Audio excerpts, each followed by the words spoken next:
I love that fucking song. Hello, everybody, bloody good. How is everybody doing on this fan Sunday, everybody? We're late. My apologies for that. Woke up a bit late. Fuck. I also just dropped the tea bag string into my tea. Anyways, woke up a little bit late. I was supposed to work out before I streamed, ended up meal prepping, became a whole thing, shebang, we're here, it's late, we're late, I'm late, my apologies. It's a React day today, dub. We also might be doing some personality tests later. You guys have been asking me to take a political compass test, and I think at the end of stream, we're going to take 3 tests. We're going to do the Myers-Briggs personality test, the political compass test, and a philosopher personality test. And I think it would be really cool if everybody takes it at the same time, so we're able to see what we each get. I think that would be fun, but that'll be at the end of the React Day. Lineup of the videos themselves is Rui Sinet. Love this guy. Just came out with this video. The world's smallest apartment, 16 square foot coffin home, Hong Kong's dark reality. I think we've watched videos about what is the name of the city in China. I don't think it's Hong Kong. It might be a city within Hong Kong. Kowloon. I think that's an actual city. I don't know if that's within Hong Kong, but Kowloon's walled city in China. It is in Hong Kong. It's right outside. So maybe that is about that. We've seen a video about Kowloon, but I think it was more informative than somebody actually going there and interviewing the people that live there. So I think this will be really fun to watch. Or not fun, informative. How are you even supposed to prepare for Jeopardy anyway? We were going to watch this on Friday, but we didn't end up having time. I tried New York City scam restaurants. That'll be a fun video. I was just in New York. Bad driving's become normalized. If we have time, we're going to watch a Chilling Scares video about the ocean as well. If not, we'll save it for the next React Day. And then we have these 3 personality tests that we're going to do. After that, if we somehow have even more time, we'll run some gaming, but I don't think we will. Monday, tomorrow, I'm going to be live early at like 2-ish. We're probably going to do Hightail to start out stream for like the first 3 hours. Might run a Minecraft event after that, and then maybe some gaming with the guys as well. So it'll probably be a longer stream tomorrow. Tuesday, I'm not live. Wednesday, we're going to do horror games, random games into a long Quarantine Zone playthrough. We might even play Quarantine Zone tomorrow. I don't really know. Thursday, I'm not live. Friday's Reacts. Saturday is going to be... Friday's Reacts, we might also go over the Etsy review and order those products. We might do that Sunday as well. I don't know. It depends how many reviews... Or not reviews. How many suggestions we have and if they're good or not. Also, if you have any Etsy products you want me to order for an Etsy review video, send those in the Etsy tab, video/tab, game/tab as well. Saturday, S&P Bro v Bro with Yusuf, and then we'll go from there. Hell March dropping soon, bunch of other games dropping soon. A lot of random games just came out. We have a PCRF, Palestine Children's Relief Fund charity stream February 1st in like a week and a half. Or 2 weeks, actually, like 2 weeks and a day or something. And then I'm like on and off stream the 2nd to the 9th. I got a Fortnite tournament. We're going to be vlogging for 2 or 3 videos. So it'll be like bouncing back and forth. But while I'm off, it's not like a vacation. I'll be filming it. John, thank you for the 10 gifted subs, though. Thank you for the sub. Thank you for the 10 gifted. Quicks and Andy for the sub. 9volt, thank you for the 5 gifted. Samantha for the sub. Monkey and Nathan for the sub. Lucky for the sub. Pin, thank you for the 3. Almost my birthday. Happy birthday. Lynch, thank you for the 3. Or for the 5. Got a Memento Mori tattoo today. You inspired me so many ways. Love your content. Thank you so much. Well, I hope that you liked the tattoo, and I hope it wasn't painful. Thank you for the 5. Dustin, Babe, thank you for the sub. Live for the sub. Aaron, thank you for the 5. Do you collect vinyls? No. Nut, thank you for the sub. Carter and O Baby for the sub. D and IRS for the sub. Dren and Wolfman, thank you for the 5 gift. It's easy. ABC, TJ, Sunny, and Daddy for the sub. Zin for the sub. Wolf, thank you for the 5. Says love for the streams. Jobu and All Old for the sub. Hipster and Cole and Spoopy for the sub. Dark Reality for the tier 1 for 23 months. It's Len for the sub. Nick, Demo, 2006, and Milan for the sub. Hershey and Will, Impala King, Bob, Dogman, David, Avery and Minnie for the sub. OT, Lady, Lucky for the sub. Pin, thank you for the 3. Wow, I was talking fast. Anyways, chat. Yeah, it's a bit of a React day today. We were maybe going to play Quarantine Zone today, but we ended up getting not that many Reacts done Friday. So I feel like we should do Reacts today. I don't know. But we have been doing a to gaming as well. I've been like on the, I feel like if you look at my Twitch tracker, normally it's like 50-50. I feel like this January it's been like, yeah, majority gaming. Chat, we're only at 32%, 32.9% just chatting. We need to get that number up. Wow, 7% of my streams this month have been the Joker's game. The worst game we've ever played. Oh my god. I was on Forgot for 2.5 hours. Marvel Rivals 3.5. That makes sense. Where's Arc Raiders? I was only on Arc Raiders for a half hour with Sneak. Yes, dude. Yeah, I'm telling you, Arc Raiders has been bad to me. I have not gotten out of a raid in like fucking a week. Like, I think I've just been losing. I've just been donating my gear to Arc Raiders community members. It's been fucking awful. Hold up. I gotta take this tea bag out. Take a sip of the tea, and then we'll get it going, chat.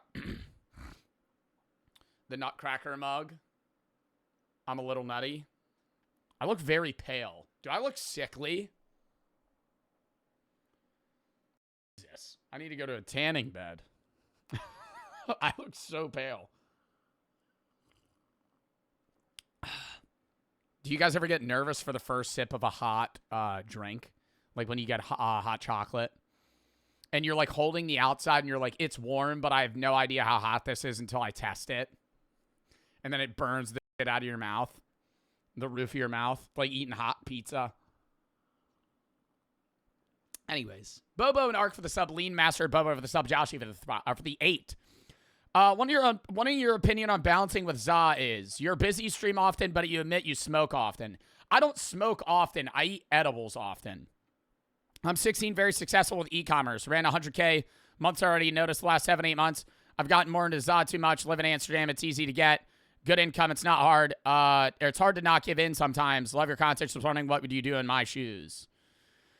I don't know. I think, like, I mean, dude, I am addicted to marijuana. Like, I outwardly say that. I don't have a problem with it, so I'm not, like, perceiving it as something that who do you have on the Patriots-Texans match?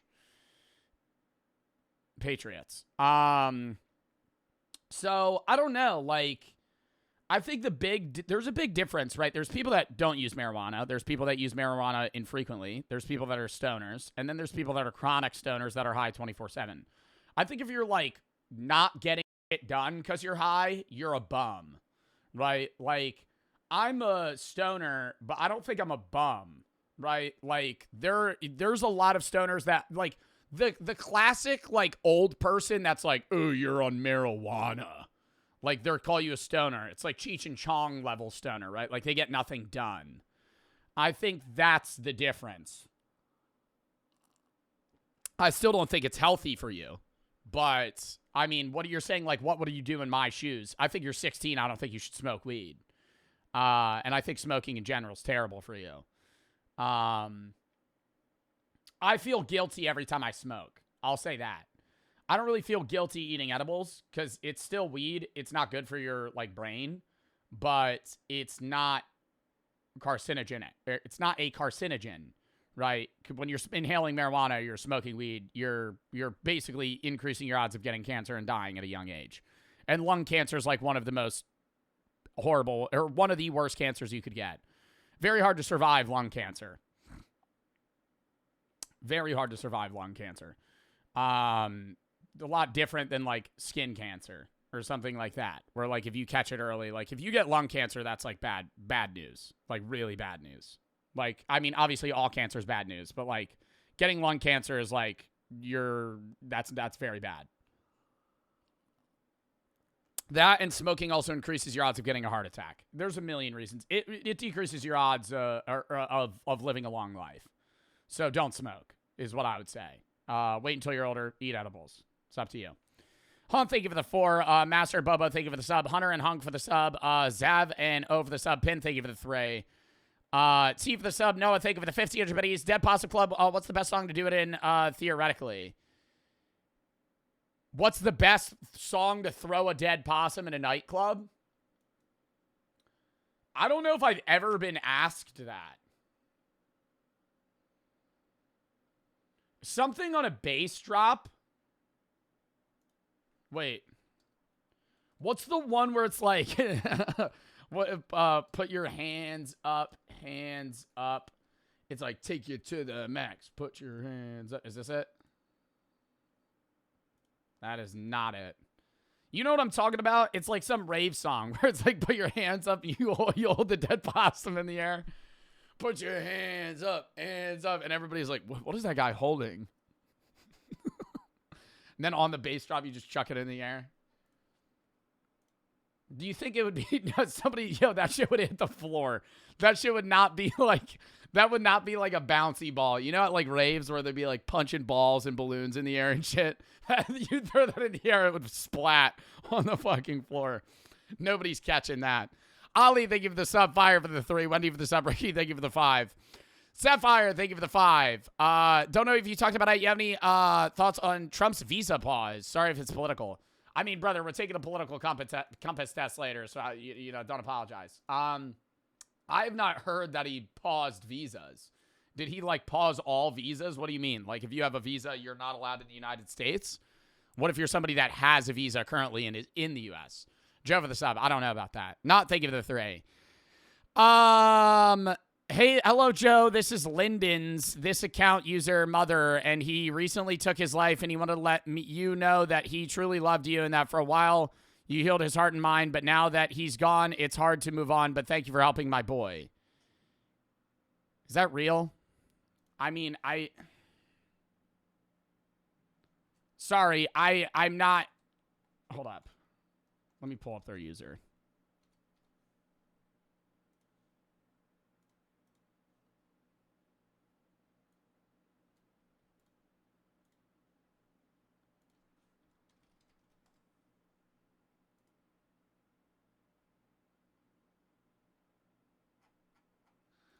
That's very sad, man. I tried to tell your son to get help multiple times.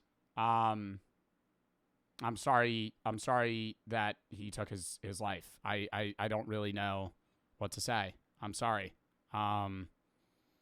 He was in my chat like multiple days telling me he was going to kill himself. I kept telling him to get help. I mean, there's nothing I could really say. I'm sorry.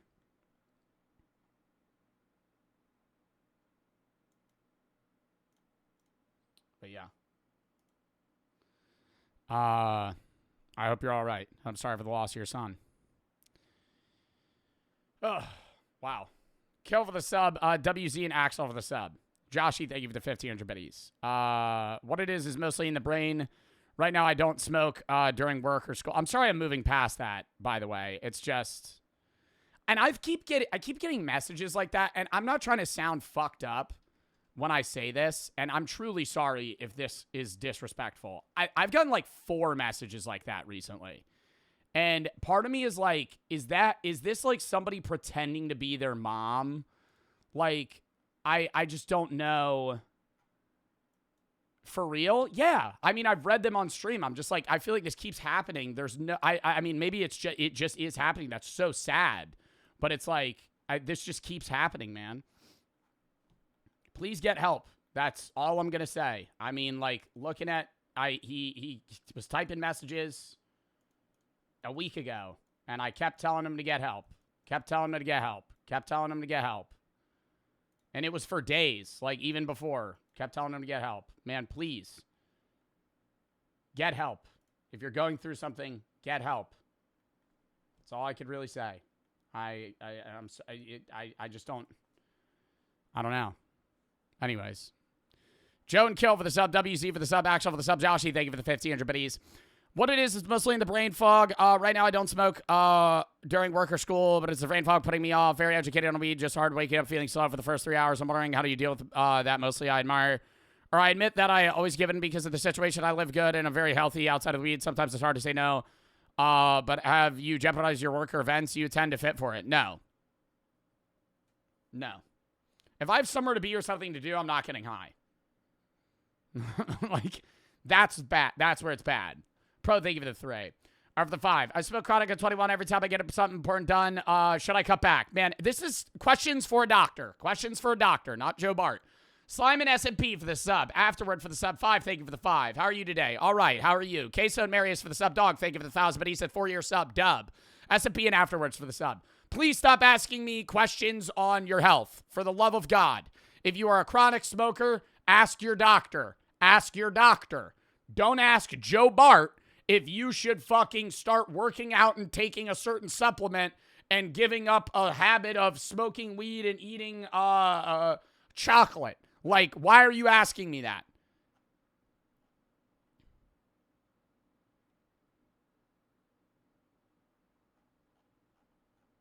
Risey and Cisco for the sub. Vilo, thank you for the 5 gifteds. Thank them if you get a sub. Thank you for the 5 gifteds. David for the sub. As well. But yeah. Chun, I'm sorry I glanced past that message. It's just, I don't know. Like, what do I say to that? Reed for the sub. David for the sub. I'm telling a guy to get help, you know, every day. He keeps coming to my chat saying he's going to take his life. I'm like, hey, man, you need to get help. Like, it's the last thing that I say. And then his mom comes in and tells me that he killed himself. Like, I just don't know. I mean, it's sad, but it's like, I just feel like I didn't do what I was supposed to. But it's like, what am I going to do? You know what I mean? Like, there's all that I could do is say, hey, man, your life's worth living. Get help, please. So, I mean, it's sad, but. And I try to look at the best. But, like, just with how many people, and I'm not saying this person did it. It's just, like, because I do so much mental health advocacy, the amount of people that come into my chat and fake being suicidal is absurd. And, like, I really don't want to say it. But it's, like, there are people in my chat that have faked killing themselves. I've gone in my chat as, because I'm saying there's actually no shot 8 times in a row, they wrote in a note that their mom needed to come in my Twitch chat, donate bits, and tell me. Like, they're doing it for, like, I'm not saying, I'm not doubting that it's been real. Like, there was a kid in my chat that had cancer, told me about it, had given me a long story, and he died, and it was so sad, and you've probably seen a clip of it, and his dad came in my chat and let me know, and it was very sweet. And it was sad that that kid passed, right? Like, that was not clip farming. That was like a true interaction of like, hey, this kid had cancer and he had gone through it for months on end and his condition got worse. He got put on hospice. He was telling me how his condition was. But then there's times where like stuff like that happens and it's like, I want to react and already I'm kind of like numb to it, but I don't know whether or not that's real because part of me is like, how do I know that this person isn't just doing this in a means that's like, hey, I'm just trying to, you know what I mean? Like, how do I say it and not sound like an asshole? Like, I can't. It's like there are people that fake killing themselves for attention. And they do it online and they pose as their parents and they come in and say that they killed themselves. I'm not saying that this is that situation. It's just like, I'm now, like, this has happened, like, multiple times. So I just don't know who's real and who's not. And it sucks because, like, I'm such a mental health advocate. I had one of my mods kill themselves. I've had multiple friends kill themselves. I'm such a suicide prevention advocate. But there's people that are, like, goblins that fake being suicidal because they fiend on that attention. And then they fake kill themselves and pretend to be their... This happens. They fake kill themselves, pretend to be their family members, and then fiend on like the attention on that too. So I just don't know who's actually. So it's like I have to take all of these situations as real, but it's like I can't tell which is real and what's not. Like it's not even just me. A kid did this in Chris's chat. Like it happens in big streamers, smaller streamers. Motherfuckers will fake their lives to a Twitch streamer for the purpose of getting attention. So I just can't tell. Like, I'm always trying to take it as real, but then it's like, okay, some of these, I just don't know what's actually happening.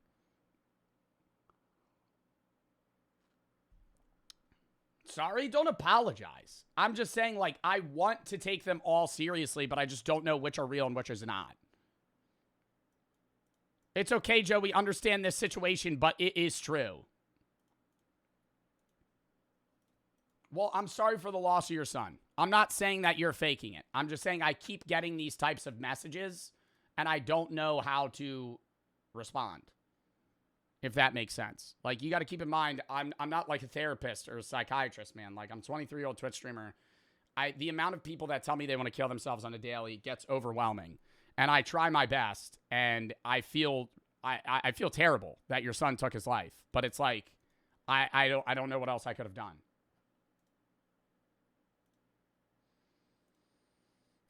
Like, I told him to get help every day. He was coming into my chat every day. And it got to a point where it was like, man, you're not listening to me. Like, you're just not listening to me.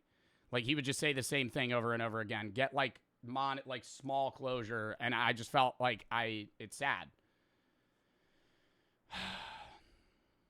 Who's for the 4?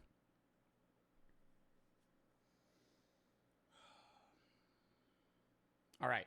Sorry. I'm just not, I don't want this to become like the next 30 minutes of we need, I want to have a good stream today. I'm sorry. I'm sorry for the loss of your son, man. That's all I could say. Who's thank you for the 4? Happy birthday, brother. Not the time. Kind of read the room type of situation. Kaysen, thank you for the 3. Don't care. Last, thank you for the 3. Don't care. Fallen for the sub. Callan, thank you for the 5. Majority of people that are saying they're going to have killed themselves are lying for attention. I don't think you should feel like an asshole for calling it out if it's fake. Yeah, I know, but I don't know if it's fake. I'm not saying this one, but I'm saying in any situation when that happens, I can't tell if it's real or not. So it's like, I just have to treat them like it's real. And that's why they know that. So then there's the goblins of the earth that fiend on that because it's like, oh, this is a definitive, I'm going to get attention for this. That's why I always say, if you're in a relationship with somebody that threatens to take their own life if you leave them in an instant. And do not feel bad about it at all. Because that is the most manipulative thing somebody could ever do is to threaten to kill themselves if you leave them. Mars for the sub, Sting for the sub. Advocate for them to get help, but my God, man. Fuda, thank you for the 3. I feel like people forget that you're a philosophy major, not a psychologist. No, people actually don't know the difference. The amount of people that say I'm a psychology major or don't know the difference between philosophy and psychology is insane. And even if I was a psychology degree, I would have a BA. I'm not a professional therapist. So, Zaddy and Variable for the sub. Peanut, thank you for the 10 gift. It's Tyler for the sub. Game, thank you for the 3. Trippy for the sub. Please don't send bits right now. Honda and Royal for the sub. Alex has spoken for the sub. Velociraptor for the 5 gifted. Dog, thank you for the 1,000. But he's Slinky for the sub. Spider for the 3. Alex for the sub. Isaac and Ass for the sub. Slinky and Taylor for the sub. I'm not reading bits right now. I'm sorry. Please do not send bits. Please do not send bits. Please do not send bits. Mods pin that. All right. But yeah, all I'm going to say is for Not a Savage's mother or father, I'm sorry for the loss of your son. That is terrible. Please get help if you're going through something. Suicide is not the answer to your problems. That is all that I could say. I can't really do much outside of that. He did want help, but he didn't know how and kept saying that it's not working. But in my opinion, I felt like he was lost. Well, all people that are going through depression are lost. All people that are going through suicidal thoughts are lost. I'm not saying it's your son's fault. It's not. But it's a means of getting him help, you know?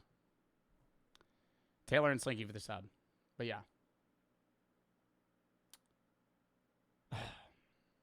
It's sad. All right, let's move on.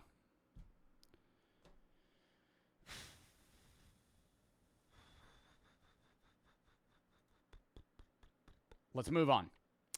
Crinkle for the sub. Tony and Pop for the sub. Let's move on. Let's lock in. Let's lock in. What's the lineup? We are already showing These the lineup. are the world's. Did not want to do that. We are already showing the lineup. World's smallest apartments in Hong Kong's dark reality, 16-foot square foot coffin homes. How are you even supposed to prepare for Jeopardy? New York City scam restaurants. Bad driving's become normalized. Then we're taking 3 personality tests. Chat will take them alongside us if you want. I'll link them when we take them. Tomorrow, SMP. Well, actually, tomorrow we're starting with Hightail at 2. Into maybe an SMP event, into maybe some random games, Quarantine Zone, or group games. Tuesday, not live. Wednesday, random horror games, random games, Quarantine Zone. Thursday, I'm not live. Fridays, Reacts. Saturday, SMP, and a Bro v Bro with Yusuf. Sunday, Reacts, Steak, Collab, playing Roblox at 4:30. Next Monday, SMP fighting the Ender Dragon. We'll go from there. If If you have any of these, open watch, keep to play video, subscribe, game, subscribe. Taylor, Tony, Grinkle, Pop, Q's, and Eclipse for the sub. What's a bro v bro? Gaming day where you see who's the better gamer. I'm doing one against Yusuf and then Edward soon. I have to download this video that my editor has just sent me.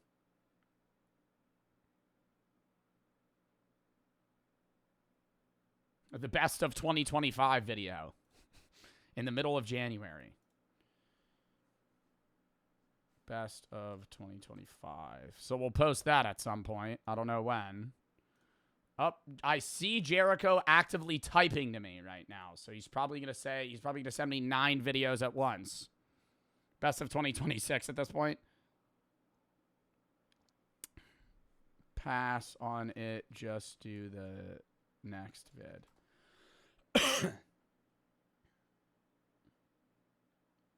All right. Chat, lock in. Oh, every editor in the world's messaging me right now. I'm going to crash out. I'm going to crash out. Preventing a crash out. Preventing a crash out. Preventing a crash out. Preventing a crash out. Live. Right now. Can't respond. Live. All right. Lock in. Lock in. Editor. Yo, bro. Kangro, my thumbnail editor, cannot spell. And I love him. Brother, learn how to spell. He spelled tomorrow just now. Tomarrow. You spelled gas, G-A-S-S. Giovanni for the sub. Shaggy and Pablo for the sub. Piano Eclipse and Crazy, thank you for the sub. All right. Lock in, chat. Lock in, chat.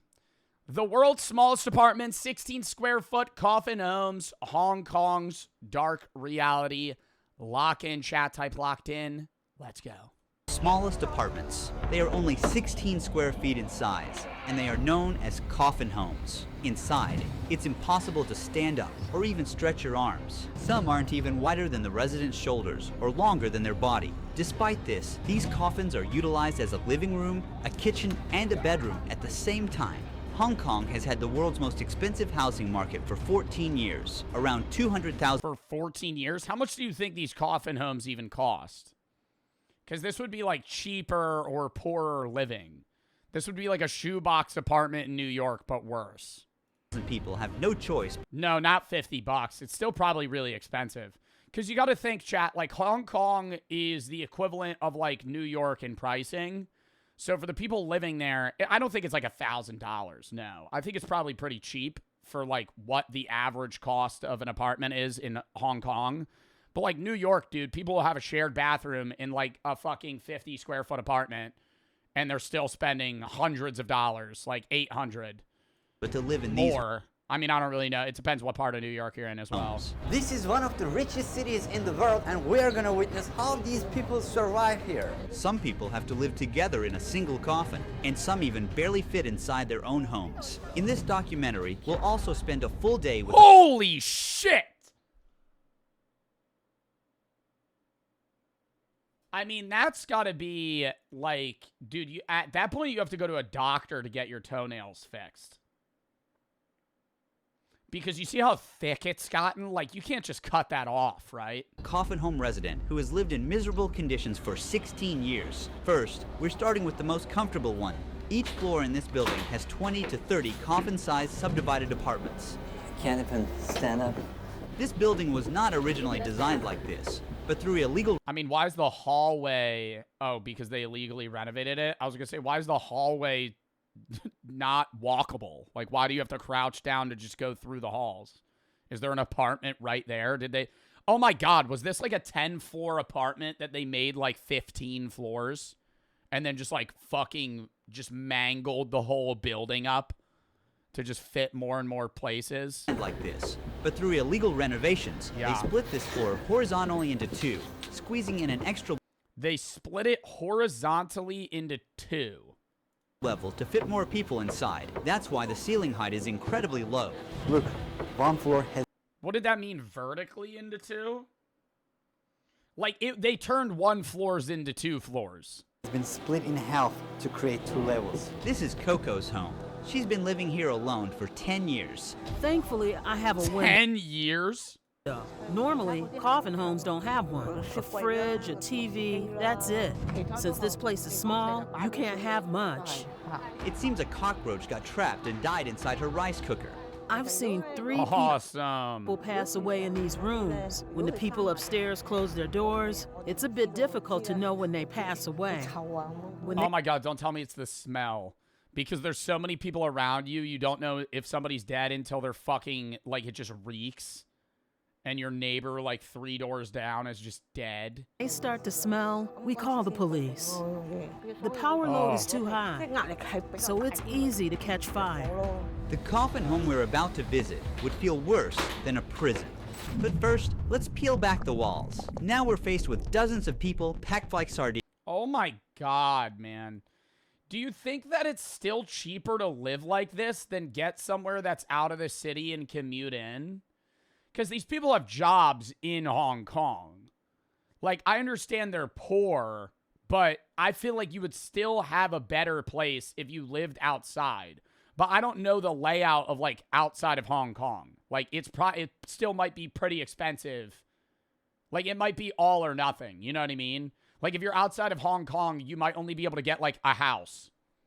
Faced with dozens of people packed like sardines. An 800 square foot apartment is divided into 30 coffin-sized units. These homes lack windows for fresh air or even sunlight, and inside each claustrophobic closet is a person silently battling depression and anxiety. 26 people live here, and the smell is... Yeah, there's no feeling of hominess. You know what I mean? Like, when you finally get back to your apartment, you're like, oh, you could relax. Like, you can't chill. Because you can't even lay down flat on your back. Like, you have to curl in a ball to sleep. overwhelming. The corridor is so narrow that they use the ladder as a shoe rack. People are stacked like... I wonder what, I mean, I don't know, like, he might talk about it, but do you think there's, like, robberies here or, like, levels of stealing? You might be, I don't know, because if you stole from your neighbor, they'd probably know you did it, but there's so many people in this region, they don't know who, as long as you don't show the item. Yeah, because you just have your shoes outside. Like, I could just fucking steal your shoes. You'd never know. People are stacked like bricks here. Hello. Hello, hello. How long have you been living here? About 6 years. Oh my God, smoking cigarettes in that confined space? Holy shit. Now everything you own just reeks of cigarettes. Yeah. Oh, there's one more guy here. So you stay together? Yes. Is he your husband? My boyfriend. They live in a space where even one person can hardly fit. Along the wall, Yo, levels of intimacy here too. I'm not trying to like bring that up, but I mean, that's just like a genuine conversation, man. They're dating. They want to have like a romantic night. Yo, you're just hearing that shit. No, seriously, like, you're just hearing that shit. Like, you're the guy below them, like, the fucking ceiling just shaking. walls. Hooks hold clothes, bags, and personal items. Like, it's thin. It's not even, like, insulative walls, chat. This is, like, a wooden board and then drywall. Like, if you're 3 doors down, somebody could be playing a show on TV and you'd hear it. One side of the headboard doubles as an all-purpose shelf, while the door is packed with electronics and cables. Cleaning supplies and bottles are stored at the Yeah, bottom. there has to be fires constantly here. Their trash, the towel they use, fast food packaging, all within inches of the pillow they lay their head on. Because there is no window, Crop dust final boss. Yo, you get the stomach virus, bro. You just start shitting your pants. Oh my God, you would smell anything. You're trying to sleep in. They're making fucking like onions of the floor above you. here, they use You a start crying. fan to cool down. She has a short haircut to prevent herself from getting too hot in the coffin home. Where's the bathroom? It's probably a shared bathroom, I would assume. I mean, that's not uncommon. Like, they're New York City apartments. Most big city apartments have, like, shared bathroom apartments.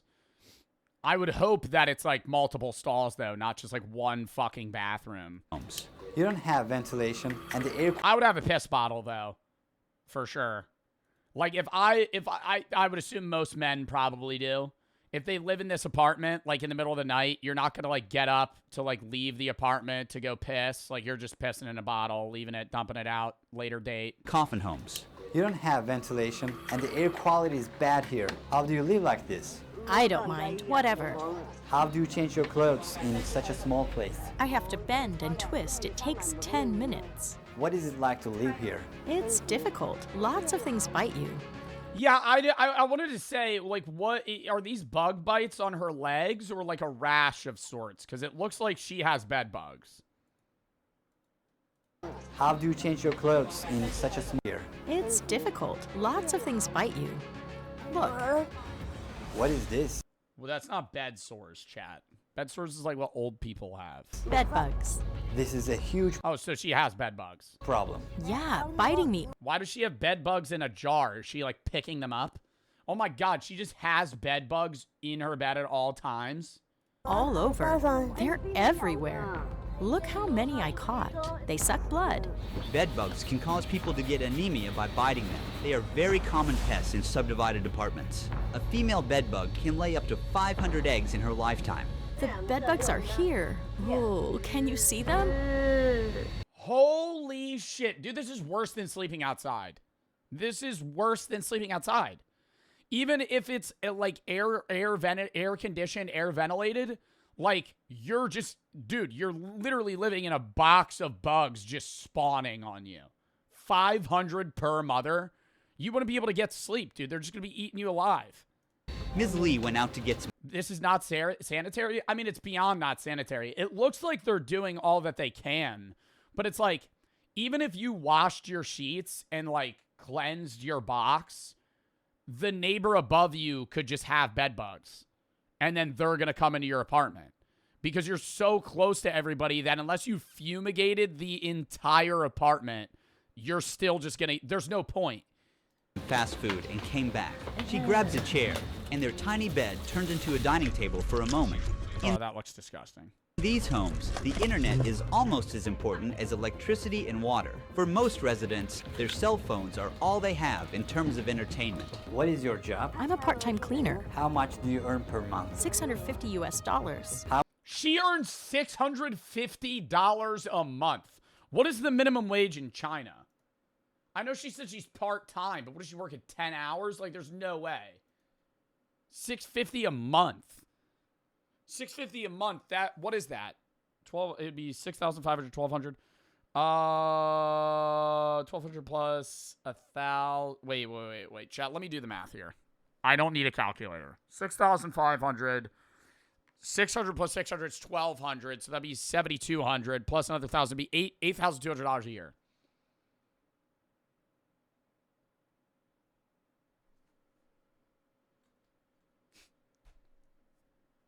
I'm right. You guys are wrong, right? You guys have to be 650 times 12. Oh my god, it's 7,800. Wait. $650 times 10 is $6,500. 600 plus 600 is 1,200. So that'd be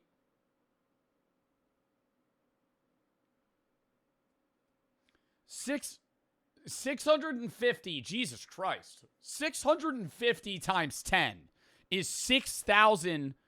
Oh, it's $50 plus $50. Not 500 plus 500. Yeah. No, I got it. How much is the rent It's the weed rain. for your unit? Chat, I needed to visualize it. $320 US per month. $320 a month. See, chat, I said it was going to be expensive. 320 isn't bad for an apartment. That'd be like a goddamn steal and a half. 320 for a 16 square foot box is horrible. Half of her income is going to rent. $20 US per month. So half of your income goes to this 16 square feet unit. I don't have anywhere else to live. People who live at the lower levels of the coffin homes are luckier because they can use this area for storage. They can put their shoes, hang their clothes. It's like extra space, but the ones on the upper level are unluckier.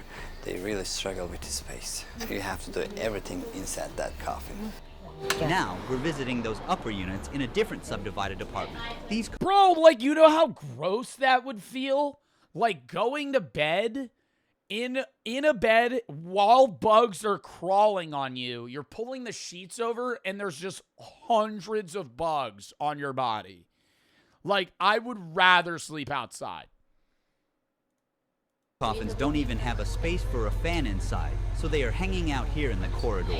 To afford the rent prices, some residents have to suffer through awful jobs at horrific hours. Frankie Chow works from 9 p.m. and gets back home at 5 a.m. What is your job? 9 p.m. to 5 a.m.? He's working 20-hour shifts?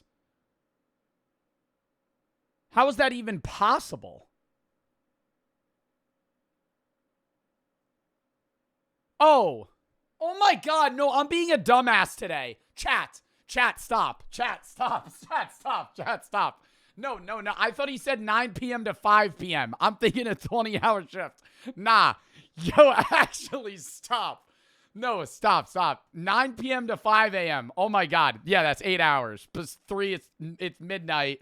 Now it's the a.m. Chat, no, seriously, that was just me misinterpreting what he was saying. Metal work. How much do you earn per month? $1,250 US. What is it like to live here? See, it's $1,250 US a month. $1,250 a month. All right. 12,500 in 10 months. 1,250 plus 1,250 is 2,500. 2,500 plus 12. 2,500 plus 12,500. Holy shit! 12. Stop. There's no way. It's 15 grand. He makes 15K a year. Of course, not good. Narrow, really narrow. My cell is very simple. A TV. Oh my God, am I getting dumb? Dude, no. Bed, basic daily stuff, a blanket and a pillow. Nothing else. So where do you see yourself in 10 years? I'll be dead by then. Oh, Dead by then. self in 10 years. I'll be dead by then. Bro, he's like 50. Oh, hopefully no. This place is very tight and a lot of humidity here. There are even smaller units than these upper units. Now we're on our way to visit someone who can't physically fit inside his coffin home. I can't even imagine how difficult it is to live like that. But before moving there, we check the rest of this apartment and realize there is no kitchen. Those who can't afford Oh, woman cooking raw food in the bathroom. Okay.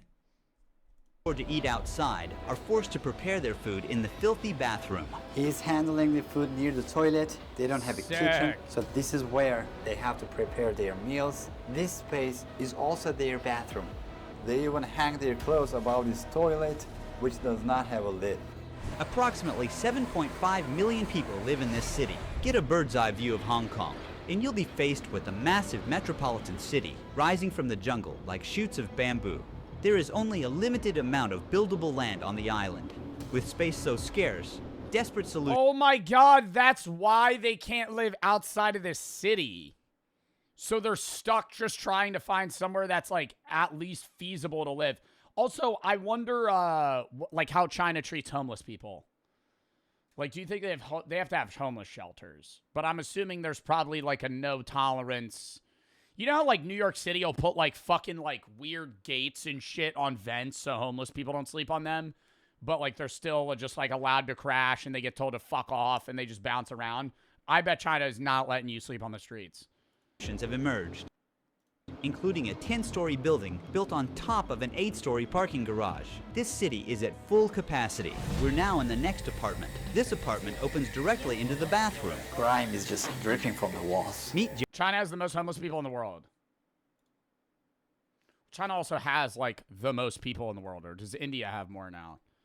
China homeless population. China has around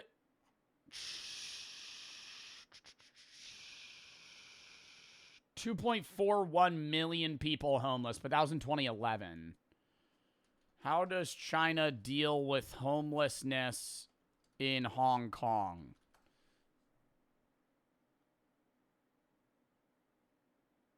They provide temporary shelters and welfare assistance. I mean, it's probably worse though than just living in the shoebox. Now that I'm thinking about it, John. because like they would. Whoa. His door was open as he couldn't fit inside his home if he closed it. His left shoulder sticks out of the coffin. He's a big guy and it must be hard to How does he sleep? to live in such a tight place. How is life here? Look around. How would you feel? Do you have any family? I used to. My wife left me because of my gambling. We're not in touch anymore. No, I only bet a little on horse racing. I ruined myself by gambling. How do you get by Wow, so he gambled all his money away, lost his wife, and now he has to live in this? then? I get welfare. Living without having any Horse racing. I feel like that's, I don't know the stats on it, but I feel like that's like a dying, like, betting community. You know what I mean? Like, I don't know anybody that bets. Do you guys bet on horse races? Because you can. But, like, I think most people bet it. Is it? I don't know. I don't know anybody that's, like, under 30 that bets on horse race. I feel like horse race betting is, like, an old person thing. space to move around slowly destroys. Or, actually, I don't know. Maybe it's, like, a really... Maybe I'm not in the circles. It's a rich person thing. It's like a rich person. Yeah, it's like I'm not in the right circles for, like, horse betting. The body. What do you do all day? I have nothing to do. I just watch television. I'm scared. No, it's not. Well, I'm saying in the U.S., dude, if you're going to, like, the fucking Triple Crown races, bro. To go anywhere. I'm afraid of my legs giving out and collapsing on the ground. Where do you see yourself in 10 years in the future? 10 years? Probably in a grave. Hopefully no. Why Why don't are you they have all a saying they're going to be dead in 10 years? mattress under yourself? Because I can't fit. People sometimes sleep without mattresses to avoid a bedbug infestation. How long have you been living here like this? 18 years. Many never get to leave. In this concrete jungle, He's been living there for 18 years? a minimum wage worker God damn, dude. I feel like if I lived in a place like this, the only thing that you could do is just try and work as much as possible so you're home as little as possible. Use this as a place to crash, and then just hope that, like, at some point you're able to somehow save enough money to leave. would need to But it's like, dude, they're all getting, like, low-pay jobs. And, I mean, this guy's a gambling problem, but... save for 1,000 years to buy a 3-bedroom apartment. Have you applied for government public housing? I just applied. I'll need to wait for a long time to get a home. Most people wait more than 10 years just to access government housing with lower rent, and even that isn't free. For many of them, the wait list feels like a life sentence. Now, let's say you didn't want to live in a coffin and wanted to have the comfort of standing up in your home. We went to a rental office to show you how much this luxury really costs. We're in one of the average neighborhoods in Hong Kong. Let's say that you save some money and you want to buy Like, that's a nice-ass apartment. 55,000, is that yen? No, it's not yen. That's Japanese yen. What do they use in China? China currency is yuan.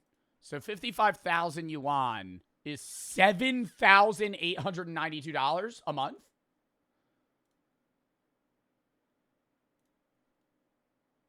a home. This is one of the cheapest options that you have here. This has only one room and it will cost you more than $1 million. It's a very What? I'm reading 880. What do you mean $1 million?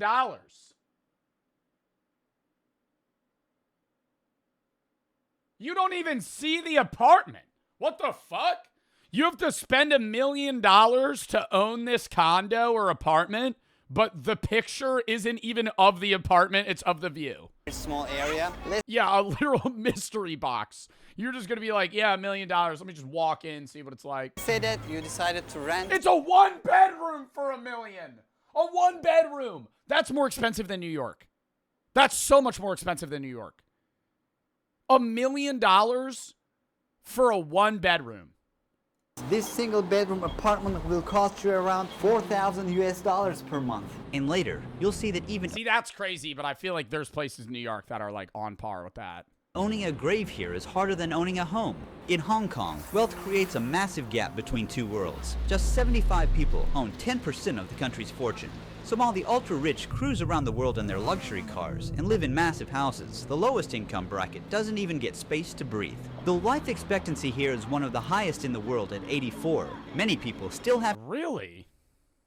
to do back-breaking work, even after retirement, just to afford sky-high housing costs. I feel so bad when I see people, like old people in public like this, Where they just have such bad back problems that they're just perpetually bent over. Will still have to do Like how bad that must fucking hurt to just move. back-breaking work, even after Like Phil Heath. Or no, not Phil Heath. Ronnie Coleman. Like the bodybuilder. Dude, he has such bad back retirement, problems. just to afford sky-high housing costs, or they can't survive. That's why elderly people can be seen collecting cardboard on the streets. The income inequality of life here is very sad. Wait, why is she collecting cardboard? Housing costs, or they can't survive. Work, even after retirement, just to afford sky. Or many people still have to do back-breaking work, even after retirement, just to How is she making money collecting cardboard? afford sky-high housing costs, or they can't survive. That's why elderly people can be seen collecting cardboard on the streets. I mean, bro, that has to be worth like fucking 50 cents, bro. You're gonna sell it? Bro, how much are you selling cardboard for? Income inequality. Like, it's different if you're like getting scrap metal. How are you selling cardboard? Of life here is very sad. That's like less than 50 cents. It's like day and night. If the landlady finds out, Recycling it? Yeah, bro, you recycle. Okay, she recycles 10 boxes of cardboard. Bro, you're getting a nickel. we'll be in trouble. I don't care what they're filming it for. She can kick us out. The landlady won't allow it. We only kept this part in the video to show you how these tenants live in constant fear, knowing their landlords could throw them out at any moment. For those who lose their homes, life on the streets is inevitable. Holy shit. Dude, she probably can't walk. Bottle of water. I'm really thirsty. Help me open the cap. Put it there. Thank you. Thank you. She felt thirsty, as July is one of the hottest. Oh my god, dude. Like, no, and what's... dude, she probably whoa. She has, like... Is one of the an infected wound that's running up her leg right now. Hottest months of the year. The apparent temperature in Hong Kong was around 110 degrees Fahrenheit at the time. 110? Yo, those shoebox apartments are probably literally just feeling like a pressure cooker sitting in that shit. There's no way those shoebox apartments are bumping out enough AC to fucking combat 110 degrees outside. As soon as I came to this new apartment, I got hit by Oh, yeah, it's dripping. Oh, God, and there's mold. warm and musty air. Oh, my God. Dude, that has to be like a genuine health hazard. The ceiling has tons of mold on it. The air inside No, dude, you could fucking... Dude, you're inhaling mold spores? mold on it. The air inside Coffin homes is 4 times more polluted than what's safe to breathe. The Oh, my God. entryway is a complete mess. A resident is desperately mopping up dirty water that is constantly dripping onto the floor. Then, I got inside an Dude, what the fuck? Do they have toe? Like, dude, he hasn't cut his toes in months. empty coffin home myself. I immediately felt boxed in, like the walls were closing in on me. This is the most bare-bones coffin we've visited.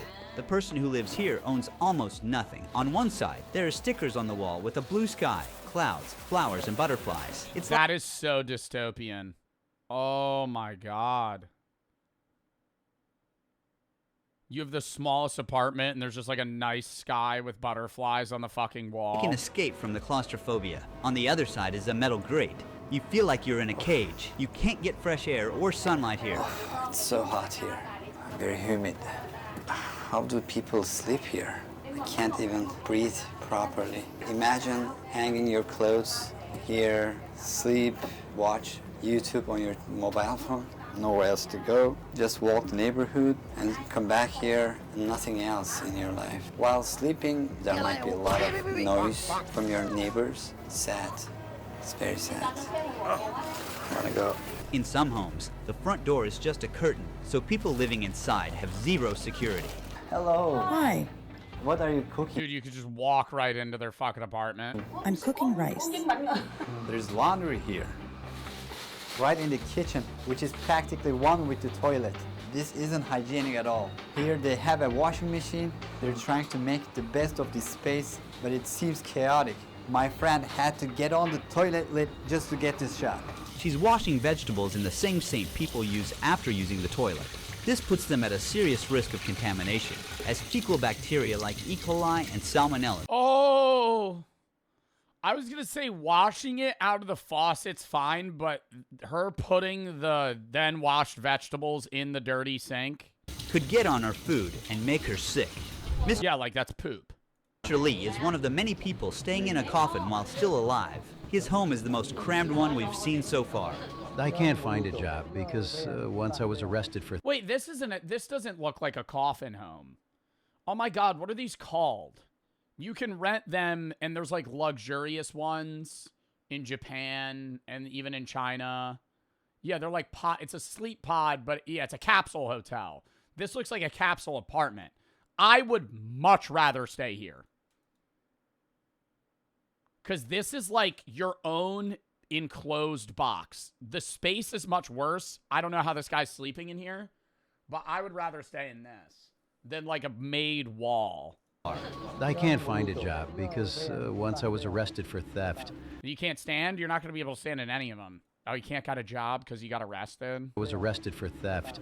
I found a phone on the street and didn't report it to the police. Later, they found it on me and arrested me. Wow. I think they should take the phone back, but I don't think that's considered stealing. Because he didn't report it? I don't know. You find a phone on the street, I think you should report it. But I don't think that's as bad as stealing, like running up and taking it from someone. You know what I mean? It's still bad, but like, it's petty theft. Yeah, that's what it is. It's like you found money on the street. You just take it. Prison cells more comfortable than coffin homes? Yeah, that's correct. In Hong Kong, prisoners get 80 square feet of space with a personal toilet. Unlike the 16 square foot homes, they also have enough space to stand up in. In that same space, 10 coffin homes could be stacked on top of each other. Now we're going to meet with Wang. How did you end up here? It was a long time ago. I'm a poor man now, not a rich man. Before here, I had a house, a wife, and a daughter. They left you? Sure. Do you ever talk to them? I have no money, so they won't talk to me. How old are you right now? 63. This is my table. It is for everything. Can you see it? I have my clothes inside that. And this is the pot I use for cooking noodles. Wang invited us to tag along on his short daily routine outside. First, he took us to his temple. Despite the temple being closed, Wang insisted on praying at the gates. Despite all the hardships he encounters, he's still thankful for what he has. Along the way, he stopped at the market stall and bought some fruit with the little money he had. Then he went to the restaurant that he had coupons for.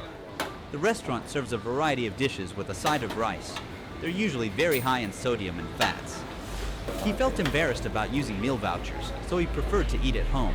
The first thing he does is put his groceries into a fridge shared with more than 20 people. Oh my God, and motherfuckers probably start stealing your food and shit too, bruh. After that, Wang climbed into his home and started eating his food. His sedentary lifestyle and the unhealthy foods offered at the restaurants are ruining his health. Look, I have high blood pressure. Having such high blood pressure... 180 over 95. Yo. ...pressure can increase the... What's normal? Like 120 over 80? Like 120 over 70? The risk of heart complications. However, the cemetery you're about to see shows you that even death is not an escape here. Every day is 180 is like reaching like scary levels of like having a heart attack. 180 over 95 heart rate, or not heart rate, blood pressure.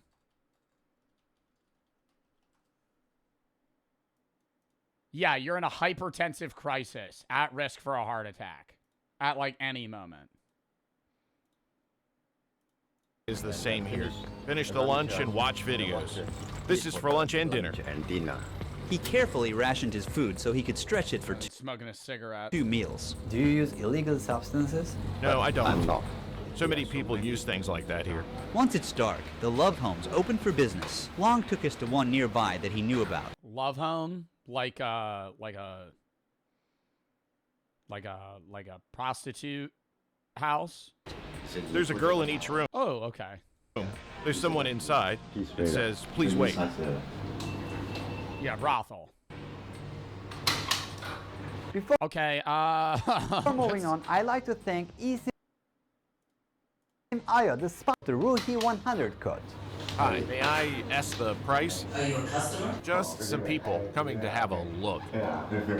He denies visiting these places, but seems to know his way around them just fine. It's a 1-hour massage for $65 US. These love homes are actually subdivided apartments too. Because of the housing prices, even these women can't afford full-sized units. If the living stay in coffins in Hong Kong, where does that leave the Yo, $65, they're doing shit with you for an hour? dead? Here, even a basic burial plot can cost up to tens of thousands of US dollars, and Well, I would assume most people are probably getting cremated in Hong Kong, or just most of China in general. Overpopulated areas, it's very unlikely that the average person's probably going to get buried. Religiously, maybe, so it's like they would spend the money on it, but I think, like, if you're not religious, you're probably just going to get cremated. that is if you're lucky to find one. Recently, a burial plot here... How much was it? Not leave the dead. Here, even a basic burial plot can cost up to tens of thousands of US dollars. Yeah, that's fucking nuts. And that is if you're lucky to find one. Recently, a burial plot here was sold for $128,000. Because they are more affordable, most people rent graves rather than own them. I don't want to Space is say so that, like, if you're not religious, I think if you're religious and you want to get buried and you want to spend $100K to get buried, whatever. If you're not religious and you blow $100K, because most of the time you set up funeral arrangements before you die, especially if you're old. Like, you talk about what coffin you're going to be buried in, what you want your funeral to be like. You buy the, what do you mean rent? Oh, did they say you could rent a grave? I'll rewind in a second. Is it fucked up to say spending $120K on your grave instead of just giving that to, like, your family is, like, whack? Like, $120,000? Like, yo, I'm just giving that. I'm being like, I feel like your kids should have that money.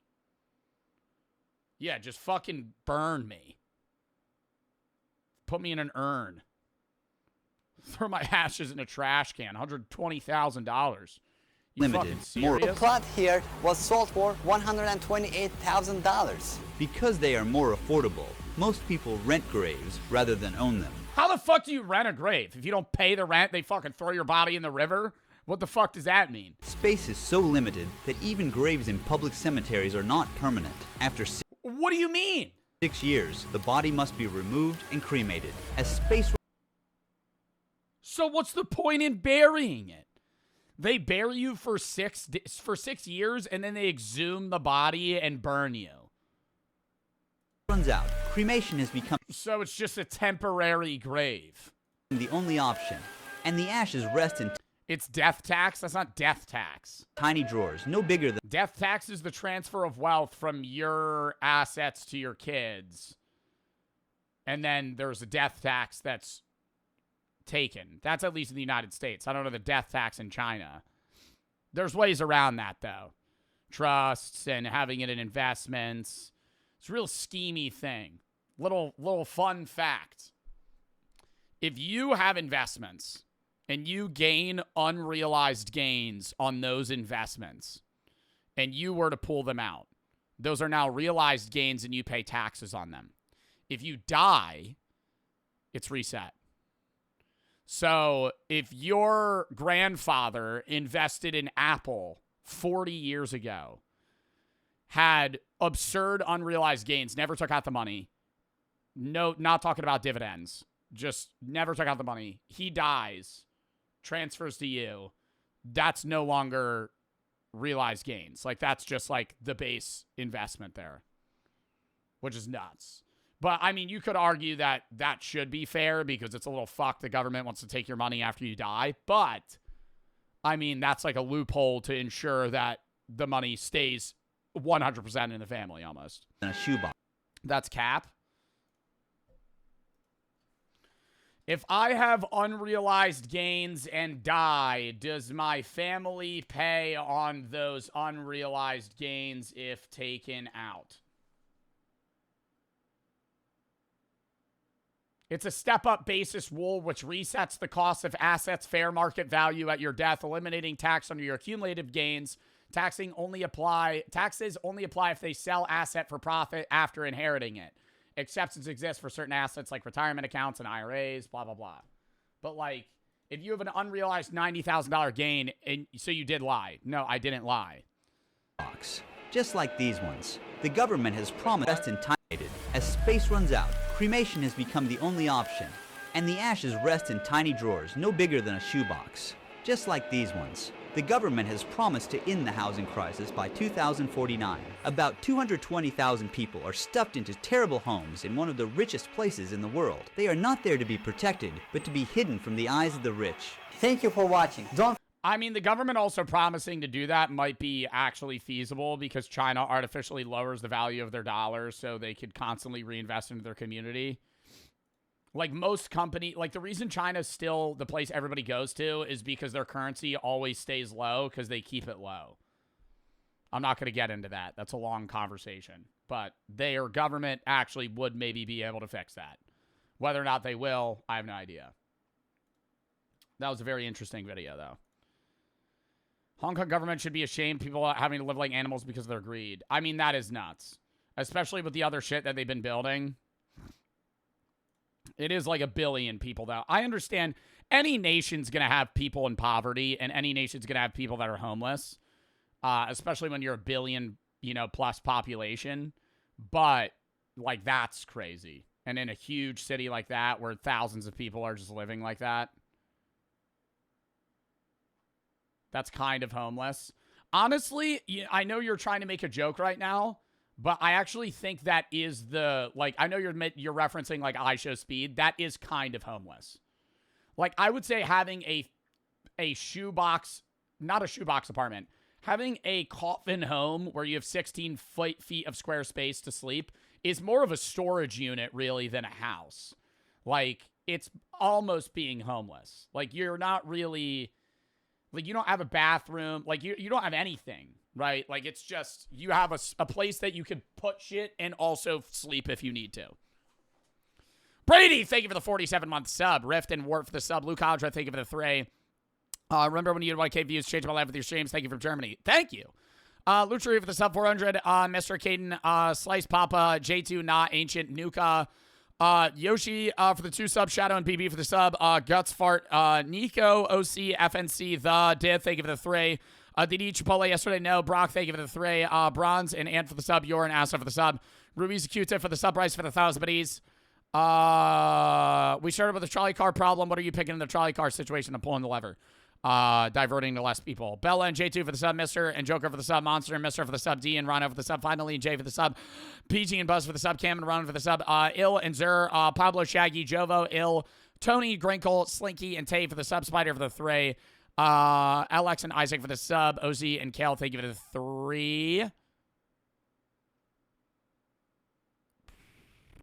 Invis and Chanda for the sub, Spice for the sub as well. All right, I gotta piss real quick, then we're gonna hop into the next video. Count me down, dude, for the sub.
Ugh. Oh, why was it so quiet? It's easy for the 3. Coffin homes aren't in China, it's Hong Kong. They're 2 different countries. Hong Kong is a city in China. I think it's functionally ran differently, but Hong Kong is a special administrative region of China situated on China's southern coast, just south of Shenzhen. Hong Kong is not a country. It's considered a different region that has different functional rules, but it is not a country. CZ for the 3. ZR for the 3. I thought they declared independence from China. Is Hong Kong a country? No, Hong Kong's not a country. A special administrative region of the People's Republic of China operating under a one country, two systems principle. It has different autonomy, but it is still under the net of China. Alex for the sub, Malt for the sub, ZR for the 3. Xi Jinping still has power over them. ES and Sam for the sub, Mikey for the sub, Doom for the 3. Invisible and Spicer for the sub, Chubb, BRJ, or not BRJ, Brady, thank you for the sub. Flex for the 3, Alex and Malt for the sub. All right. Chat, let's lock it in. Next video.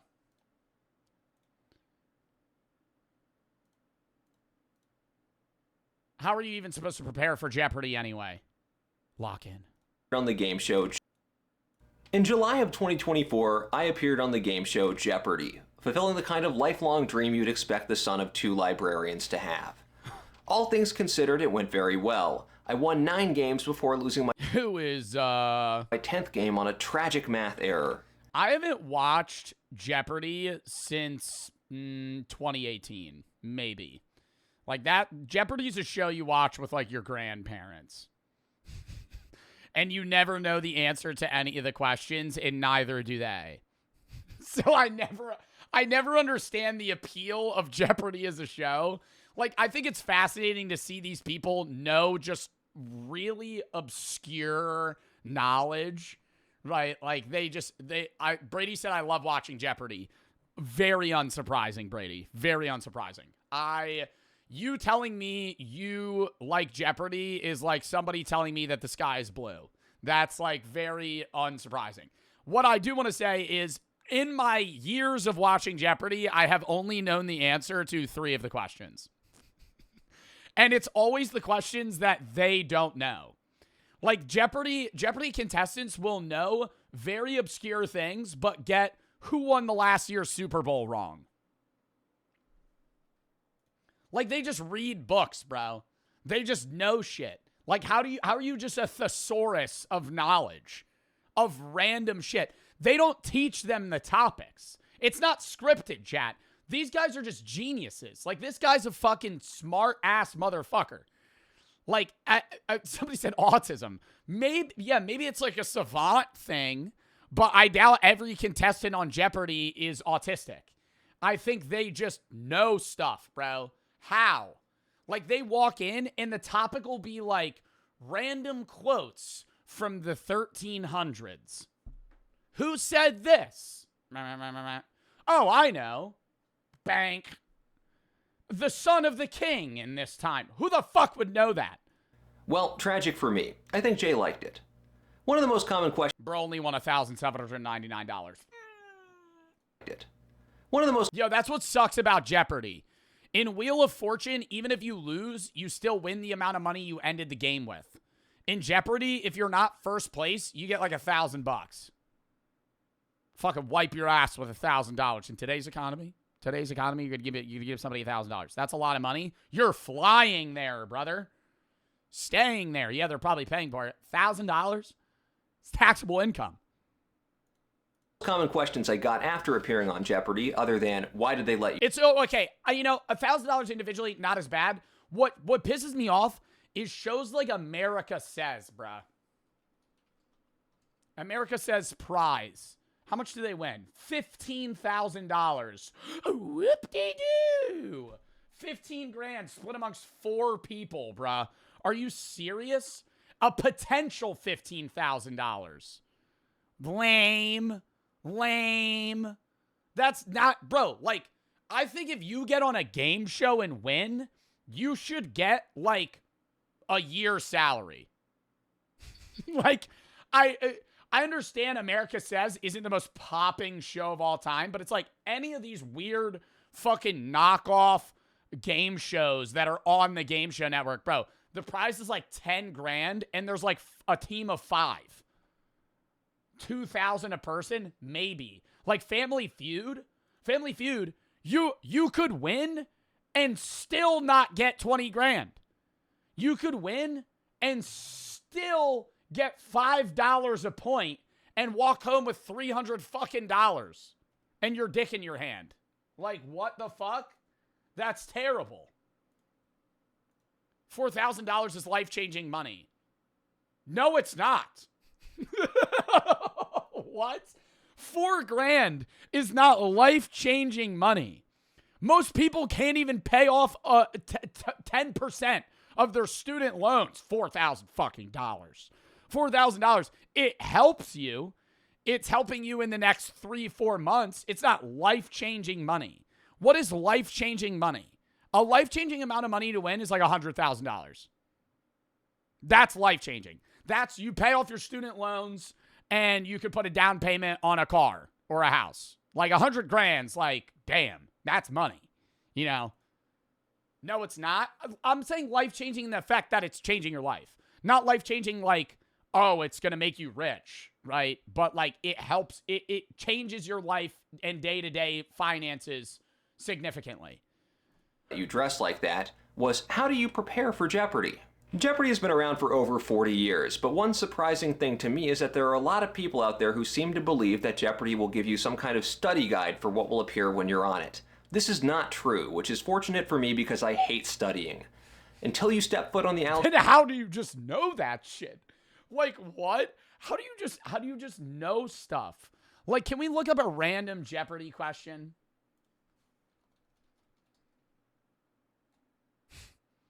Is there like, there's got to be like a website. Jeopardy.com. No, I don't want to play my own game of Jeopardy against other people. Like, bro, like, I step up on the Jeopardy board.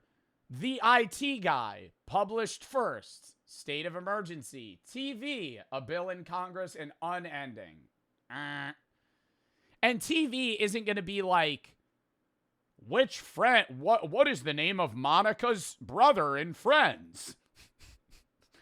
It's not like pop culture quiz. It'll be like, who was the director of the original Bill Cosby show?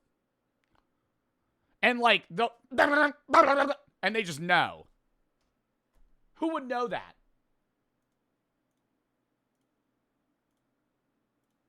backstage, you have no idea what you're going to be asked about. Think of all those famous viral videos where contestants... Tom Landry perfected the shotgun formation with this team.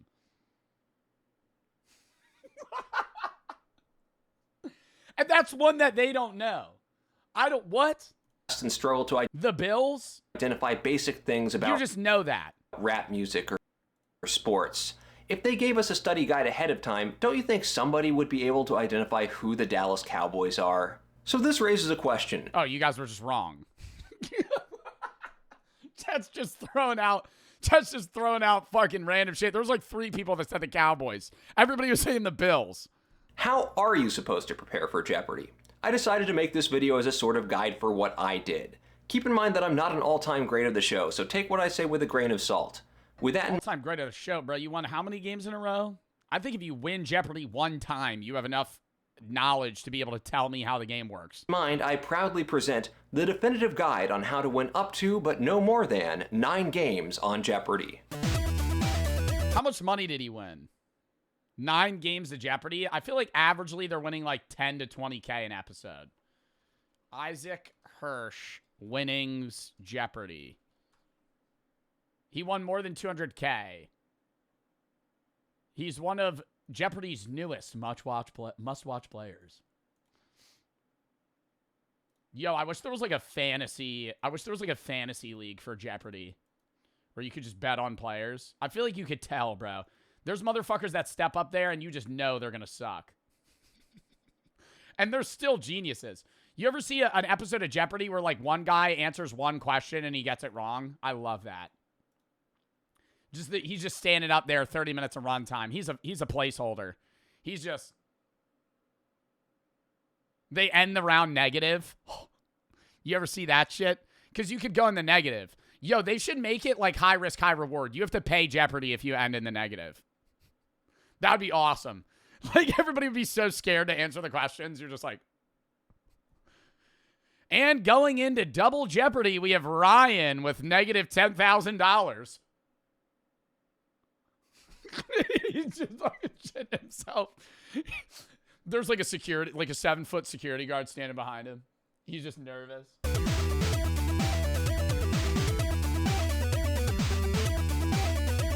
Presumably, if you're interested in appearing on Jeopardy in the first place, you're at least a little interested in learning things and you know some stuff already.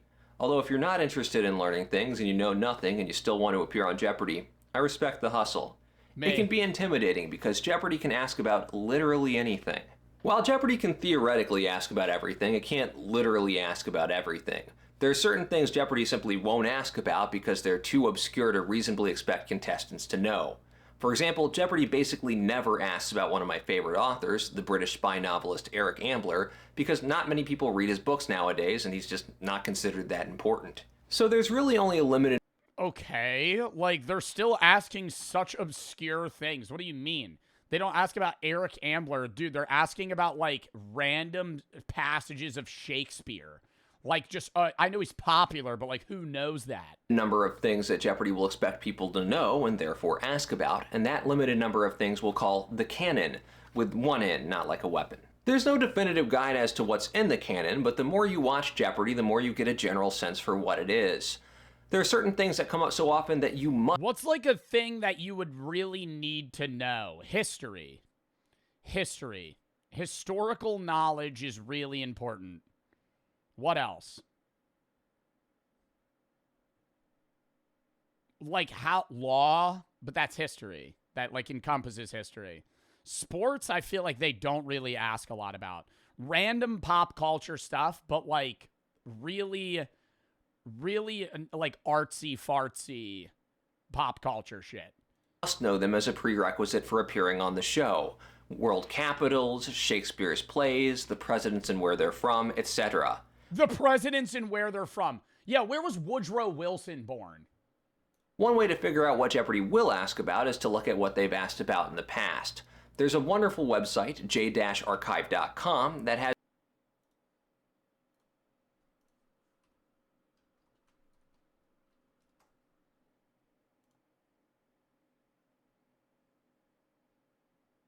recent Final Jeopardy.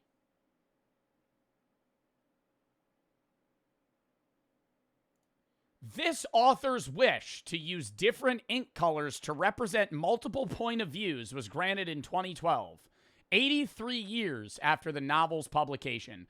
Gun to my head, that's going off 1 million times before I get that. This author showed that This author showed that abysses may exist inside a governess. A heroine? Heroine? What the fuck? This author showed that abysses may exist inside a governess. A heroine who was a commonplace spinster. Heroine. Am I saying that wrong? That word is heroin. The drug. Heroine? A female hero. They should change the name of that. The spelling of a female hero is the same spelling of a drug that people inject in themselves with dirty needles. Why are they spelled the same? Heroin doesn't have an E. Well, maybe let's change the word a little bit more than one letter. Heroin. I would have read that shit as heroin. I did read it as heroin. Can I look at other random Jeopardy finals? Oh my God, you could go on every season. Huh. Let's click on this one. first ladies. In 1941, she served briefly as co-director of the Office of Civilian Defense. Who would know that? Who would know that?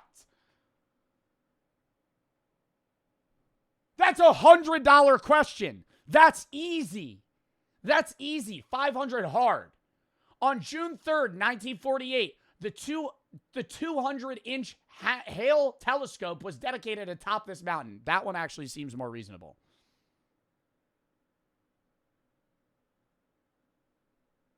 Let's go to a recent episode.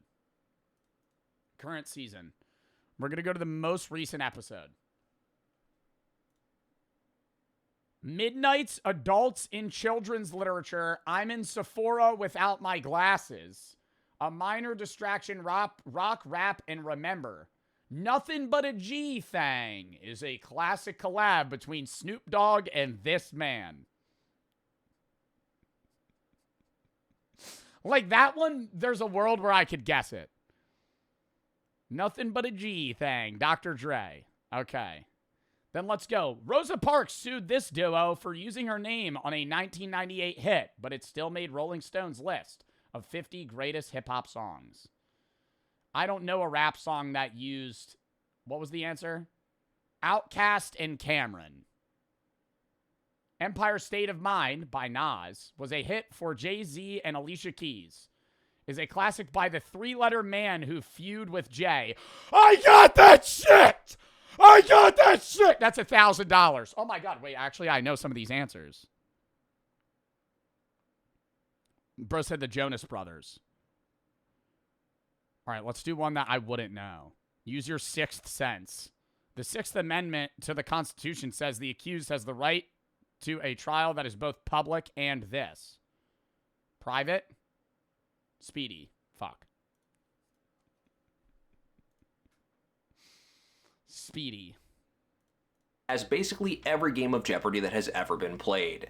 If you want to know whether Jeopardy will ask about a thing, let history be your guide. It's worth mentioning that the people who currently make Jeopardy have stated that they don't want people to be able to prepare just by memorizing J-Archive, and thus they continue to include more wordplay and vocabulary categories, things that are harder to study for via rote memorization. Some of the most dreaded Jeopardy categories actually have the smallest canon. Think of opera. Have you ever seen an opera? I haven't. I'm a complete Philistine. But the number of important operas and opera composers Jeopardy can actually ask about is pretty small. It's under 100 in my estimation. And once you start to figure out what those operas are, you start to be able to tell your Madame Butterflies from your Carmens from your... Bro, but then you're just learning stupid shit that you're never going to get asked about. Like, you're just studying, bro, like, just walking into a library and reading shit. just to mind meld, dude. Just sponge information. I'm training for Jeopardy. I'm just going to go sit in on a 3,000 level class in college. Or Il Scagliati's, which isn't an opera but some gibberish I just made up. One thing that separates Jeopardy from other trivia game shows is that there's a general tilt in the question writing towards things that are academically important. This means that you could learn a lot of what Jeopardy asked about if you'd just been paying attention in school the whole time. Unfortunately for me, I was too busy drawing comics where Captain Falcon and Kirby were best friends, so I had to come by this knowledge some other way. That other way was Quiz Bowl. Quiz Bowl has often inadequately been described as Jeopardy, but with teams and longer questions, and sports for competitive children who can't run good. There's a considerable overlap between what Jeopardy will ask about and what Quiz Bowl asks about. And this guy is such a nerd, bro. Yeah, and he won $200,000 for it. Years of playing Quiz Bowl have stuck in my mind lots of facts that were very useful for Jeopardy. Finally, there's the matter of effectively learning things you didn't already know. Intellectual curiosity is only going to get you so far. Eventually, you're going to have to learn things you don't find particularly interesting, and for that, a lot of people turn to flashcards, especially apps like Anki. Jeopardy Masters Season 2 champion Victoria Gross has said what about Quizlet? That she has over 200,000 flashcards in Anki, which is wild. Yo, y'all really have ChatGPT now, bro. Cheating on homework used to be so fucking hard, man. Like, having to look up shit or, like, make a Quizlet, bro, and you used to have to reach back to, like, a guy 3 states away from you that made a Quizlet in a similar class and only like 4 of the questions match, and then you got to go fucking find another one, and it was fucking so hard to like, dude, cheating was so hard. Like it used to be a struggle, bro. It was a grind. Yo, physics problems, yeah, you had to buy Chegg. You had to buy Chegg and talk to the fucking random guy that's trying to solve the problem in real time for you. No 200,000 things total. I did make a little over 1,000 flashcards in Anki in preparation for the Tournament of Champions on things I didn't already know. So did it work? Well, it got me a couple questions, including a crucial daily double on the alphabetically first of the 7 hills of Rome. Thank God I had this flashcard. Since there are 7 hills of Rome and only 2 seem to be notable, go ahead and name all 7 hills of Rome. Oh my God. Hills I don't want to die on. Alphabetically first of the fabled 7 hills of Rome. Yo, the second he sees that shit, he goes, yes. First of the fabled 7 hills of Rome, it boasts the Basilica of Santa Sabina, which dates to the 5th century. What is the Aventine? Aventine is correct, yes. You had $6,000. Well done. But there were also a number. Yo, I love, dude, when they do that and then they pan back and there's just the chud with negative $5,000.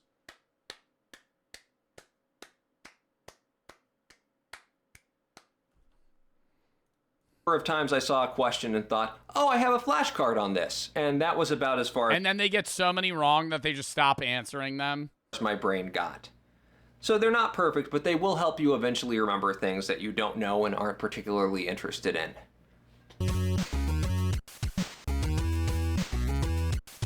What? Oh my God, you have to jump the buzzer. Oh my God, you have to get, I didn't even think about that. It's not just studying, you have to get good at being like.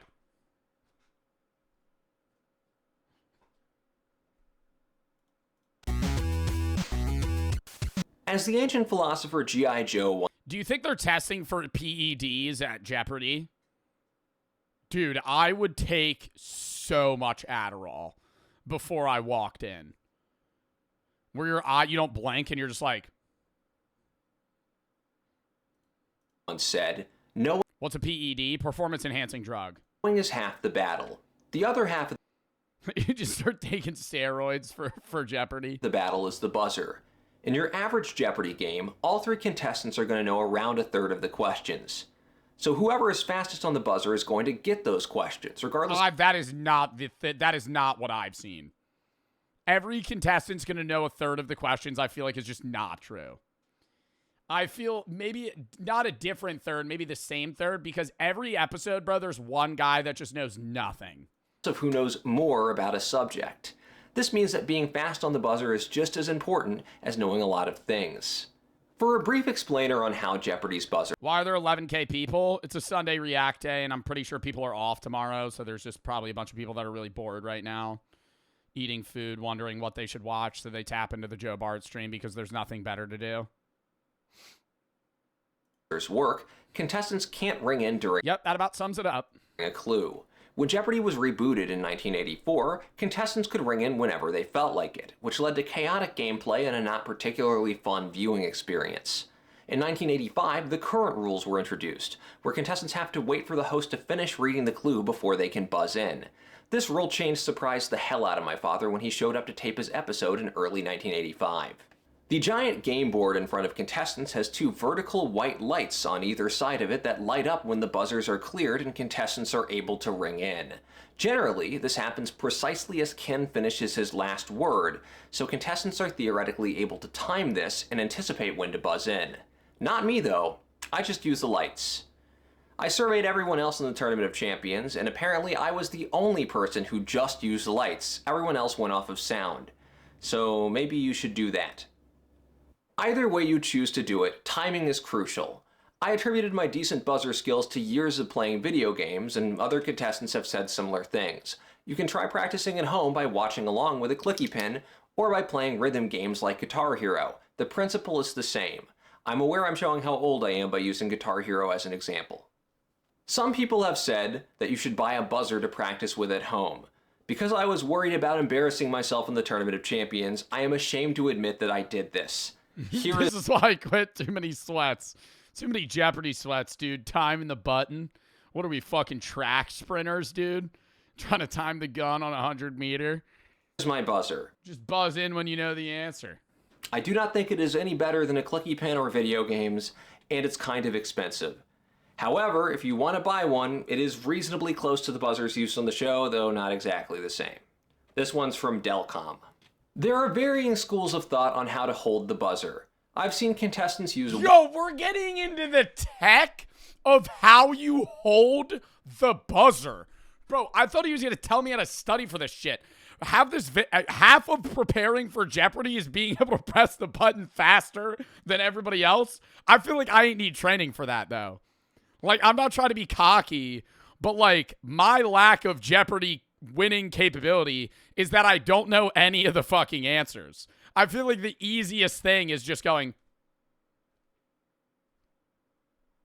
I mean, bro, you're going against, like, 40-year-olds. They're unk compared to you, right? Their brain's slow, right? Their neuroconnections aren't firing as fast as yours. They're on the first half sentence of the question when you're already done.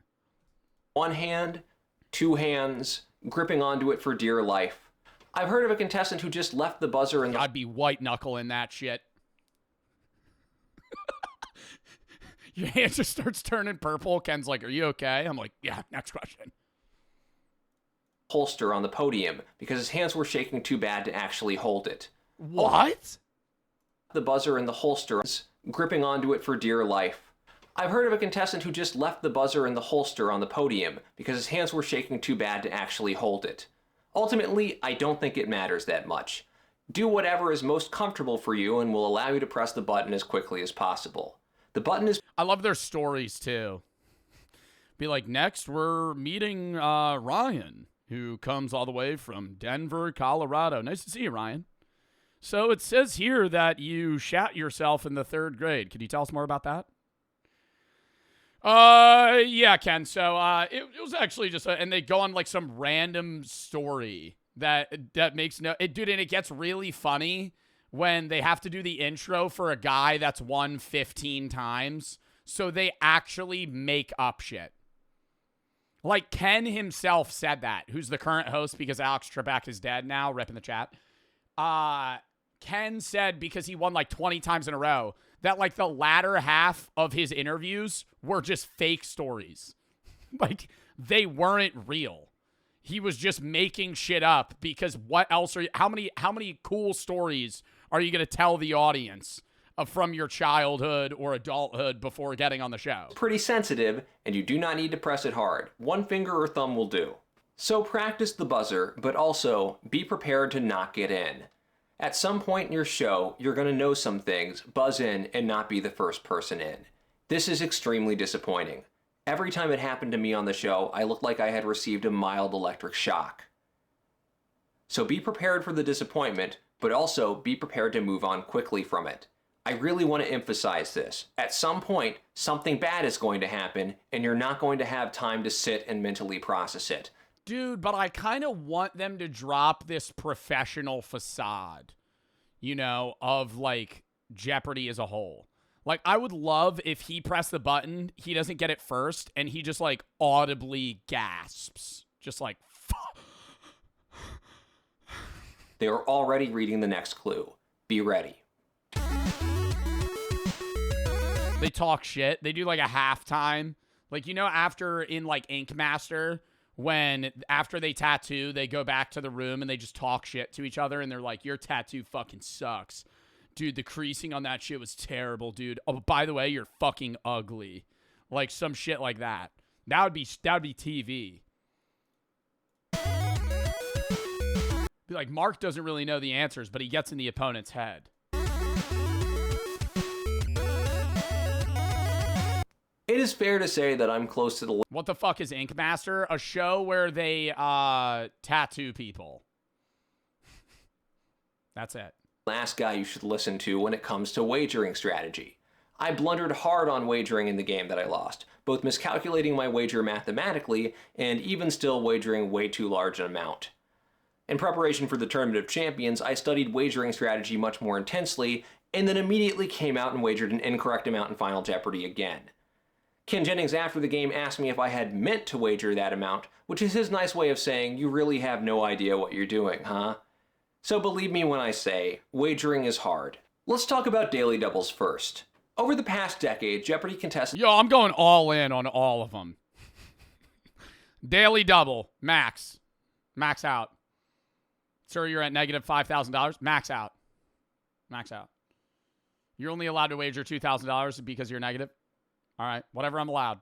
Have gotten hip to the idea that daily doubles are inherently much more valuable than any of the other questions. This explains...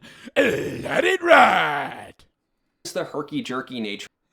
You somehow, even though all the questions are round numbers, you somehow have like $45.50. Let it ride. I use some of it to order pizza mid-game, sorry. Of Jeopardy now, as contestants jump around the board hunting for daily doubles, infuriating your grandmother at home. Unfortunately for Grandma, you should also do this. See, bro, shit. I love that. I love that when you just see somebody in the negative, bro. Just getting everyone wrong. Keep in mind that even if you get a daily double in a category you don't like, you're denying your other two competitors a chance to get it. As we've already established, I am not a strategic genius, so my general strategy was dumbed down to a level where even I couldn't screw it up too bad. I would start from the third clue in the category I liked the most, work my way down the category, and then select the third clue in the category I liked the second most. Repeat until all those clues are gone. And if there are still daily doubles out there, go through all the second row clues. Daily doubles are basically never in the first row. One mistake I'll see even good Jeopardy players make is they'll only hunt for daily doubles in categories they're comfortable with. Once the high value clues are gone in those categories, they'll start to select low value clues in those categories rather than hunt for daily doubles in the other categories. You want to find the daily double even if it's in a category you don't like, because you're denying your opponents the chance to get it. You don't have... Oh my god, and then you could only put like $100 on that shit. Like, you could put as little as possible if you're not confident, and then they just can't get it. To wager much. The minimum... Wow, there's so much strategy that I never thought about. I always thought it was just the winner was always the smartest guy. Minimum bet is $5, symbolically chosen because it's what contestants could buy a house for in 1984. Wait, what? $5, symbolically is the chance to get it.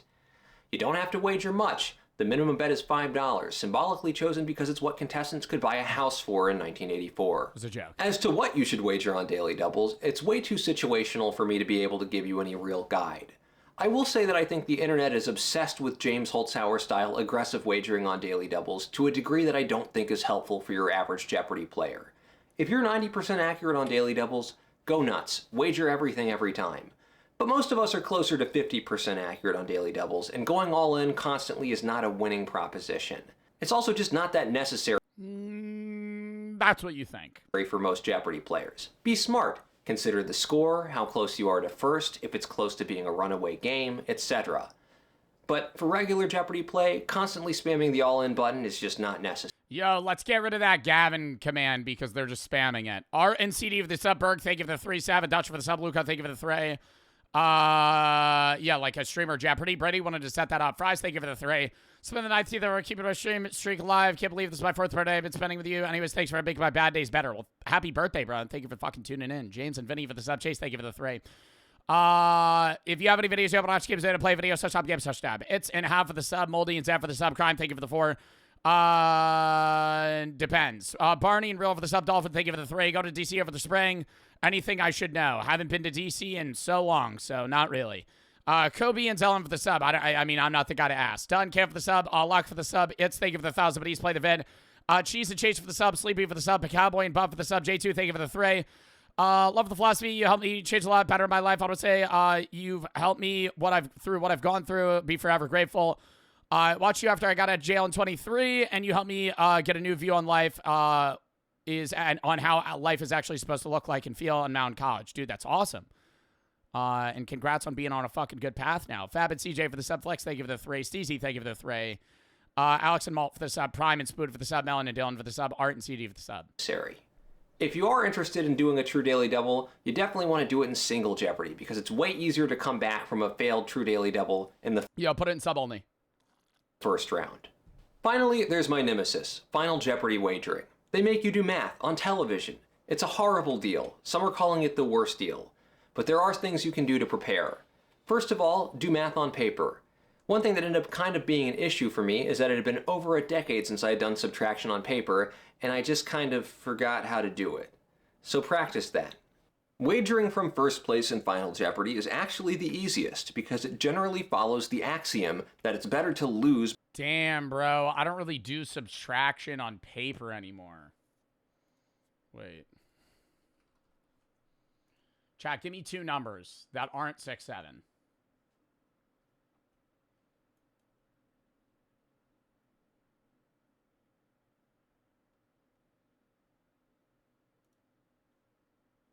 Like a long number, bruh. Not 45. 5,843 minus. Let's not make it a negative number. 4,780. So don't you go like, oh fuck. Wait, damn, bro. Like I would just do this in my head. Like in reality, I'm going 220.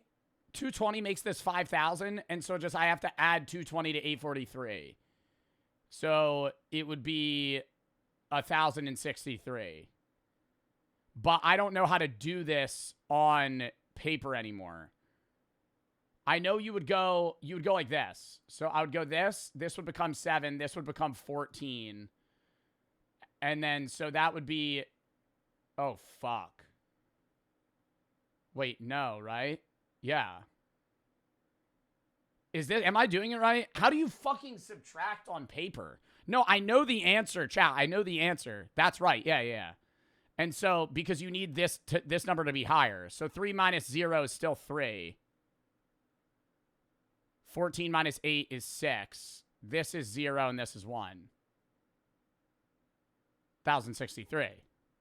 That's how you do math on paper. Yeah. Is that not how you guys do math? That's how I was taught. If I'm like multiplying, like say it's like 85 times 43. Ooh, wow. I know you multiply these two first and then add, you do like, you have to multiply them like that, like that, like that. So it'd be like 85, 8 times 4, 8, 16, 24, 32. So it'd be 3200 plus 20 with a 0 plus 6, 8, 16, 24 with a 0. So it'd be that. Wait, it'd be that, and then 15. So it'd be 5, 5, 6, 3. Is that right? Yeah, you do like 8 times 4 plus 2 zeros, 4 times 5 plus a 0, 8 times 3. That's right. I know that's right. That's not right? No? What? 85 times 43 is 3,655. I was right. You guys are just dead wrong. Shut up. By getting final wrong than it is to lose by getting final right. That way you control your own destiny. Mathematically, this means your wager should be second place's score times 2 plus 1 minus your score. This is what's known as a cover bet. Even easier is if you already have more than double what second place has. Congratulations, you've already won the game. Try not to mess that up. Wagering in Final Jeopardy from second place is where things get... Oh my god, did that guy bet everything and then lose? Oh, because he was so confident? Wagering in Final Jeopardy from second place is where things get difficult.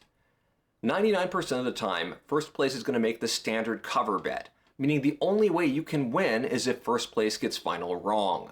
This is a really important principle to keep in mind. It means that going all in, or nearly going all in, is rarely a good move unless first has almost double what you do. There's a lot of math involved based on what proportion of first place's score you have, and we're not going to go into that right now. But I want to assure you that I definitely know and understand all of it, and the only reason we're not covering it is time constraints. It's actually easy for me, and I definitely understand it now. As for wagering from third place, No, because that shit is complicated as fuck. Because if you're in third, second, or if you're in third place, you just go all in.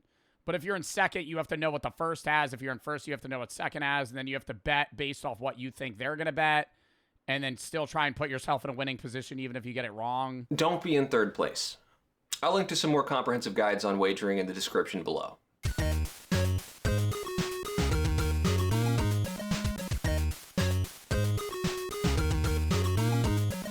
I wasn't sure where else to put this, but you should probably practice quickly reading and understanding Jeopardy questions. It's an advantage to immediately figure out what a question is asking for, so you can spend the rest of the time remembering the answer and focusing on buzzing in.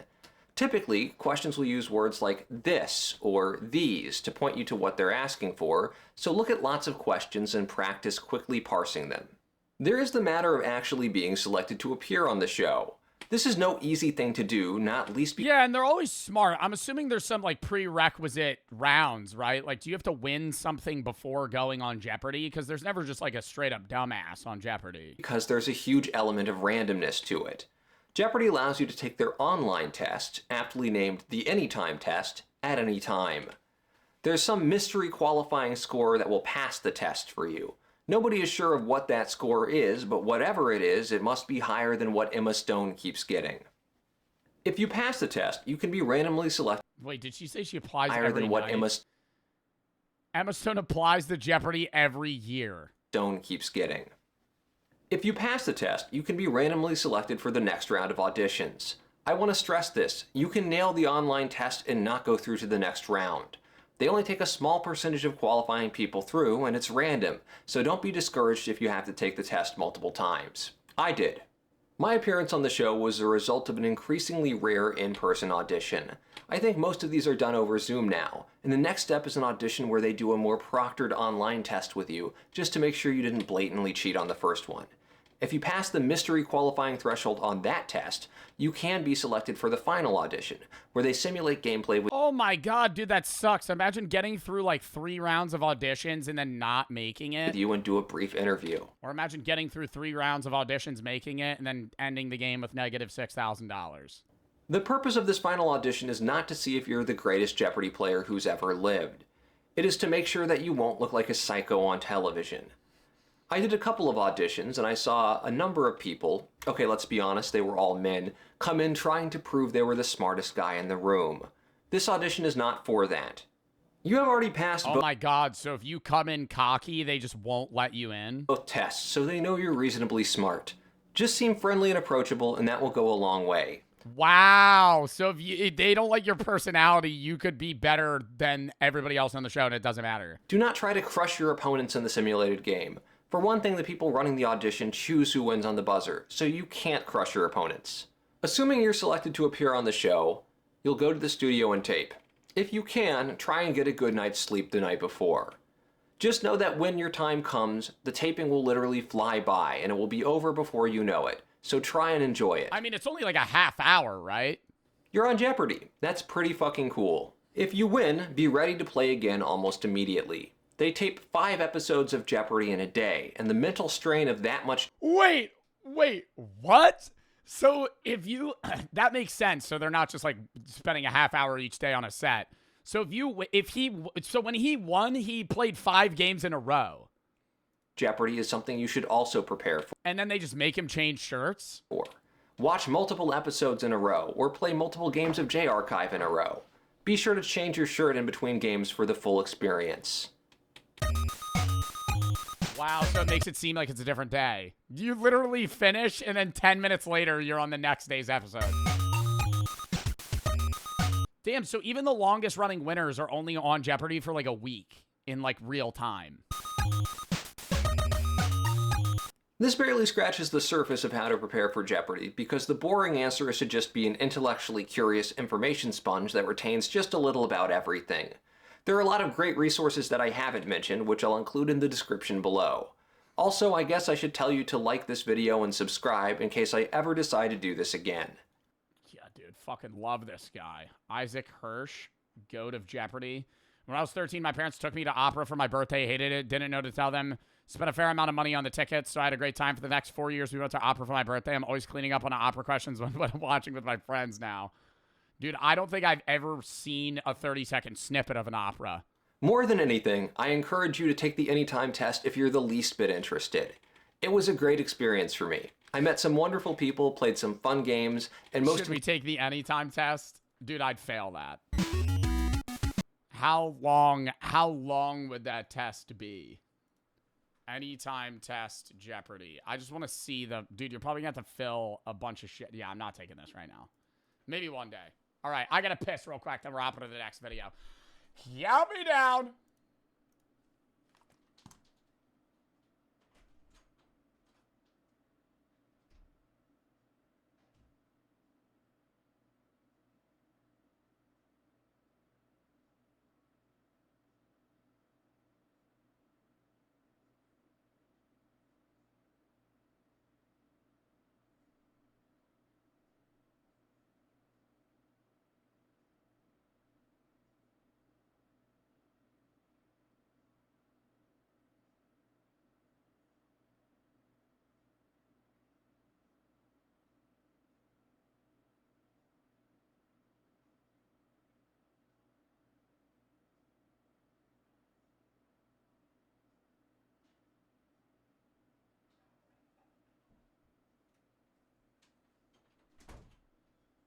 All right.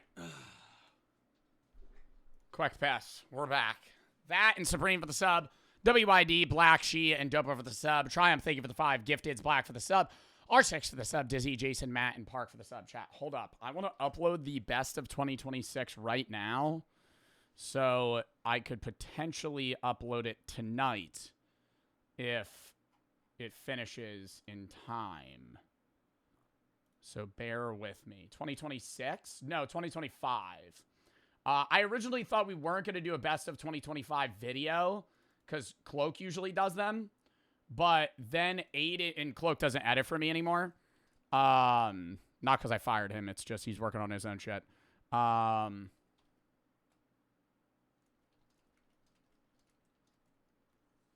I'm titling it. But then Aiden was like, yo, I want to do it. And so I was like, oh, shit. Okay. So he did it. So I'm uploading it now just so it's fucking in the drafts if it's able to be fucking uploaded. I guarantee you it gets age restricted. Because every clip I just curse.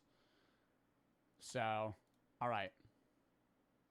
All right, now it's uploading. All right, let's go. Mutant, thank you for the 5. Give for the Excalibur and Lummy for the sub. Jonah, thank you for the 3. How many times does somebody have to look left and right before crossing the street for you to think that they've looked too many times? I think it depends. If I'm driving, I'm hitting this.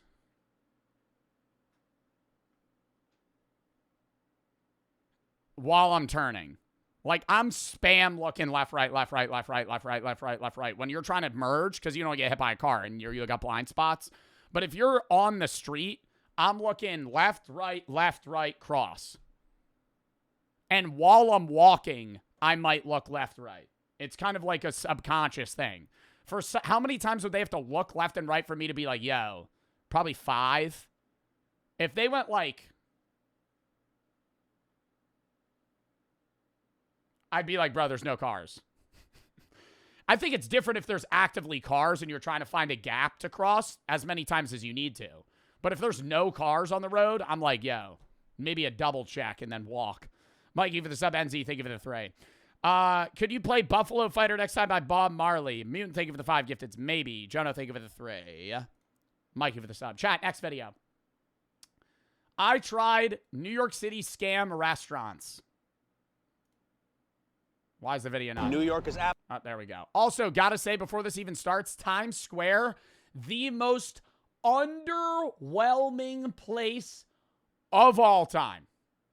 Very cool. Love to be there, right? Went there not too long ago. But like, yo, I feel bad for people that, like, I love New York City. I think New York City's awesome. I think there's great plays, there's great food, great people. But like, visually, it looks a lot better on camera than in person. Like, it's just a big city. Like, if you've been to Boston, New York, Chicago, fucking any big city, really, it's like that, but just bigger. Absolutely notorious. Ball drops overrated. Oh, Minnie! Minnie's a person? For scams. What the fuck? Like hot dog vendors who... Yeah, I've seen that shit. They scam drunk people in the middle of the night. $54 for a hot dog. Charge you based on appearance. So today I'm going to be testing some of the worst restaurant scams in NYC to see if they're true or false, starting with... What did that say? Today I'm going to be testing some of the worst restaurant scams. Automatic gratuities applied at restaurants' discretion. Okay, you gotta put how much. I think everybody should be tipped, but I think like you should say the amount. NYC to see if they're true or false, starting with this potential street food scam. We got this off Reddit. There was a hot dog vendor by the World Trade Center who was notorious for scams. Bro, the amount of people that sell fake shit in New York's crazy too. And it's like cool because you could haggle them, but it's just like, I mean, they're not selling it as if it's real. It's all knockoff shit that they know is knockoff shit, but. People, if you looked like you were from NYC, he would charge normally. If you came with an accent or looked like a tourist, the prices skyrocketed. Then I just saw this clip online of a guy getting charged $54 for a hot dog. Here's the mission. We'll be testing. $54 is nuts. That's actually just a fucking, that's not even a scam, dude. That's like stealing. Like... $54, I'd be like, yo, I'm gonna dispute this on my card, bro. I'm not paying that. Like, you're not getting that money. I'd be like, give me that shit back in cash, bro. Fuck you. $54. I think if you got conned, like, how much would I reasonably get scammed for a hot dog in New York? I think I'd pay like $6. I think somebody could scam me out of $6. But like, I mean, how much isn't a dog probably like $2 in New York? Like a regular hot dog? How much is a regular street hot dog? I can't order hot dogs anymore, so I don't really know the prices. $2 to $4, yeah. $2. If they were like, it's $5, I'd pay it. Even if they were just charging like $2 normally. Testing 3 different hot dog carts to see if locals and tourists get... What if you're drunk? If I'm drunk, I get pretty desperate. I'd pay a hell of a lot more. I think if I was really drunk and the guy was like, I'm not giving you the hot dog, I'd be like, $10. Price differently. I'll go first, then we send in James, who'll be playing the role of lost international tourist who just landed 6 minutes ago. All right, here goes nothing. Get a hot dog with mustard. How much? $5. Thanks. $5? Fair price. Regular hot dog. It's actually not bad. It's the first time I could say that in a while, ordering a random hot dog. Now I see how... I miss just a wet hot dog sitting in warm water for 12 hours. The smell, dude. Oh my God. It's just like, you know, you're ticking minutes off your life. Yo, no, seriously. When they pop open that fucking container and it's just like that smell of like hot dog water. Yo, I'm dead ass. That shit smells so good to me. Or like a roller dog, yo. I know they're so bad. They look so good. When it's just like sweating. You know what I mean? You could walk into a 7-Eleven, it's just a rotisserie hot dog, it's just dripping. I'm like, you know, your mouth starts salivating. James does. And yes, he is a terrible actor. Hot dog. How much? What happened next was so unexpected, I genuinely didn't plan for it. Wait, so John gave me a 10 and a 5. I think I handed him a 5 and then he gave me the 5 back. I get a free hot dog? Did I scam him? And yes, James returned the $5 to the original vendor. This is weird. Let's try it again at another cart. No prices again, same setup. You have a hot dog with mustard? How much? Thanks a lot. $5 for another hot dog. Yo, $5 a dog in New York City, yo? Whoa. This economy's going to shit, man. What is going on? These guys are charging normal prices and actually have decent hot dogs, too. Now it's James's turn. Hot dog? $5 again. At this point, Reddit is not looking great. All right, another hot dog. Guess how much he charged me? I'm gonna guess $5. Yeah, he charged me $5. No scam. No more scams? Wow. No more scams. Do I look too loco? Honestly, I think the city may be cracking down on this because I saw a lot more carts that had prices listed. I think scam vendors are out there. Oh my God, like, what is that, illegal to not have your prices listed? I get them not having it written down because shit changes like day to day. But they're few and far between, and that makes me happy. One last try before we officially call this myth busted. How much? Three. Okay. Ooh, $3 dog, that's a fucking steal. Chili cheese dog. Oh my God, dude, the other day I Uber Eats to my friend a footlong coney dog from Sonic. And I told him I was going to order him food, and I didn't tell him what I was going to order him. And I ordered him a footlong chili cheese dog, and it came in, and he was like, dude. And I got extra relish on it. It looked disgusting. I was like, all right, here's the deal. I'll give you $100 if you finish that hot dog, but every second it takes you to finish the hot dog, you lose $1. And all my friends matched it too. So we had like $500 on the line for him to eat this hot dog. Yo, it's like 80 seconds on the clock. He's like double fisting it. He still has like, I don't know, probably another 6 inches on it. I'm like, yo, you're just not getting money. He ate the whole hot dog for nothing. I mean, it's free food, but like $3. That shit was hilarious. And then I got him these 2 chili burgers too. I'm like, how much? I was like, $100. How fast do you think you could eat it? He's like, 4 minutes. I'm like, all right, I'll do all or nothing. He's like, I can't do it, man. These prices are straight out of 2010. $3. This is the cheapest hot dog I have found yet. This is crazy. I sent in James one final time, expecting this segment to end peacefully when this happened. Hot dog? How much? $4. No. Well, guys, we've been looking for scammers. He charged Sean $3. He charged me $4. Big scam. I mean, that is like Connie that he's charging somebody something else, but $1 more isn't really that big of a deal. Like, I don't think that's enough to like go bitch at him. If he charged double, I'd be like, yo, you're a dick.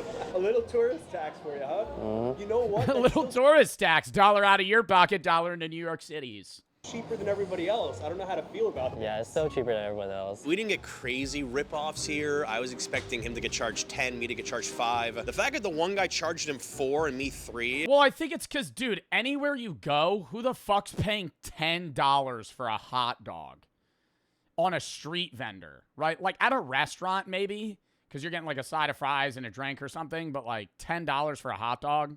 I guess technically we can argue it's... I did in Manhattan. Yo, you were the one that got scanned, bro. Probably walking around like a tourist, bro. Picked up a New York Yankees hat, walking around. Yeah, can I have one hot dog? How could I have a glick? He starts using slang. Can I get a glick? How much? Confirmed, but he's still cheaper than everybody else, so you decide. That's a $1 tourist tax, James. So we're calling this one confirmed, but weak. Now time to wash down those hot dogs. Are New York bars ripping you off? Yo, they had to have been, because when I went to that fucking hotel bar and that motherfucker charged me $72 for 2 espresso martinis, that shit, I mean, I felt like I was in the fucking Matrix, dude, when that shit happened. I was like, is this a simulation? $72 for 2 fucking espresso martinis. Espresso martini, I think, should be $20. $20 espresso martini. I know it's espresso. It's high quality espresso. You're getting maybe fucking good vodka in it. You know, okay. $20. The scams many restaurants, bars run is using undersized pint... 25 tops. $50 for 2. And that's like even pushing it then. Glasses for beer. They look like normal pints, but have a thicker bottom, so you pay for a 16-ounce beer and instead get a 14-ounce beer. Oh, that's just Applebee's. This isn't even New York. That's just Applebee's. You ever wonder why, dude, Applebee's, they bring out your beer, bring out a drink, dude. You get a fish bowl. It's some thick-ass glass. Cup filled with ice. There's about 4 ounces of liquid in that. Why is no one talking about this? We're talking about this. We're gonna go to a bar, and we're gonna see how big a pint is. The mission is simple. I'll order a pint, measure it, and see if a pint is actually 16 ounces. Yo, you know shit's getting crazy when this guy breaks out the fucking measuring cup. And I decided on Francis Tavern. It's so old George Washington used to drink here. And since the man literally couldn't tell a lie, I'm assuming he wasn't getting short poured either. All right, just wanted to get a Nitro Red. Yo, you're not getting scammed at like a high quality bar though. You're gonna get scammed at like some corner joint that just has a door on a wall. Like, it doesn't even look like a real place. To get a There's not really signage. Like, that's where you're going to get scammed. Nitro Red, and Only that's it for now. locals. Yes, I bought a pint-sized beaker on Amazon, and yes, I am deeply embarrassed about this whole situation. I'm so clumsy, I'm afraid I'm gonna spill some of this beer and we won't get an accurate measurement. I started pouring the beer into the pitcher, and of course, I spilled some. Science was never my thing. It's good. Considering I spilled a little bit, it's good. I think it's close with the foam. I don't think there's any issue here whatsoever. Not only is this a correct pint, this Irish beer is fantastic. In fact, I'm gonna chug it. Before any of the waiters see what I'm up to, I may regret this decision. James, hide this, please. I wanna hide the evidence immediately. This one checks out. Reddit, you failed us. The pint scam is debunked. After testing many of these I mean, you tested one bar in New York. Like, I think Reddit's wrong in that every bar will scam you, but how many bars are in New York City? Thousands. There are 25,000 nightlife establishments, including bars, clubs, and venues in New York. So, yeah, some of them are conning people. Called scam restaurants. One thing is clear, in New York, your money disappears fast. And while financial resolutions sound great... 25,000? Dude, New York's huge. Huge. Like, you could get lost in New York if you don't know where you're walking. I mean, the city's set up pretty well in that it's like a grid. So if you just know what street you need to get to, you'll find your way. But, yeah, dude, New York's fucking massive, man. Everything looks the fucking same. You're just walking through tall-ass buildings. Let's be real, budgets don't magically reset on January 1st. Between post-holiday credit card bills and getting back into real life... Oh, it's an ad. Tank of gas using... What happens when you pay with a credit card at a New York deli? Will it cost you more than it appears? I went to a bodega this weekend to buy a sandwich. Interaction mostly went fine. When I went to pay, I was told my sandwich should be $10. When I looked at the transaction, it was for $80. The mission here, I'm gonna order something to eat from a random bodega, and let's see if my credit card charge... I mean, if you're paying for that, you're just a dumbass. Like, that's... I don't know, man. If you walk into a deli, get a fucking chopped cheese, they tell you it's $10, and you look at the fucking, like, I guess, like, credit card machine, and it says $80, and you fucking scan your credit card, you're an idiot. Like, I feel like the people that are getting scammed, it's not even that these businesses are scammers, it's that these people are very scammable. Like, I want to see what this person looks like that just spent $80 on a fucking sandwich. Is inflated or not? You're victim blaming. I'm not okay, using the term victim blaming in somebody getting charged $80 for a sandwich is a little absurd. I think we're using the wrong terminology here, right? I think you getting scammed out of money buying a hot dog, I would not say you're a victim. I would say you got scammed, right? Like, it's victim of a scam, but I think the term victim's, like, reserved for, like, extreme things. How are you? Can I get a chicken fajita panini? Food comes out fast. Moment of truth. 26. No receipt. Thanks a lot. It said 11:26 when I paid at the counter. And you could just dispute the charge. I'm gonna check my email and see what I was charged. Honestly, I would be shocked if it was not $11.26. Are all New York bodegas secretly villains? Nope. $11.26. Definitely not a scam. And honestly, that panini looked pretty good. I'm gonna try it. What the hell? Considering I only ate a few bites of hot dog. That looks so fucking good. Oh. Today, I was actually hungry. Fire-Eye Girl and Juice Bar, not scamming anyone. Solid, soft, juicy panini. The only scam is not getting into this place and getting this mighty fine panini. And as I suspected, this was a rare incident. Scam debunked. The next scam involves your favorite dessert. Ice cream is the most innocent food on the planet, but can you get ripped off for it? By Dumbo, there was a nearby ice cream truck. I noticed that none of the items had prices. The truck said cashless, meaning only card, and the young Italian guy working in the truck was handing people a small white device to tap the card on. When I tapped, my card declined. I asked how much the ice cream was. He said $15 each. The mission...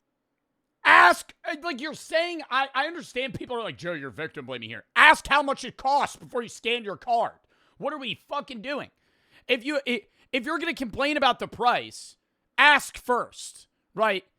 If you're Jeff Bezos, yeah, scan your card and then be like, okay, how much was that? Like, why are you scanning your card before the guy tells you how much the fucking total is? Like, confrontation is scary. So you're just going to pay for something without knowing how much it costs? Like, that's your fault. I wouldn't say that's a scam. Like, you're Jeff Bezos. Okay, yep, here we go. Joe Bart stuttered. Here, simple. Find the truck, buy one. Like, I do think some of these street vendors are scammy people, yeah. But at the same time, like, you're outwardly not asking how much something costs. So it might not even be a scam. The ice cream actually might just cost $15.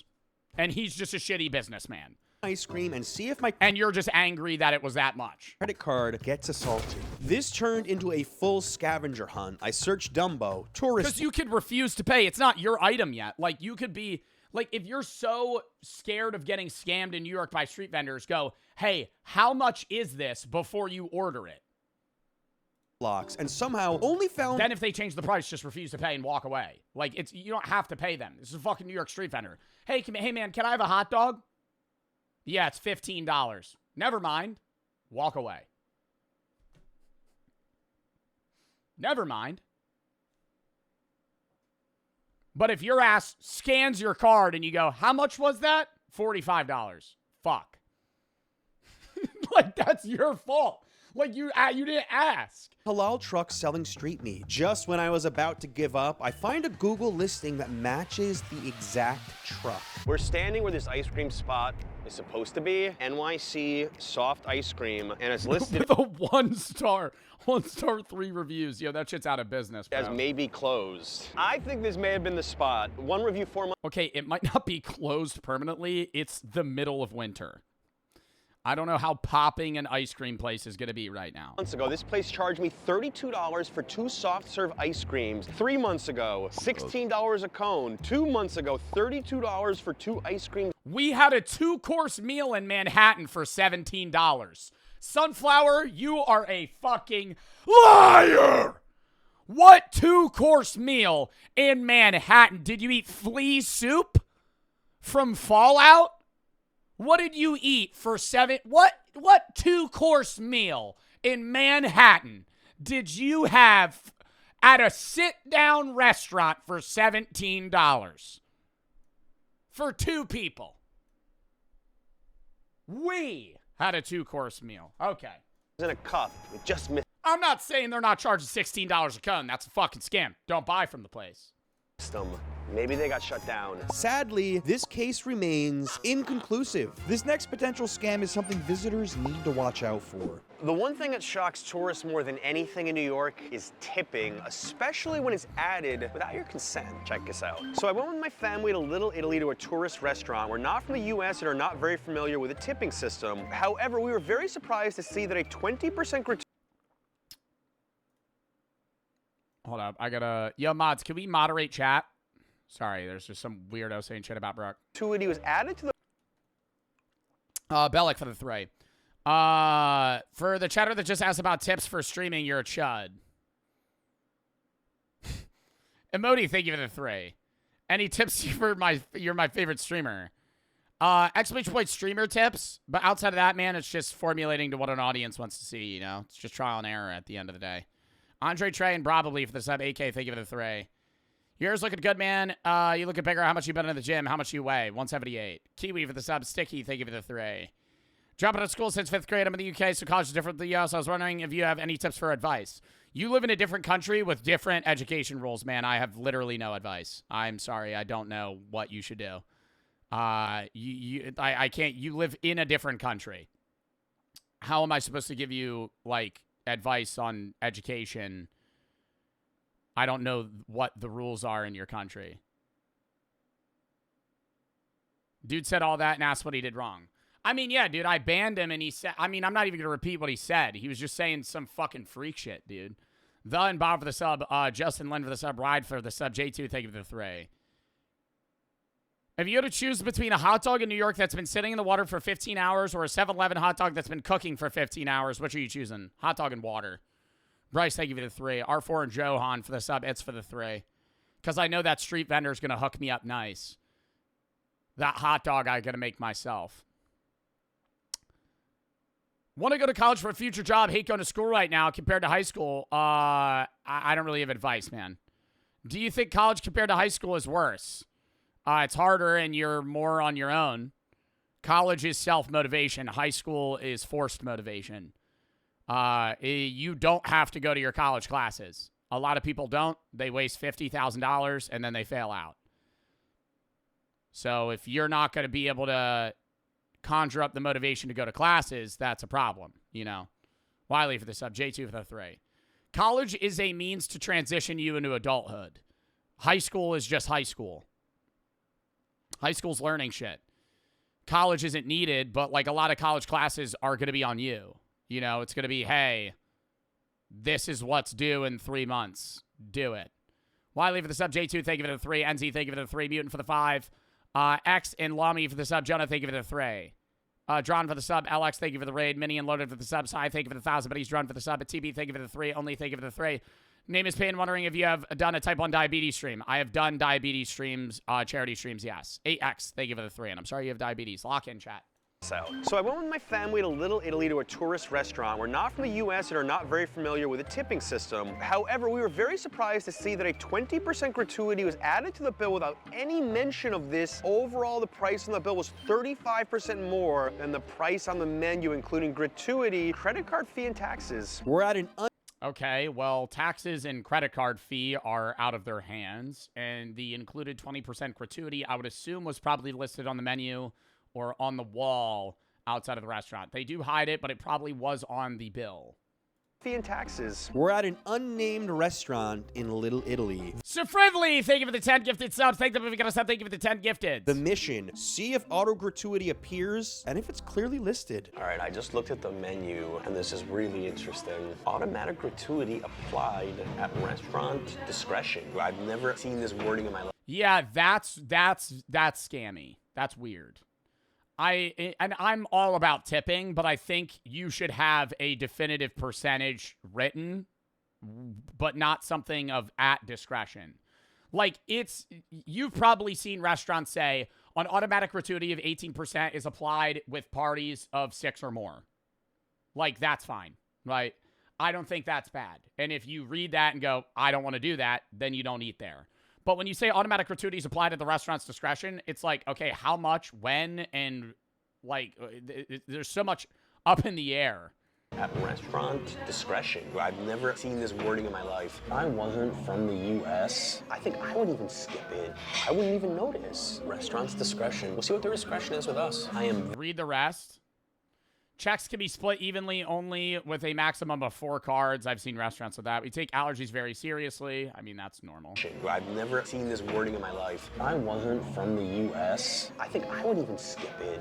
I wouldn't even notice. Restaurant's discretion. We'll see what their discretion is with us. I am very, very excited. I mean, they're not going to add more than 20%. To find out what's going to happen. Food arrives. The bread, good. The calamari, edible. The lasagna exists. For the first time in channel history, I care more about the check than the food. Moment of truth.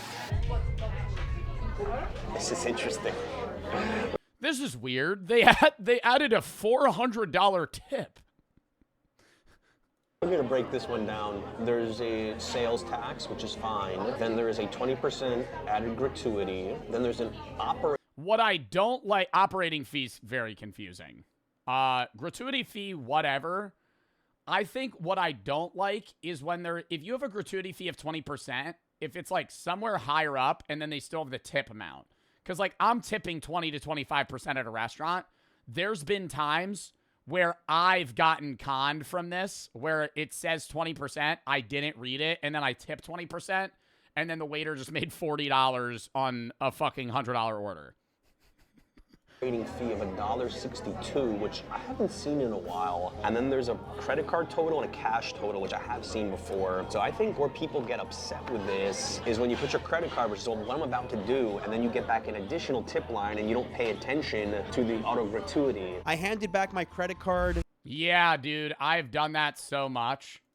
And then they take the other one because I'll just hand them the card, not read it, because I got to pay for it no matter what. I'm not going to dispute it. And then they give it back, and then I don't see that there's already gratuity given. Seen before. So I think where people get upset with this is when you put your credit card, which is what I'm about to do. back my credit card, and this happened.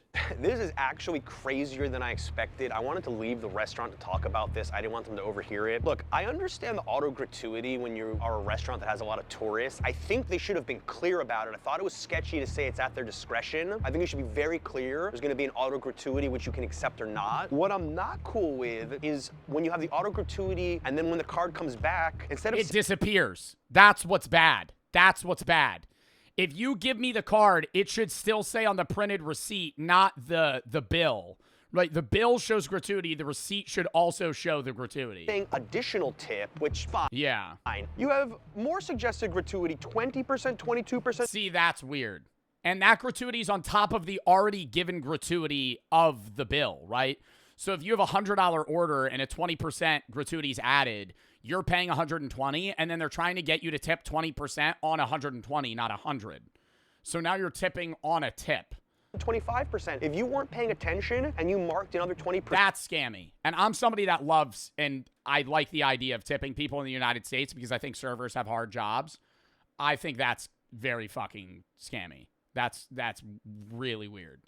You would have. And I hate that. Well, I hate that, and I hate the tip on like shit at air. Dude, one thing is like tip at shit at airports, bro. When I literally go in to buy a water, they scan the water, and then there's a thing that pops up that says 18, 20, 22% tip. 0. You scanned my water. I could do that myself. At airports, yes. I've even been at an airport where I did a self-checkout and a tip popped up. Who am I tipping? The fucking electrician? The guy that, who am I tipping? The guy that made the machine? I don't, like, who the fuck am I paying money to? I didn't interact with a single worker, and there's a tip that pops up on the fucking self-checkout. Spend $66.90, almost an extra $25 of Am I tipping myself? Am I patting myself on the back? Oh, I'm going to hand myself a $5. Thank you. Tax and tip and fees, about 60% over the bill. I don't know if it's a scam, but it's definitely sketchy. That is really confusing to tourists, and I'm not a fan of it whatsoever. I can only imagine how many tourists double tip without realizing. This one is confirmed. Not illegal, but definitely sketchy. Our final scam is a bizarre one. What happens if you get food added to your order that you didn't request and you still have to pay for? We blurred out the name of the restaurant. What? What do you mean? The waiter recommended the lobster. We told him we didn't want it, and he added it without asking us to support. Oh, like you sit down at a restaurant, they're like, you should really try the flounder. And I'm like, okay. I think I'm going to have the chicken tenders. But thank you for asking. He brings it out, and then he charges you. Dude, I love that shit. I love stone cold staring at a waiter rattle off 5 minutes of specials just for me to order nothing on that menu. So we have a souffle that we're going to be serving today, and I'm like, really? Oh, and what does that come with? Oh, okay. Yeah, no, I'll have the onion rings. Surprise us. We told him we didn't want it, and he refused to take it off our bill because it was already prepared for us. Here's the mission. We're going to dine at the restaurant in question and see if we get charged for anything we didn't want. This is probably the fanciest Chinese restaurant I've ever been to in New York. I took off my hat, you see? Time to act as indecisive as humanly possible. What do you recommend? The duck dumplings, the oxtail bun, the teacup scallop and shrimp wonton is super flavorful and nice this time of year. However, that's the only thing that's not very shareable. Ah, I see. I kind of want the spicy cucumbers. Okay, actually, I'm going to have none of that. I think I'm not going to have the oxtail. I think I'm going to have the General Tso's chicken. Thank you. I'm not sure. No. So many decisions. This waiter deserves a medal for her patience. Let's do the braised black pepper oxtail bun. Let's do the crispy pork and chive dumpling, the duck dumplings. Any other ideas you think for sharing that I missed? The strange flavor burrata is very popular here. What's so strange about it? That's because you find that at Italian restaurants. Okay, sold. I'll do that too. Spicy cucumber. But what is he seeing if he's going to get scammed? Because he's ordering what they're saying to order. Like, they're not going to be given anything free. You refund those push-ups. Bagel and FN for the sub. Asta and Silent for the sub. Chunky, thank you for the 3. What are some good games I should play? Slots and Daggers. Arc Raiders. Marvel Rivals. I don't know. Creeper and Morgan for the sub. Rexia for the sub. Dumplings, pork, and duck. Yes, yes. So we confirmed the order. Really don't think there's gonna be extra stuff coming that I didn't ask for. This just doesn't strike me as the kind of place that would pull that, but I've been surprised already today, so who knows? Everything came out. Wait a minute, did I order these? Uh-oh. This is crazy. We actually went through the footage. I originally was Dude, what is that? wavering on. Are those limes? Are those cucumbers? Dude, those look like limes. Uh-oh. This is crazy. We actually went through the footage. I originally was wavering on the spicy cucumber, and then the waiter at the end brought it back up. I kind of want the spicy cucumbers. I'm not sure. Spicy cucumbers. I don't think there was any ill will there. I think she was just double checking if I wanted it. I didn't originally pick it, but I said yes, so it doesn't count. Definitely the spiciest cucumber I've ever had. Then we got these strange flavor burrata. Let's see if it flavors that strange. I think strange might be the wrong word. Unique might be better. All right, oxtail bao. This hits. Woo. Perfect soft and savory texture. Oh, I honestly want to thank Reddit for sending me here. Thank you. Moment of truth. We're gonna see if the check lines up. Maybe something got thrown in, I don't know. Oh my God, they added something. Just kidding. It's legit. Well, not. Let me look at the prices here. Oh my God, they added something. Just kidding. That's very reasonably priced. $16 for pork dumplings is a two-person meal, $78. It's legit. While not cheap by any means, my Chinese fusion dinner was quite memorable. I might even bring the wifey back for this one. I was as indecisive as humanly possible, and I consented to all the food that was presented to us. Nothing added to the check, nothing added to the table. Not a scam. The moral of the story, believe some, but not all of what you read on Reddit. Now, a lot of my viewers are afraid to try street food. Well, in this video, I only eat New York street food for 100 hours. Oh, God, dude, you're going to be fucking shitting your pants, man. Only eating vendor food for 100 hours? That sounds horrible. Just going to have the meat sweats 5 hours in. FN for the sub, SG, thank you for the 3. Redeem 10 push-ups. Yeah, I said refund it. Asad Bagel, thank you for the sub. All right, I got to piss for the fucking 18th time, then we're going to hop into another video. After this next video, we're going to do the personality test, and then maybe a game or two. I don't, no, not a game or two. Maybe a game. We'll see. Depends on how long the tests take. Probably not, though. Today probably reacts, then the review. Tomorrow, or the fucking personality test. Tomorrow, Hightail, we're trying out for the first time. The S&P event, maybe, and then maybe some random games, Quarantine Zone, or group games with guys. Tuesday, I'm not live. Wednesday, horror games, random games, Quarantine Zone. Thursday, I'm not live. Friday's reacts. Saturday, S&P, Bro v Bro with Yusuf. Next Sunday, reacts, Steak, Roblox collab. Next Monday, S&P event for the Ender Dragon fight. And then we'll go from there. We got to fucking finish Quarantine Zone before I'm on that weird, like, on and off streak. So we might grind that out. Maybe play Quarantine Zone today for a little bit. Who knows? Combas, thank you for the 4. 15 11 to Germany. I was wondering, what do you think of the difference between drinking age in the EU and US? Because I got to drink it with my friends every 2 weeks. Then I want to tell everybody that lives in the US they are completely shocked, wondering, what do you think? Farts, thank you for the sub. SG, thank you for the 3. I mean, I'm not completely shocked. The drinking age is, what, 18 in Germany? I think it's different culturally. I think people in the EU get drunk earlier than people in the US. But I think people in the US, I don't know, there's upsides and downsides to each. I think people get drunk earlier in the UK and like the EU, but they then mellow out and like control their drinking better. I think people go pretty buck wild in the US when they're in college. But I mean, I've never been to the EU, so I can't really personally attest to either of that. Malins, thank you for the sub. Also, thank you for the 3. Been suffering from depression. Help cope. Your streams have been helping me not wanting to exist. Love your content, what you're doing. Make sure you get serious help, man. My stream should not be the only thing helping you, but I'm glad I'm able to help Austin. Depression's no joke. Get the help you need, man. Count me down.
Oh. We're back. All right. Ooh. Malins and Charlotte for the sub. Austin, thank you for the sub. Again. Did we look at a sneak peek of the best of video? I'm going to see Aiden's work here.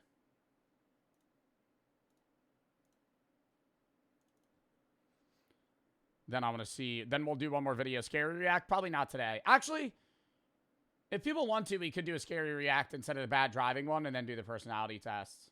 I'll do the bad driving video another day. I don't really care. We could do that. Continue. Oh, loving the intro thus far. You kids did a terrific job.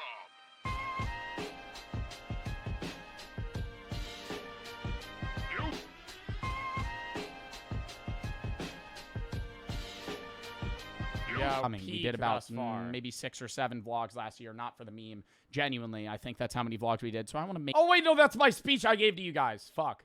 No, you can't see that. You're not sorry, you piece of shit. You betrayed me. Somebody said, please play something else. Banned! Banned! Banned! Banned! Banned! Banned! And blocked. Bye! Bye! Yo, Clips. Yo, Clips. Yo, Clips. See you never, dog. Yo, see you never. Chris! Corporate talk over here. No, Chris, just a word of words. Just a word of words. Just man to man. That's fucking mad. I will throw you off the fucking mountain and not res you, and you will spectate the rest of the game. I'm the driver. Do not... Motherfucker! All right, we're going in the van.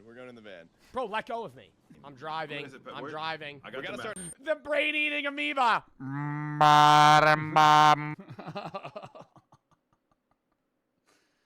Stupid.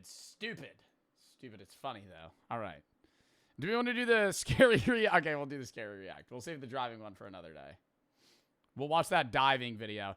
It's not going to be like horror, but it's more like a disturbing story, chilling scares video. That was like what the other video we were going to watch was. We'll watch this. And then we'll do the personality tests. In September 2019. Dank, thank you for the thray. Will you play God of War? Maybe sometime, don't know when. Malins and Charlotte for the sub. Chat, I want to say, I'm sorry to everybody that has a million games that you want me to play. Please stop asking me when I'm going to play a specific game. I'm not upset with you. It's just that January and February, there's a million games that come out, and I don't have the time to play all of them. And I do want to get to many of them. If you have games you want to play, videos you want to react to, videos, /up, give, /tab. Estimation by schedule, if you want under the schedule. Life is Strange, no idea when I'm playing that. Probably mid-March. We still have to play Reanimal, Resident Evil Requiem when it drops, High on Life 2. We still have to finish Quarantine Zone. Hell March dropping. There's so many games that are coming out. So many games that I got to play. The SMP is still out. I do want to play God of War. I think realistically, when I'm going to reach back and play like Life is Strange, God of War, and all those other games, when the SMP is over.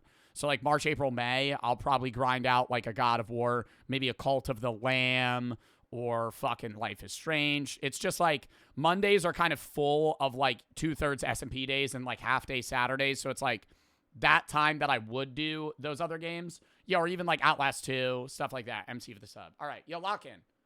Hold up, let me turn off the light. Actually, I'm not going to turn off the light for this one. This is a disturbing video, though. 5 most disturbing diving videos. In September 2019, 40-year-old Steven Weber Jr. and his girlfriend Kanisha Antoine went on a vacation to Pemba Island. Steven had been dating Kanisha for a while by this point and had planned to propose to her during this trip. What neither of them knew, however, was that the happiest trip of their lives was about to turn into an irreversible tragedy. The groundwork for this tragedy was... I have an absurd fear of sharks, number one, and the abyss of the ocean, more than sharks. Like, if I look down, it's not like murky water, okay? Being in murky water upsets me, but it's not scary. It's like... If I go under, like, say I'm standing and I go underwater and I can't see anything, no problem.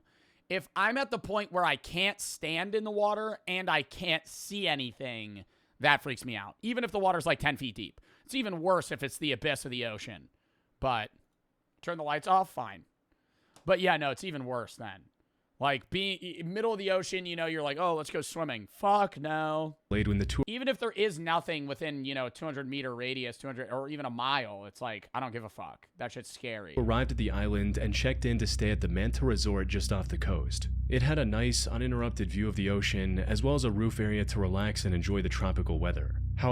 Is that just a house in the middle of the fucking water? However, the most important feature of this resort was the underwater room, which offered Oh my god, it's gonna break. a 360-degree view of the marine life surrounding the resort.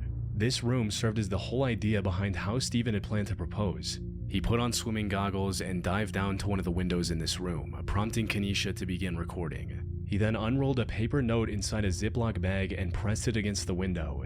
It read, I can't hold my breath long enough to tell you everything I love about you, but everything I love about you, I love more every day.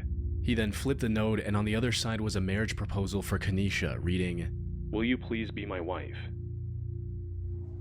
Oh. How does this go wrong? He can't hold his breath? I so cute.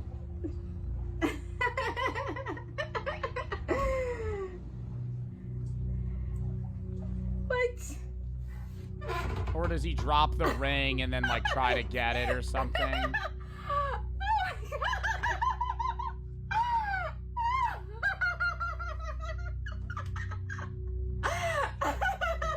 What happens? He'd also showed the wedding ring he'd brought for this occasion before swimming up to hear Kanisha's response. At this point, Kanisha stopped recording and rushed to the surface floor, eager to give her answer. But once she looked outside, instead of a smiling Steven, she saw nothing. Steven was nowhere to be seen. Kanisha climbed the roof, hoping he might have been up there. Unfortunately, there were no signs of Steven anywhere. He had vanished, somewhere between showing her the ring and swimming up to the surface. What? I mean, bro, that was like there's probably like 8 feet underwater. Where the fuck did he go? After understanding the full gravity of the situation, Kanisha called for help, with several locals rushing to her aid. Unfortunately, it took some time to find Steven. He was floating in the water, and by that point, it was already too late. No, bro. Oh my god, him trying to plan a happy fucking marriage for his soon-to-be wife. How did he die? He probably had passed out. I don't think it was like he immediately drowned. Tried to revive him with CPR. However, it wasn't effective. Steven had miscalculated how long he could hold his breath underwater and drowned before he could reach the surface. You can even see his hand shaking as he holds the ring near the end of the video, his body desperately telling him he needs air now. But in an effort to get his point across and make the moment that much more special, he ignores this, and unfortunately pays the ultimate price. No, dude, this isn't even, like, disturbing. This is sad, man. What the fuck? Mini Joe is a YouTube channel that occasionally posted travel videos up until 3 years ago. No, that's so upsetting, dude. Especially, I know, obviously, it's like he's dead and that's terrible, but also, like, this woman, this is supposed to be the happiest point of your life, like, getting proposed to. And then, like, you're excited to hug your fiance, and he drowns. Most of these were typical travel vlogs showcasing the hosts of different expeditions around the world. Biggest fear is drowning? Drowning's a terrible way to die. Terrible way to die. However, out of the roughly 30 videos they've uploaded, one stands out for just how disturbing it is. This video contains a collection of footage Joe and his friends captured while doing technical dives in the Blue Hole in Dahab, Egypt, which is often considered the deadliest diving spot in the world. There are a few conflicting reports on the total number, but most people agree that somewhere between 130 and 200 divers have met their end while trying to reach its depths. That is an average of I feel like when that type of death count rises in a diving spot, the government, and I know there's places where they have done this, but I feel like there should just be like a rule of sorts. Like, yeah, legally you should not be able to go there. If 200 people have drowned or died in this area because it's that dangerous to explore, like, there should be either some sort of legal safety measure to where, like, if you fucking pass out, they're able to save you. But 8 lives lost per year, and unfortunately, and what's really sucky about that is that motivates even more people to do it. Like, the fact that the dive's so dangerous that people are dying makes people go, I want to do that. because they want to be the one that survives. Unfortunately, the total is still going up. What's worse is that the remains Yeah, oh my God, it's even worse with cave diving. Worse with cave diving, underwater cave diving or regular cave diving. of many victims are never recovered, which is exactly what made Mini Joe's video so unsettling. Their dive started off like any other, but as they descended deeper, they came across the tanks, lines, and suits of those who came before and never made it back. Some of the remains were wedged into narrow crevices on the ocean floor, hinting at what might have gone wrong for them. Most were also taken over by the environment, suggesting they might have been down there for years. Above all, these encounters served as a constant reminder of the true danger of technical diving. Dude, on the same level as that, it's Mount Everest, bro. Like, what is it? The man with the blue or yellow boots? Like, those bodies don't decay. Like, in that, you're just seeing their gear. And you're like, oh, fuck, people died here. Dude, at Everest, they're just a dead body. It's green boots. They're just a dead body. And they're still frozen because they're never going to decay because they're, you know, it's fucking, what, -10 up there. Divers often have to carry multiple heavy tanks before they can even begin the descent. Then, once they're in the water, they have to constantly monitor their oxygen levels while also staying aware of their surroundings. Things only become more dangerous the deeper they dive, where even a moment's distraction can quickly turn fatal. However, all of this is true for any dive, regardless of the location. What makes the Dahab Blue Hole even more dangerous is the false sense of security it provides. Blue holes, for those who don't know, are like vertical caves in oceans that go a lot deeper than the surrounding ocean floor. And the one in Dahab, Egypt is an even more extreme version of that. One of the biggest contributors to its deadliness is its depth of about 426 feet, or around 130 meters, which isn't very apparent from the surface. It's also an almost vertical drop to the bottom. This catches many new divers off guard, causing them to miscalculate their gas levels and tragically become another name on the memorial near the diving site. One of the most well-known cases of this is 22-year-old Yuri Lipsky, a Russian diving instructor with— No! We've seen this video! No. This one's terrible, dude. It's on YouTube. plenty of experience under his Oh, is this the one where he fucking sinks to the bottom and he thinks he's swimming sideways, but he swims to the bottom and then he, like, notices it's getting darker? belt. However, he had no prior experience with the Dahab. Oh, no. Yeah, this is that video. And he hits the bottom and you hear the thud and he just goes, because you can't, obviously he's underwater. Blue hole, resulting in it taking his life. The footage from his recovered diving camera showed him descending into the depths faster than expected, struggling to keep his gas levels in check, trying to quickly slow— Well, because you get so disoriented when you're not, when you don't see the the surface isn't, like, obvious. He thought he was swimming sideways. down his descent, causing the buoyancy device to burst, and eventually succumbing to nitrogen poisoning in just 4 minutes after starting his dive. However, the sheer depth is only one part of this blue hole's danger. As Mini Joe's video demonstrated, the other part of its lethality comes from the network of partially collapsed caves littered throughout the area. They promise incredible views and look like prime diving spots at first glance, but in all reality, they are deceptively difficult to navigate through. Narrow passages and jagged rocks are everywhere. A single mistake can leave a technical diver stuck in one of these caverns with— Oh my God, or like you cut like one of your diving tubes or something, like and then now you're just stuck down there. no way out until their gas tanks inevitably run out. The terrain also makes recovery extremely difficult, and many families of the fallen often opt to just leave their loved ones down there so as not to endanger even more lives in recovery attempts, which explains why Joe came across so many diving suits in his video. In July 2016, a diver named Jacob Childs went on a group diving trip off the coast of southeast Queensland, Australia. The boat stopped roughly 35 miles or about 56 kilometers off the coast, and Jacob was the second to last person to dive. However, a minute after entering the water, the diving line slipped out of his hand. He thought he could swim back to the boat and start over, but as he got closer, he was shocked to realize the rope had been pulled in. And before he could think of what to do next, a strong current swept the ocean's surface and separated him from the boat. To make matters— That far away? From the boat.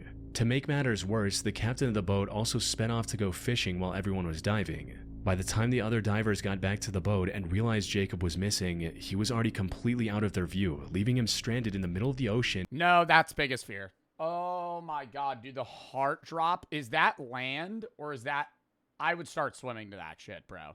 I mean, but that's probably like 50 miles away. Like, do you sit still? Is there even a point in sitting still?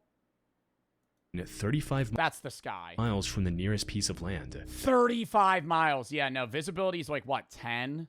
Out in the middle of the ocean? That said, the distance from land was the least of Jacob's worries at that moment. For starters, the water around him was nearly 20 degrees Celsius, which is about 68 degrees Fahrenheit. This wasn't nearly cold enough to make him freeze up and pass out immediately, but it was cold enough to slowly sap away his body heat, making him more susceptible to hypothermia and exhaustion with every passing minute. It was also late in the afternoon, and the sun was about to go down, meaning it was only going to get worse. After a while, a rescue plane flew above him twice, but it didn't see him. And this was while it was still bright, and the inflatable indicator was visible from quite a distance. He knew that once it got dark, his chances of being rescued would drop to almost zero. Well, the sun's going down. If the sun goes down, they won't do nothing. That's a wrap on old Jakey. Oh my god! I guess. Unfortunately, there was nothing Jacob could do at that moment but wait and continue recording what possibly could be his last message to his family. Identifying the right direction and then swimming for over 35 miles would have been next to impossible. If he had taken it upon himself to try and reach the coast, he would have likely exhausted himself and drowned partway through. He did try to follow a fishing boat he saw in the distance, but quickly realized that he wouldn't be able to get close enough to get its attention, leaving him feeling dejected. It's way too far for me.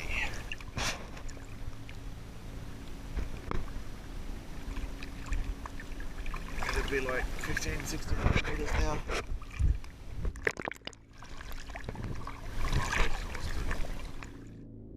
And is he treading water this whole time, or use a flotation Besides, device? swimming too far from his original location would have also reduced his chances of being saved, since rescue teams would no longer know where to look.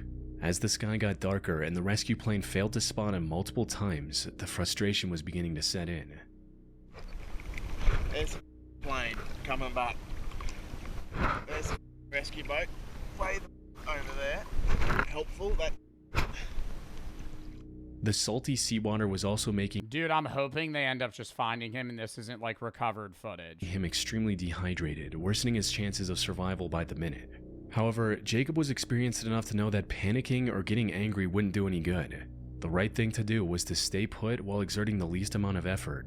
After drifting in the middle of nowhere for over 6 hours, he was finally spotted by a helicopter and brought to safety on a rescue boat. Thank With the fuck. sun nearly below the horizon, he came dangerously close to losing his life that day. Fortunately, he was able to recover with no permanent injuries.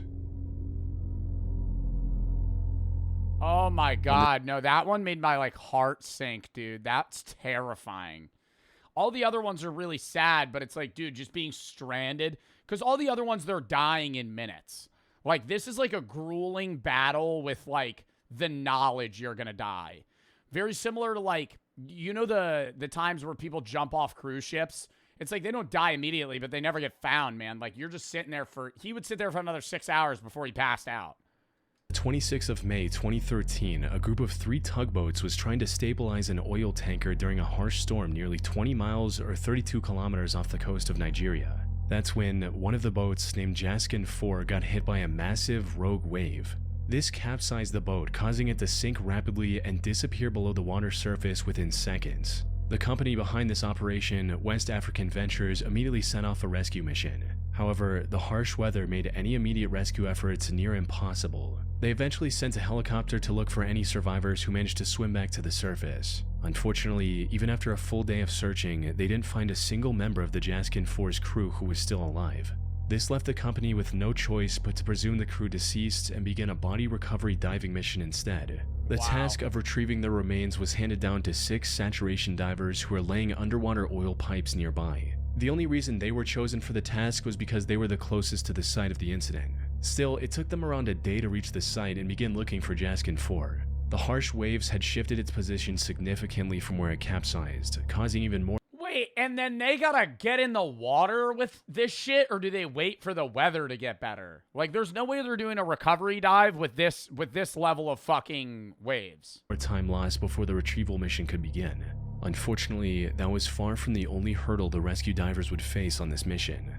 Once they located the Jaskin 4 and dove down to it, they discovered that the boat had turned upside down. It was now resting on its Oh my God, is there an air pocket and there's somebody inside still alive? primary mast, which could collapse at any time. Due to significant pirate activity in that area, all of the Jaskin 4's entrances were also locked shut, forcing the divers to use specialized underwater torches just to gain access. Sadly, their assumption turned out to be correct. By the afternoon of the 28th of May, 2 days after Jaskin 4 had sunk, the rescue team managed to recover the remains of 4 crew members, though 2 were still missing. But just as all hope seemed lost, one of the divers, named Tony Walker, made an incredible discovery. For some context, Tony was being instructed on what to do by his supervisor. Oh, dude, these are getting even worse. Not only imagine being stranded in the middle of the ocean, imagine your boat capsizing and you hear the thud and you're on the bottom of the fucking ocean. It's pitch black. It's hot. Or cold. I don't know. And you're just fucking waiting.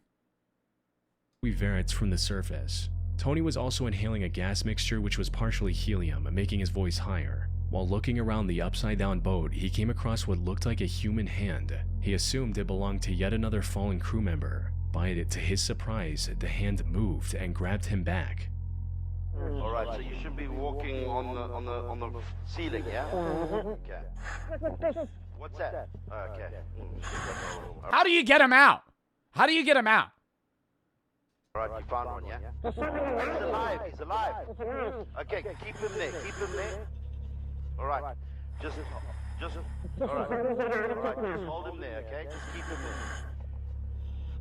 Oh, I don't know what we're gonna do now. All right, just keep him there and keep him calm, okay?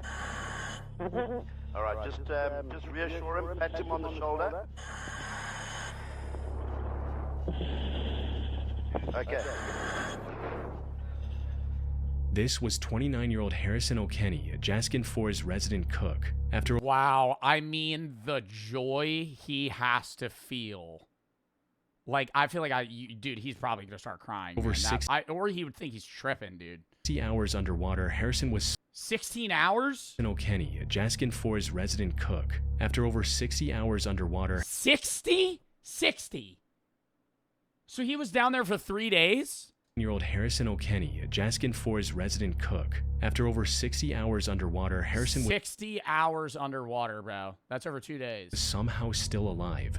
He also seemed quite aware of everything that was going on around him and remained calm to help the rescuers do their job. Apparently, Harrison was in the bathroom when the boat capsized. He tried to rush to the emergency latch, but water rushed in and trapped the crew inside. To his knowledge, Harrison was the only one who managed to survive after creating a makeshift indoor raft from plywood, cardboard, and a mattress. After finding him, rescuers gave him fresh water and a harness to keep him close. However, the divers knew they didn't have much time to plan a proper rescue mission. You see, the air pocket Harrison was in was about to— Yo, and dude, the time, like lack of awareness, you know what I mean? It's so dark. Like, you only see it because this guy's flashlight. It's so dark. He has no idea how long he's been down there. Like, you would think it's been a week. Like, you have no idea. Run out, likely no concept of time. In less than an hour. Harrison could end up suffocating if they didn't act quick enough. On the other hand, they couldn't just strap him into a rope and pull him back to the surface. He had already spent over 2.5 days in an extremely high-pressure environment. Taking him to the surface too quickly could have caused decompression sickness, which in extreme cases can also be lethal. Fortunately, due to their job of installing underwater oil pipes, the divers were uniquely equipped to deal with these exact issues. More specifically, they had a pressurized diving bell attached to the vessel, which they put Harrison in after consulting a doctor. Had this been a standard diving crew with regular scuba gear, they wouldn't have had anything to keep Harrison alive. Once back on the surface, he also had to spend some more time in a decompression chamber to avoid decompression sickness, and was fairly okay after that. However, while he recovered physically, the mental trauma of being Oh my God, all your friends are dead. You're the only survivor, man. trapped in an upside-down boat on the ocean floor for over 2 days with no idea if anyone was coming to save him left him with PTSD, something he is still recovering from to this day. On December 13, 2013, YouTuber Kodiak Thunder uploaded a video showing a near-death experience he had while diving. Unlike many other divers, Kodiak's motive wasn't to just dive as deep as he could or reach— Yo, I'm surprised none of these are like an attack from an animal. some underwater landmark. Instead, his diving sessions were more about catching fish and crustaceans by hand or with a spear gun. But while chasing a lobster, he swam too far into an underwater cave. He managed to catch the lobster he was after, but when he turned around, he had no idea how to get out. Oh, fuck. Oh my god! No, this makes me... Dude, this is giving me, like, anxiety. Just, like, the fucking shit rubbing against the camera, and you're just, like, literally just a fucking straight flashlight. No clue where you are. Oh my god. Turns around. Where am I? No idea. Oh, fuck. Oh, fuck. Oh, fuck no. Stop. This is worse than a horror Fortunately, movie. after swimming around in the cave for a few minutes, he was able to find the exit and swim out without any trouble. However, this was incredibly lucky. The thing is, diving on its own is incredibly dangerous. A single distraction can quickly spiral into an irreversible tragedy. But unless they're very deep, divers at least have the option to just swim up to the surface and wait for rescue. Though, not with cave diving. One of the primary hazards in a cave is the environment itself. Unlike the open ocean, many underwater caves have floors covered in extremely fine silt. A poorly controlled fin kick, or even the exhaust bubbles from a regulator hitting the ceiling can dislodge this sediment. This creates a silt out, a condition where the water's visibility drops to absolute zero instantly. Divers' high-powered lights become useless, and in some extreme cases, the diver can't even see their own hands, let alone their surroundings. This also makes them unable to see their gauges or the guidelines. In short, they no longer know where they're going, where they're supposed to go, or whether they're getting... Yo, this shit is entirely optional. Like, people want to do this. Right gas mixture. Why would anyone go underwater cave diving? What is the appeal? Like, the reward is fucking shit. It's not like they're digging for gold. At best, they can keep swimming and hope the cave is straight enough to eventually lead them away from the murky water. But if they can't monitor their gases, they couldn't just sit still. Like, how long would it take for it to settle? Nitrogen poisoning can become a serious problem. It impairs both their cognitive and motor function, leaving them to take their final breaths in the cave unless someone is there to rescue them. Even then, rescue isn't always an option. Many underwater caves are extremely narrow, and with tanks and other essential gear, navigating these tight days sometimes, bro. So you fuck up that silt, like you just have to make your way through it. Spaces becomes even harder. In most cases, there isn't even enough room to turn around. So if one diver passes out, the others can get trapped behind them and lose their lives there as well. One of the most well-known cases of this exact scenario happened on February 6, 2014, when a team of 5 Finnish cavers visited Norway to go cave diving through Plura Cave. All 5 of them were veteran cave divers and knew exactly what they were doing. They even had mapped out the exact route they planned to I think we watched a video about this, and they get stuck somewhere around here, or he gets lost. Follow. However, as they were crossing the narrowest section of the cave, the cylinder down there of one of the divers got stuck, preventing him from moving forward and blocking the others behind him. The chaos of the situation resulted in 2 of the divers panicking, failing to monitor their gauges, and passing away within minutes. The other 3 barely made it out alive as well. One had to squeeze past the stuck diver by removing his gear and swimming the rest of the way, gasping for air from tiny pockets along the ceiling. The remaining 2 had to turn back and exit through the original entrance with almost no air left in their tanks. The fact that any of them made it out alive was nothing short of a miracle, highlighting the true horror of underwater cave diving. Because when things go even slightly wrong during a cave dive, even the most experienced and well-prepared divers can struggle to survive. I mean, I just don't understand how people, like, I understand how people could get into caving, because you might like hiking, and then you kind of want to explore caves.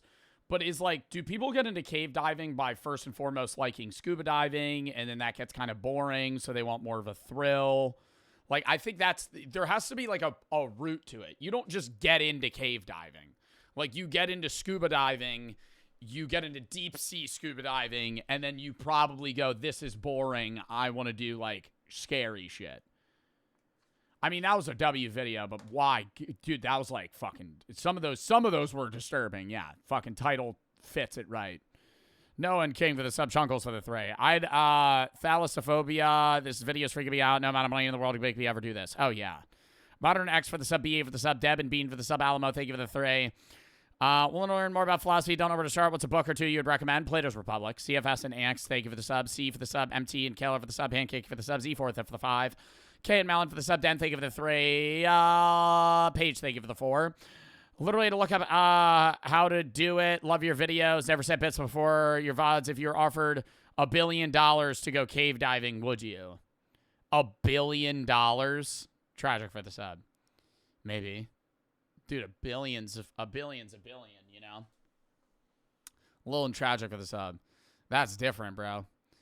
I think it depends where. What cave am I diving in? I would probably bring, like, the best of the best and be like, all right, we're going in and out. We're not doing this for fun. Literally just get me in and out of there alive, and I'll split the bread. Like, I would pay somebody. But, yeah. I would do it. $1 billion. I mean, that's like an undeniable amount of money. $1 million, no. $1 billion, yeah. Anyways, chat, now it's time to take some personality tests. Do you guys want to take them as I take them? This is a little idea I had after we took the gay test. I thought it would be fun to just take some. People tell me to do, oh, what's your Myers-Briggs personality test? I'm like, I have no idea. So we're going to do a personality test. Then we're going to do a political compass test. And then we're going to do a philosopher personality test. And we'll see what I get. If you want to take it, I'm going to link it in chat.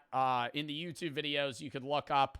I'll probably link the personality tests in the YouTube description as well if this becomes a video on the philosophy channel. Because some of these are personality, politically, philosophically based. So you could take them alongside me. Here is the first one that we're going to take. 16 personalities. Link that, mods. Dub. Open it up. Follow suit. Or follow, not follow suit. Follow question by question. Low and no for the sub. I think I've taken a political compass test before years ago.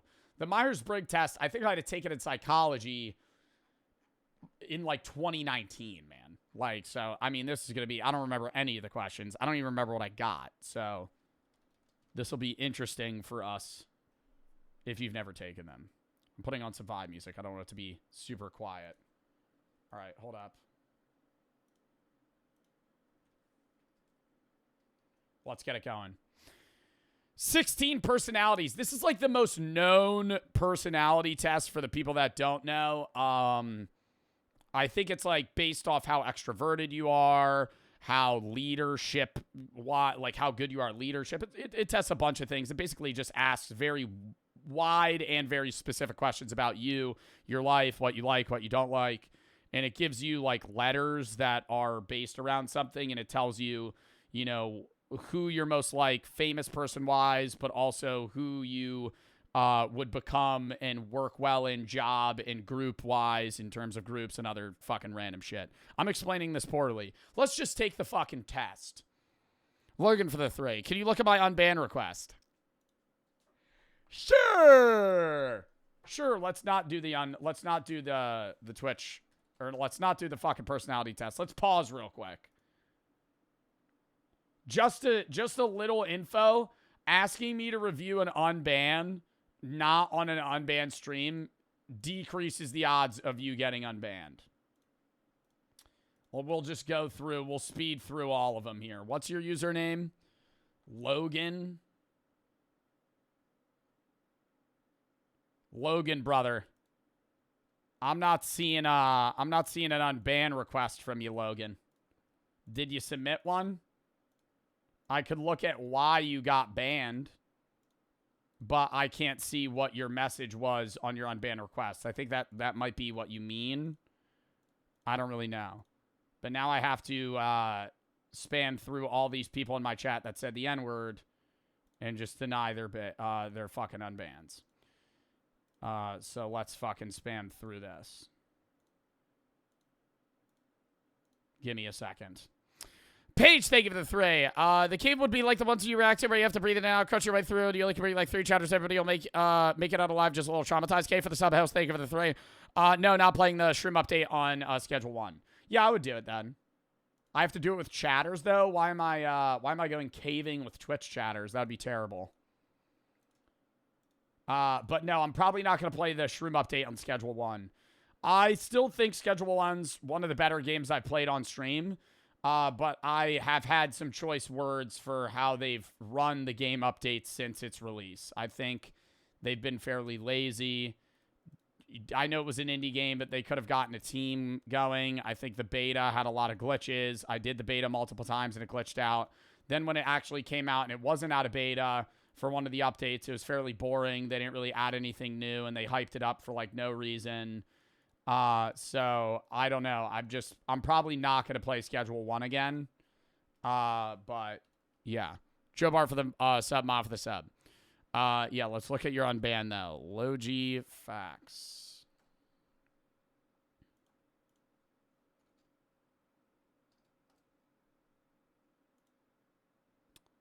You said the N-word. It's an instant ban. I can't unban you. Well, you didn't. Okay, okay, tell me if this is the N-word, chat.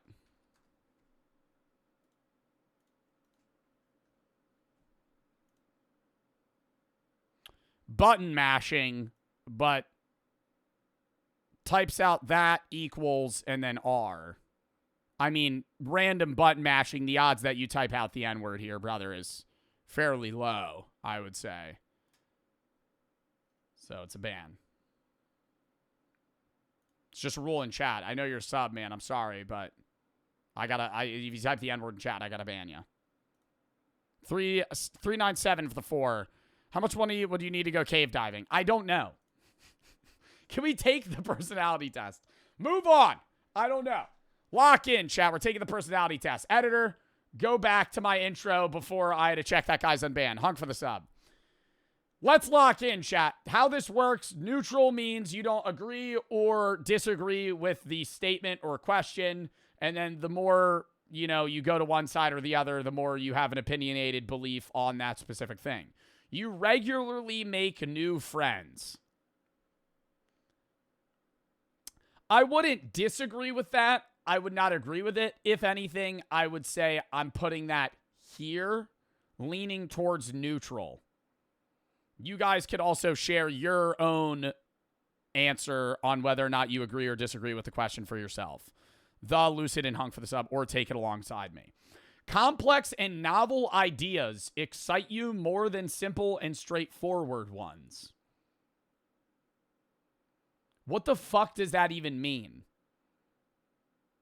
Complex and novel ideas excite you more than simple and straightforward ones. Like hypotheticals and I guess fictional ideas. Creativity. Yeah, I like creative ideas. You usually feel more persuaded by what resonates emotionally with you than by factual arguments.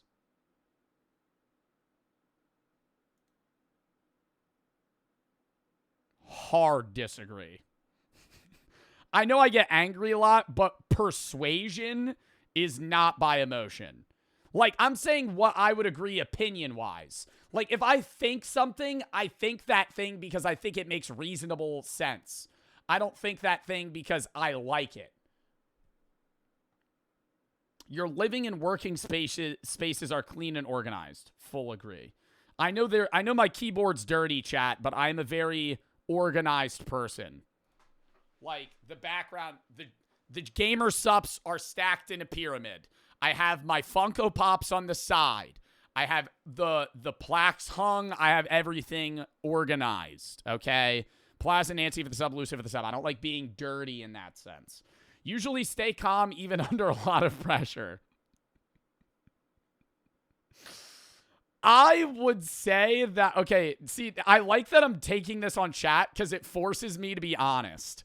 I would put this, you guys are going to say, I don't stay calm under pressure. I would say, dude, chat, in a real, lock-in scenario, I would say, I'm not, hard disagreeing. I'm going to say disagree. I don't stay calm. You find the idea of networking or promoting yourself to strangers very daunting. Disagree. That's what my job is. That's what my job is. The idea of networking is everything. Okay. Next, you prioritize and plan tasks effectively, often completing them well before the deadline. Yeah. Chat, I would say that is one of my best personality traits. I am amazing at organizing and planning shit. I mean, brother, this is the stream schedule on the wall. I plan shit out a month in advance. When I was in college, I would finish online classes a month before the class ended. Like, I need to get that shit done. It stresses me out. I think that's one of the best pieces of advice I would give for success is organization and planning, because you're able to compartmentalize and be time efficient, and efficiency is everything. People's stories and emotions speak louder to you than numbers or data.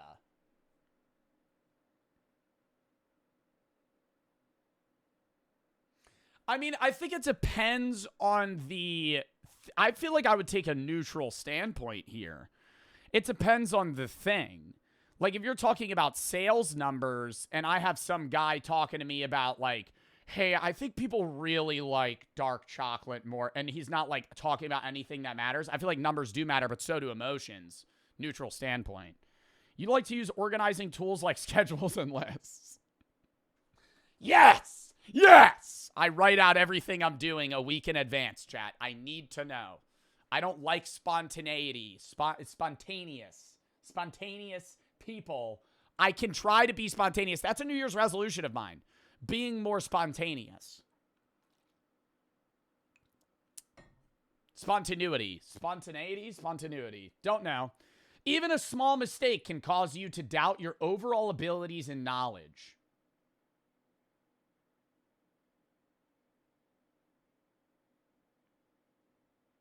I feel like there's moments where I might doubt myself from mistakes, but I'm pretty confident. In things that I'm confident in, I'm confident in them. If I'm not confident in them, I'm really not confident in them. But they don't usually get swayed. So I'm going to put disagree. You feel comfortable just walking up to somebody you find interesting and striking up a conversation. Hard disagree. Are you fucking kidding me? Chat, I'm talking comfortably right now in front of a camera. Way scarier just walking up to somebody in public and being like, hey, man, really love the shirt. Fuck no. If I'm drunk, yeah, but that's why I'm going to not put hard disagree. I'm going to put middle disagree. You're not too interested in discussions about various interpretations of creative works. I like discussing interpretations of works. I would disagree with that. L Bark for the sub, Logan for the 3. I'm not an L chatter, submitted a request for some reason, did a show. If you can, one of your mods, please look into it. I already denied your request. I didn't see it initially. Logan, it's a blanketed deny if you say the N-word hard R in my chat, right? Or A, right? Either way. Like, I don't know what you would say. All I'm thinking is you're going to say, I'm black, right? It's still a deny. You're not allowed to say slurs in my chat. Heaven and Pie for the sub. Placid Nancy for the sub. Anyways, next one. You prioritize facts over people's feelings. Facts over feelings. When determining a course of action. Facts don't care about the feelings. Ben Shapiro. I think both matter. Like, you need to know, like, see, you can't say one is obviously more than the other. Like, is that like a neutral for me? I mean, I can't ask you guys because you're going to have a different opinion. This is my personality versus yours. I feel like in this situation, I'm still putting neutral. Because it's like, I wouldn't disagree with that because I think feelings matter, but it's also like, in determining what you're doing in a course of action, I mean, in what? Like, that matters on the situation. You often allow the day to unfold without any schedule at all. Disagree. You rarely worry about whether you make a good impression on people you meet. Oh, hard disagree. The amount of times somebody will recognize me in public, I'll talk to them, but I'm in a hurry, and then I'll leave that, and I'll be like, was I rude? Was that mean? Hard disagree. I overanalyze the fuck out of that. I'm like, was I an asshole to them? Oh my God, I feel so bad. You enjoy participating in team-based activities. Yeah. Love a team-based activity. You enjoy experimenting with new and untested approaches. Nah. Agree, but not too much. You prioritize being sensitive over being completely honest. Disagree. I feel like I'm going to just say it how it is. You actively seek out new experiences and knowledge areas to explore.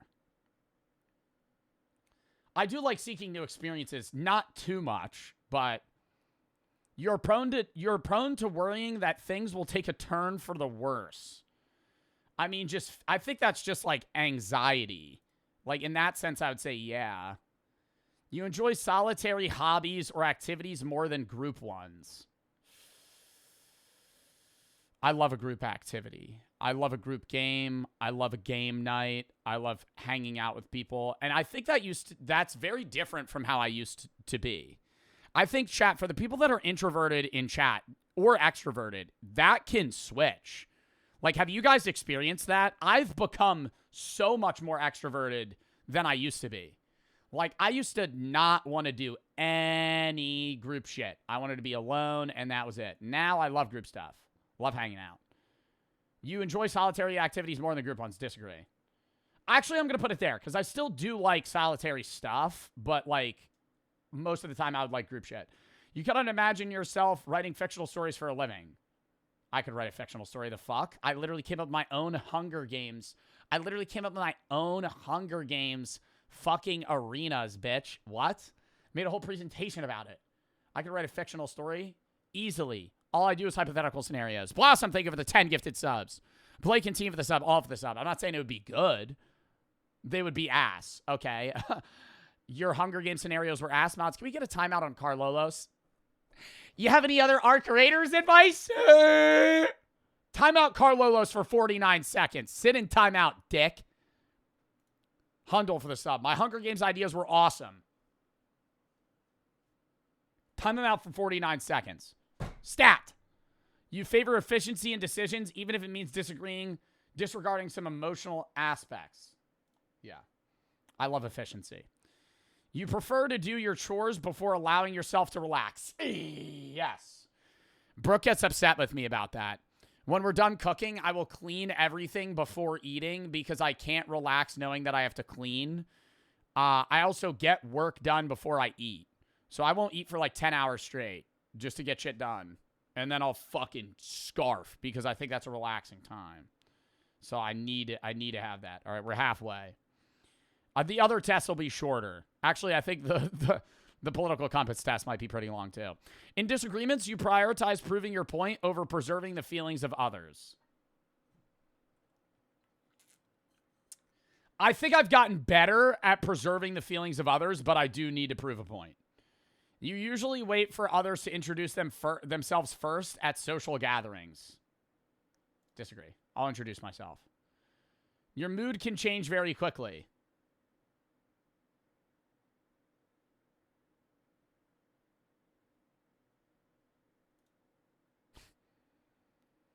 You're not easily swayed by emotional arguments.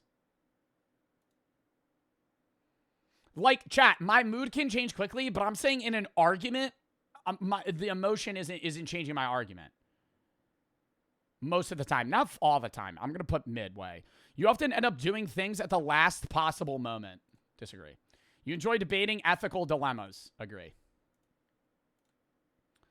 You usually prefer to be around others than on your own. You become bored or lose interest when the discussion gets highly theoretical. Disagree. What? That's the best shit. Who the fuck becomes bored and loses interest when discussions become highly theoretical? That's so fun. So fun. And I've seen people be like, yo, when the shit becomes philosophical, I tap out. I'm like, okay, bro, live in the NPC world. When facts and feeling, I'm not trying to be a dick, bro, but I'm like, how the hell do you not like talking about that stuff? That's like literally, I like, which is my eyes glaze over and I'm just like, what's happening today? That's all that matters. When facts and feelings conflict, you usually find yourself following your heart. Neutral, bro. It depends on the situation, man.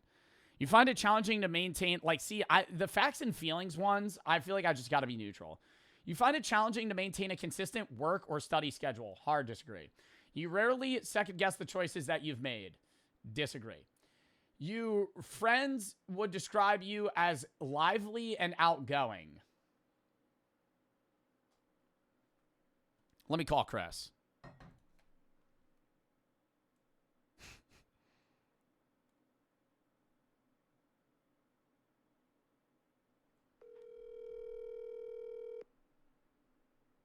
Hey, man. Hello.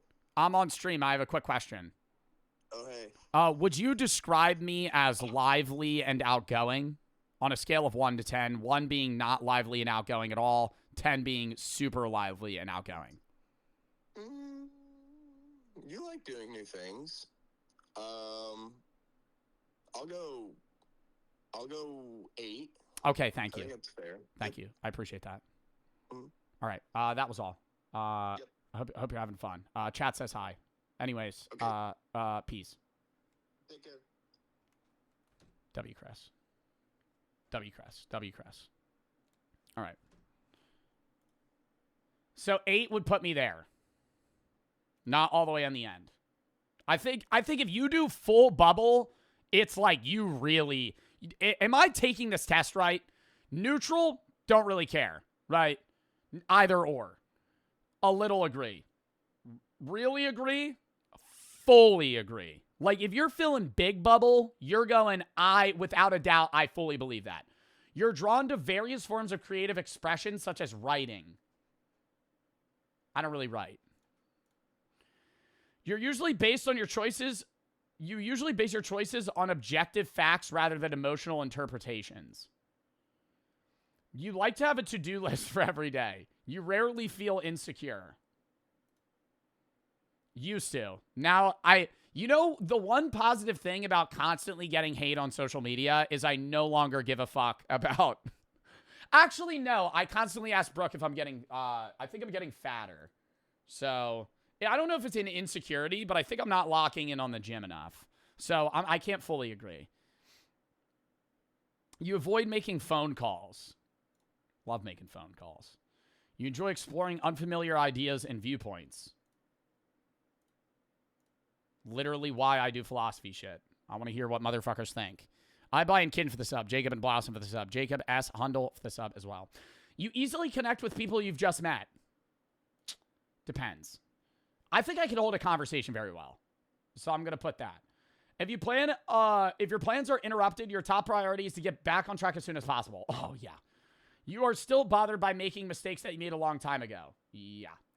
You are not too interested in discussing theories on what the world could look like in the future. I am interested in on that. Your emotions could control you more than you control them. Thoughts, chat? On me, not you. Thoughts?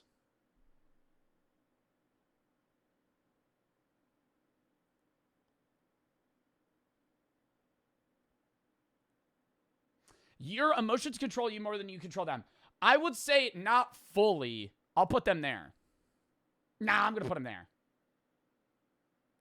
Chat, half of it's like stream amplified, bro. Like, in most scenarios, I'm not crashing out like that, okay? I'm putting that's real. Tiny yes. Maybe in between if there was another bubble right here. I feel like that's too much. When making decisions, you focus on how the affected people might feel, then on what is most logical or efficient. I would say I actually agree with that. I used to be like hard no, dude. Back like, 2021, Joe. It's just whatever I'm thinking, bro. Now I'd put that. We have 2 more. Your personal work style is closer to spontaneous bursts of energy than organized. No. When someone thinks highly of you, you wonder how long it'll take for them to be disappointed in you. I mean, maybe, but that's just like a level. That's like anxiety, bro. You would love a job that requires you to work alone most of the time. Neutral. You believe that pondering abstract philosophical questions is a waste of time. Disagree.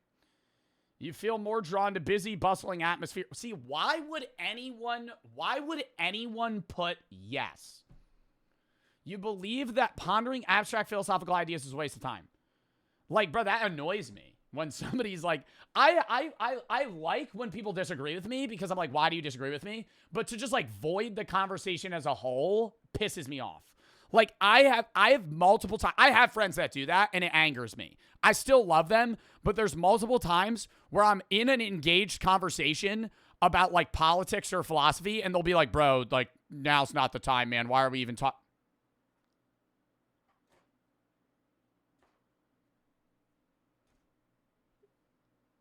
Tap out, bro. You ain't need to be in the conversation. If you ain't like if you ain't want to be in the conversation, you ain't need to be in the conversation. You know what I mean? Like it's entirely optional. You feel Christian friends? No, it's not Christian friends. Christian friends are the ones that are just going to disagree with me but be engaged. It's motherfuckers that just don't care. You feel more drawn to bustling, busy atmospheres than to quiet, intimate places.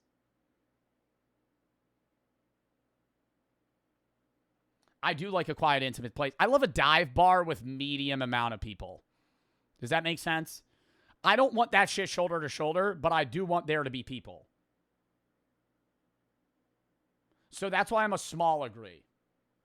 If a decision feels right to you, you often act on it without needing further proof. Disagree. Last one. You often feel overwhelmed. Yes. You complete things methodically without skipping over any steps. Yes. Yes. You prefer tasks that require you to come up with creative solutions rather than follow concrete steps.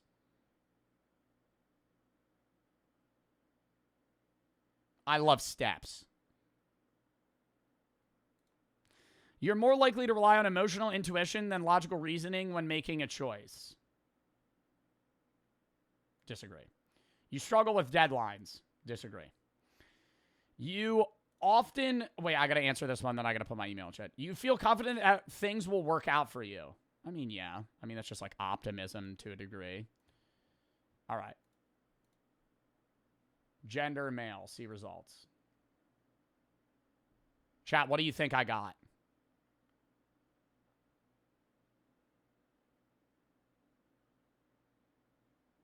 What did you get, chat? Your personality is Commander. ENTJ. Steve Jobs.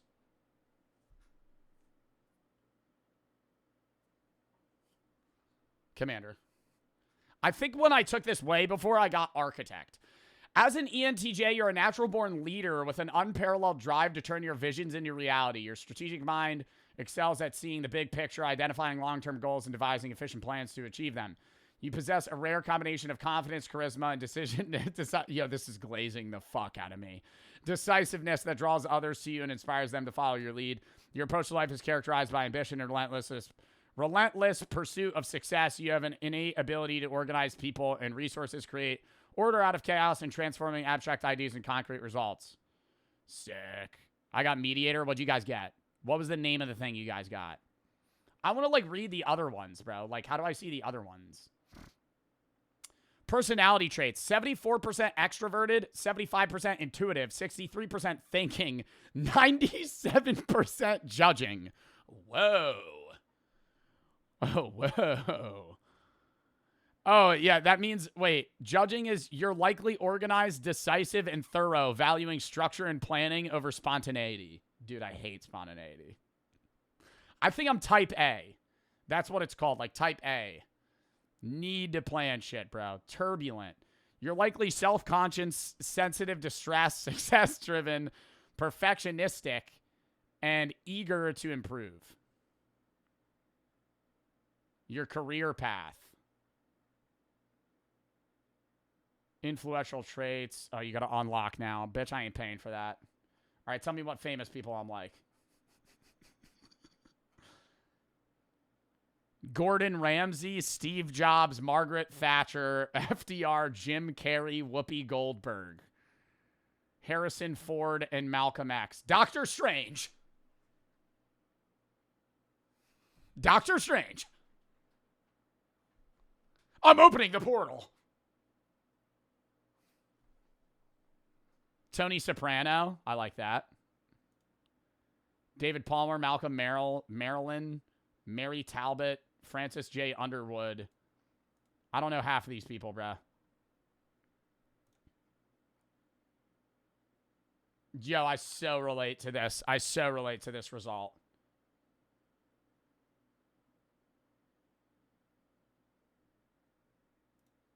I got Skylar White. Sorry to hear that. Ugh. All right, time for the political compass test. And then we're going to do the philosopher one. Oh, here's the political compass test. For the people that want to take that one as well. Daniel, thank you for the 3. Read my other message. You watched the 2025 meme rewind video. Probably not going to watch the meme rewind video right now. If you have any videos you haven't watched, games you want to play, videos, /tab, games, /tab.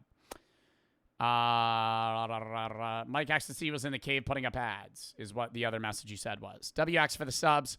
Fever and Kid for the sub. I buy and Jacob for the sub. All right. I think this one's shorter than the personality test. How a political compass test works is it is divided into 4 squares. And it basically is supposed to tell you how, like, socially right, left-leaning you are and economically right, left-leaning you are. Actually, let me see how it's divided. Political compass test. I think it's like authoritarian. Yeah, you could be authoritarian left and authoritarian and libertarian, and then left and right. This is what the box looks like. So economy is left and right, and then socially is up and down. I think I'm going to fall into the shocker libertarian left. I think if I had to guess, I'm going to be right. Meow. Right? Meow. Brooke took this test, and my girlfriend is more liberal than me. And she was here, where my mouse is. I think I'm going to be like here. Top right. I don't think I'm going to get authoritarian right. I think if I get authoritarian right, that will be the shock of the century. For me and my audience. That would be insane. All right, let's go. Some of these questions I might have to look up. I'm going to be honest if I don't know what the fuck it's asking. You guys might also not know. Let's go. Someone for the 3. Got Logician, INTP. For people, I got Bill Gates, Albert Einstein, Isaac Newton, Neo. Dude, Neo's a pretty cool pool. Page 1. Few propositions to start with. Strongly disagree, agree, disagree. Okay. If economic globalization is inevitable, it should primarily serve humanity rather than interests of transnational corporations. Agree. I think humans should be the one benefiting, not corporations or companies. I'd always support my country, whether it was right or wrong. Strongly disagree. No one chooses their country of birth, so it's foolish to be proud of it.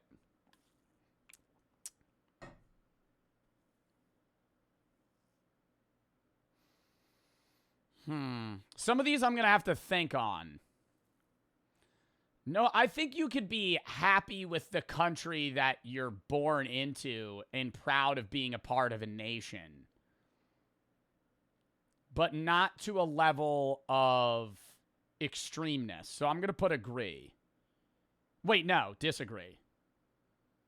I think you could be proud of your nation. I don't think that's wrong. But I think it gets wrong when it's like you're so proud that it's absurd. It's still your thoughts? Yeah, I know. I'm going to put what I think. I'm just trying to explain what I'm thinking. Our race has many superior qualities compared with other races. I mean, dude, that's not even political compass, bro. That's just racism. Like, that's actually, our race has superior qualities. Bro, that is literally some fucking neo-Nazi shit to put. Bro, that's crazy.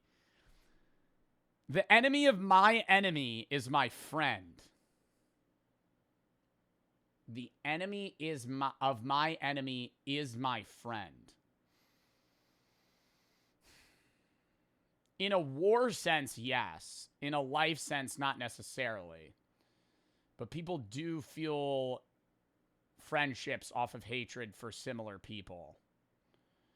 I would say that's like, the enemy of my enemy is my friend. I kind of want to light disagree. I wish I could neutral. I like how this test forces an answer, though. I think neutral's a lame pick, and I did do that for some of the other personalities. I would put like barely, I would put like neutral to like barely agree, but not really. NATO versus Russia versus US. Yeah, but there's certain instances where it's like, I don't know. I'm going to put barely disagree. No, I can't have chat sway me. I don't really know.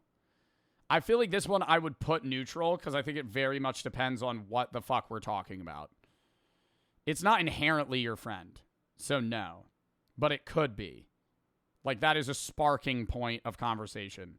Military action that defies international law is sometimes justified. Disagree. There's now a worrying fusion of information and entertainment. Fully agree, bro. I think most people on both sides would agree that like fake news in general is scary. Like the amount of shit, even on both news stations, that are fueled by profitability rather than actual information. People are ultimately divided more by class than by nationality. Strongly agree. Controlling inflation is more important than controlling unemployment. Ooh. I think both matter and both are tipping scales for one another, and that's what the current President Trump is battling, is that we have an unemployment and an inflation crisis. I think that inflation being on the rise, which is more of a forefront problem? Because you need people to be employed, but if you don't care about inflation, then hyperinflation exists, and then the valuation of money decreases. I feel like this is like a really hard question to answer. Oh my God. I don't know. Inflation causes unemployment. I think they're related with one another entirely. Inflation causes unemployment.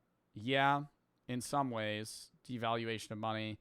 I would say controlling inflation would inherently help unemployment. Like getting people unemployed and just pumping money is probably a pretty bad idea. And I think that's what we're doing. Inflation at 2.7%, higher than 2% target. Unemployment itself is actually on the low end for average people. Unemployment for young people, that's fucked. I don't know. I feel like that, I both matter. But it's just which one controls the other. Because corporations cannot be trusted to voluntarily protect the environment, they require regulation. Yeah, dude, what? From each according to his ability to each according to his need is a fundamentally good idea. From each according to his ability to each according to his need. Bro, I need to look that up.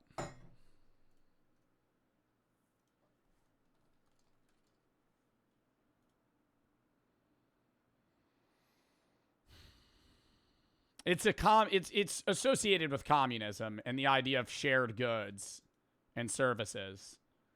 But like, I don't know.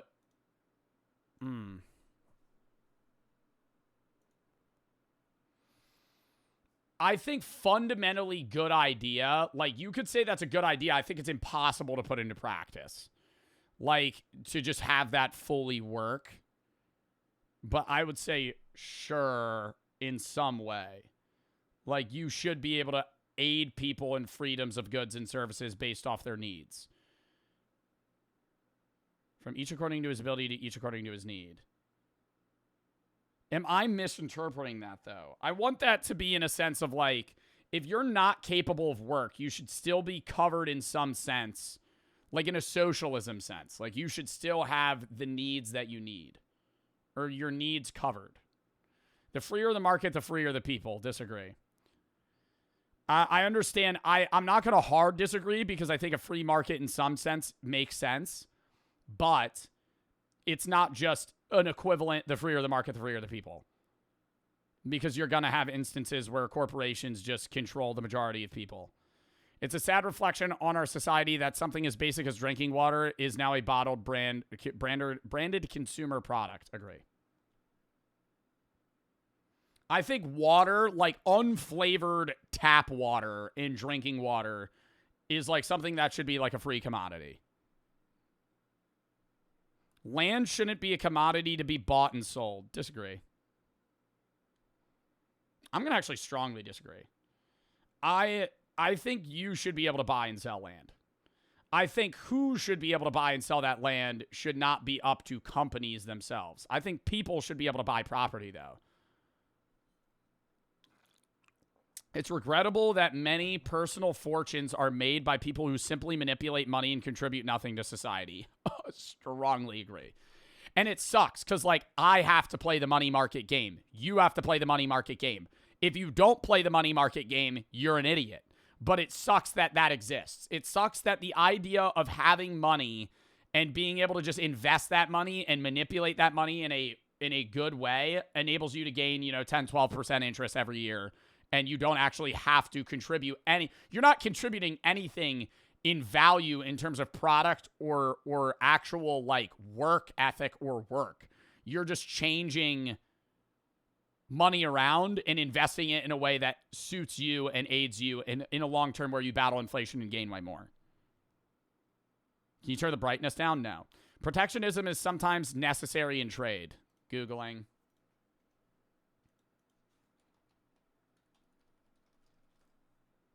The theory or practice of shielding a country's domestic industries from foreign competition by taxing imports. So tariffs. Yeah. I don't think all tariffs are bad. I think it depends on the necessity and use of those tariffs and what makes you use that tariff. The only social responsibility of a company should be to deliver a profit to its shareholders. Ooh, fuck no. Strongly disagree. A company should give profit to its shareholders, but it should also be a company that gives a good product to the people and also provides value to its workers. You should do this with Brooke. Brooke already did it. Rich are too highly taxed. Disagree. Those who, and before anybody goes, oh, what the fuck? I'm in the highest tax bracket, dick. So I think I can fucking sit here and say disagree, right? I get taxed 49% of my income.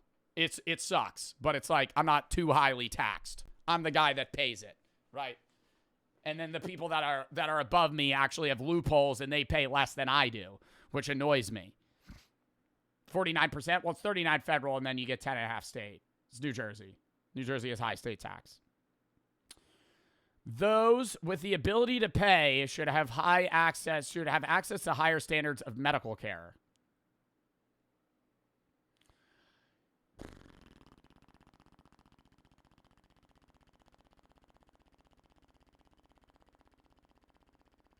See, this question's worded in a way that I don't like because I think if you have the money, you should be able to pay for like experimental shit. But I think everybody should have access to a very high and equal standard of medical care. So disagree. Like, I don't want this to be like, oh, those with the ability to pay should have higher access to standard of medical care. So disagree. That means you get the lowest. No, I think everybody's medical care. I don't think we should have like health insurance that you have to pay for, right? I think that should be free in a high quality. Government should penalize businesses that mislead the public. Yeah. What? A genuine free market requires restriction on the ability of predator multinationals to create monopolies. Yeah. A free market requires restrictions on the abilities of predator multinationals to create monopolies. Yeah, a free market isn't monopolies because then the monopolies just effectively become the governments themselves. Australia has free medical. A lot of places have free medical. Abortion when the woman's life is not threatened should always be illegal. This one's going to upset some people. Abortion when the woman's life is not threatened should always be... I hate the double knots. Abortion when the woman's life is not threatened should always be illegal. Disagree. All authority should be questioned. Agree. Eye for an eye, tooth for a tooth. Eye for eye, tooth for the tooth, whole world goes blind. Disagree. Taxpayers should not be expected to prop up any theaters or museums that cannot survive on a commercial basis. Disagree. Not strongly disagree. Disagree. I think that there needs to be room for the arts. I think arts, as in theaters, and then museums, as in education, are things that we need in society to aid and create people's creativity, foster creativity, and just remind us of, obviously, our past historically through museums. I think there's a reason that you have museums and arts. Even if people aren't going to them, they should be there for when people want to.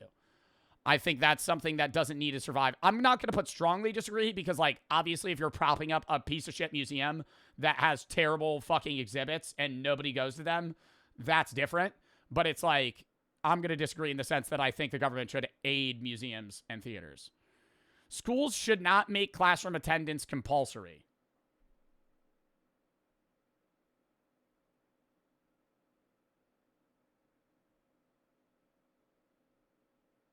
I think you should be forced to attend school. I think you should need to attend school. Not in college. Yeah, can we stop with the not shit? That's what I'm saying. It's like a double not. It's confusing me. Just say what you're trying to say.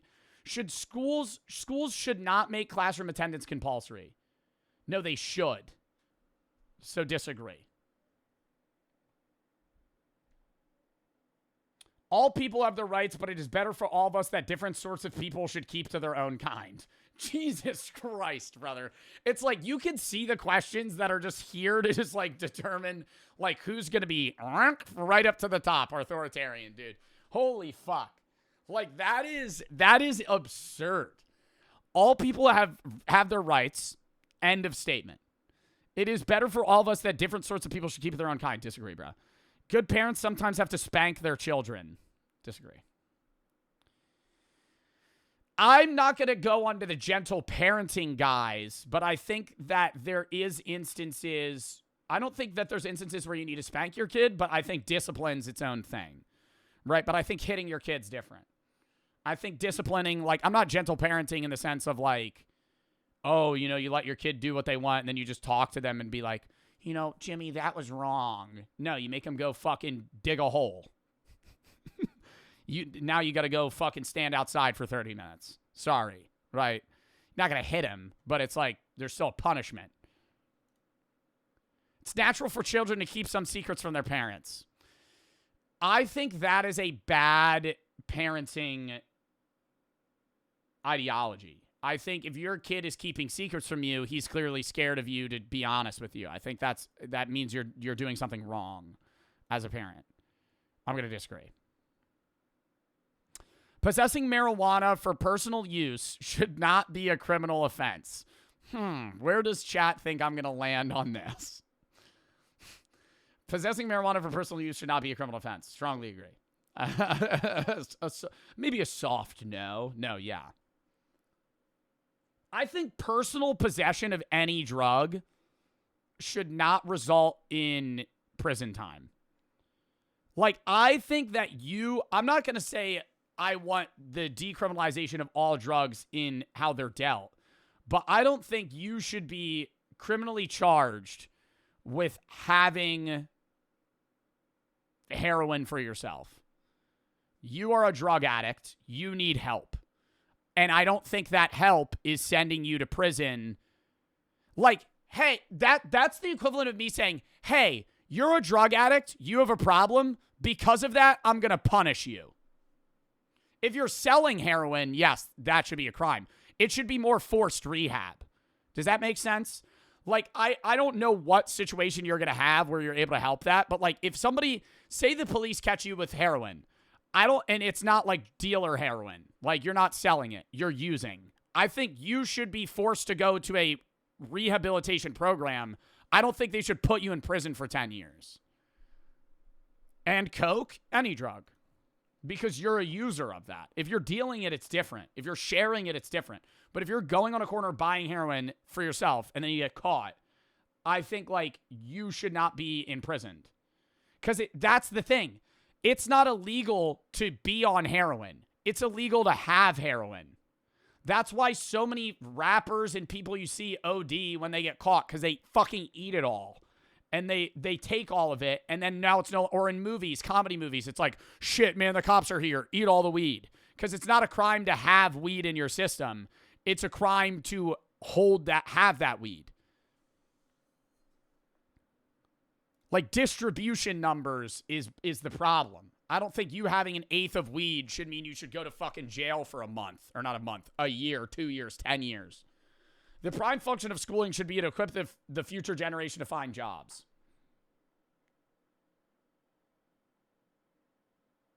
I think schooling should serve for a multitude of things. I think I'm going to agree on that in that it should help you find jobs. But I also think schools should help you in terms of, like, creative thinking, critical thinking, and a few other things. I don't know about prime function. Like, when I say schooling, I think that encompasses college as well, so I have to agree. But, like, schooling as a broad thing is not just about preparing you for jobs. People with serious inheritable disabilities should not be allowed to reproduce. People with serious inheritable disabilities should not be allowed to reproduce. I think anybody has the right to reproduce. I think it is the capacity to be able to take care of your child that matters. But that's eugenics, chat, by the way, for the people that are, like, strongly agreeing. That's eugenics. This goes down a long rabbit hole. This does not mean, like, hey, you have an inheritable disability of, like, a disease. This goes down the line of, like, hey, you have, like, autism, you can't have kids. I'm just letting you know. So if you're saying strongly agree, this is the pipeline of eugenics. It's a hard question. Like, how would you not allow somebody to reproduce? Forced sterilization. That's where you get down that rabbit hole. California, 1930s. So disagree. I think I understand in the sense of, like, if you're not able to take care of your child, you shouldn't have a kid. But it's not, I'm putting not strongly disagree, just disagree because of that. But I don't think in any scenario you should not, like, you should forcibly sterilize or not allow legally somebody to have a kid. The most important thing for children to learn is to accept discipline. The fuck? There are no savage and civilized people. There's only different cultures.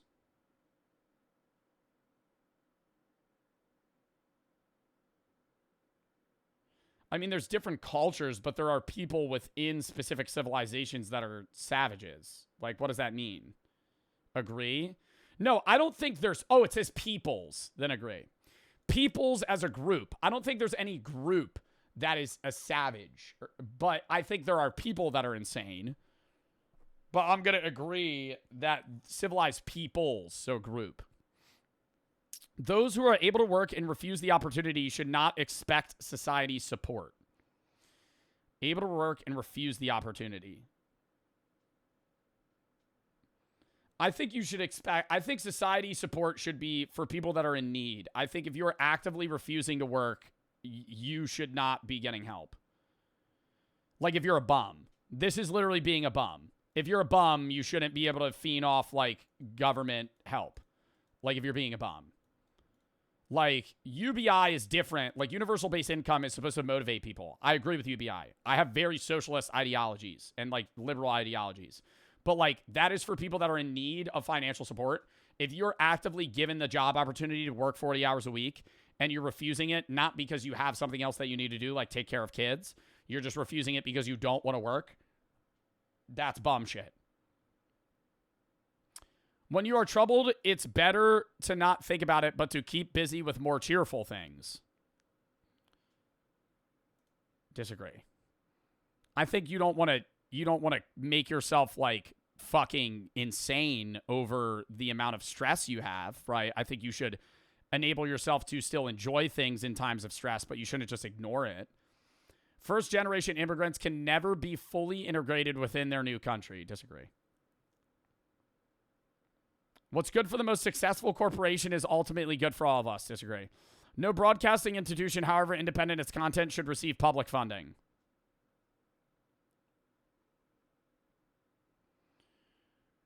Public funding meaning from the people. Or not from the people, from the government.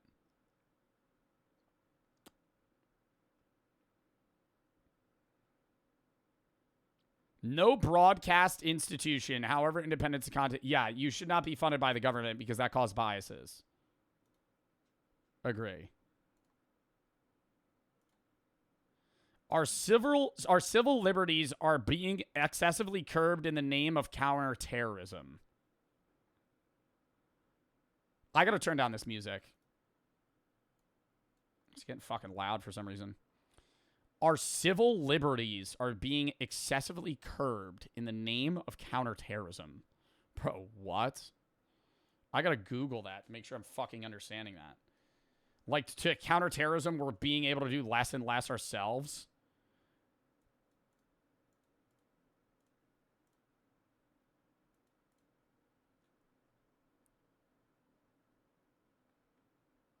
What, like TSA? Like, what would be an example of, like, our civil liberties being curbed? Fundamental rights and freedoms protected by the Constitution. Yeah, but, like, that's not answering my question. Like, what? ICE? Yeah. Our civil liberties are being excessively curbed in the name. Mine isn't, but because I'm a privileged white man. But, like, ours in society, yeah. Significant advantage of a one-party state is that it avoids all the arguments that delay progress in a democratic political system.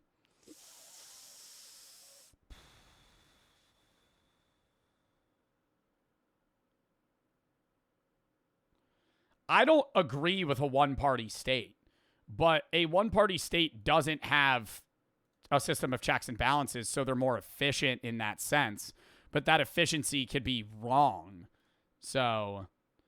although so it's not really an advantage.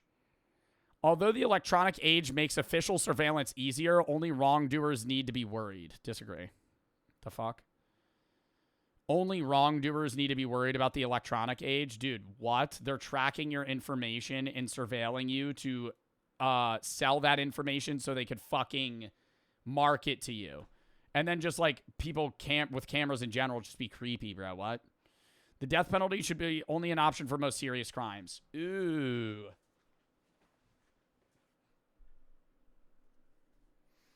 Well, see, here's what's weird. Is you could disagree and believe that the death penalty is right in non-serious crimes, or you could disagree and say the death penalty is not right in general.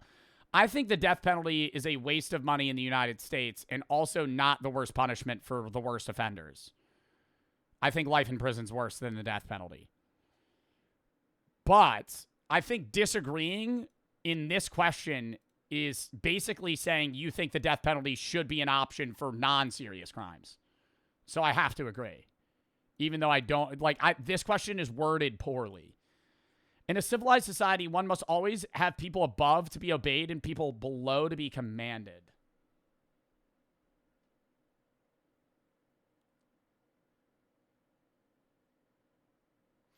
I think you need a government to function, but is that saying economically? Like, you can't, yeah, I don't think there's ever a situation where every single person in society is equal in power.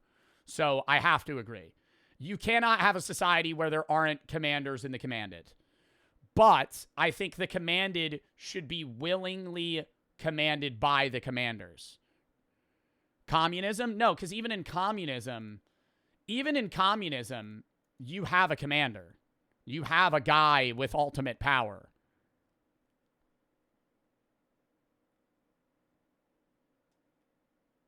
Socially, I don't know. Abstract art that doesn't represent anything shouldn't be considered art at all. Like modern art. Let me look up some images of abstract art to gain my info here.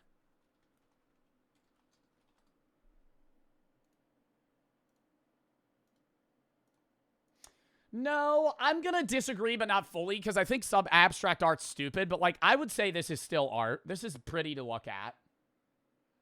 Would I pay $1 million for it? No, but I'd give you a $5.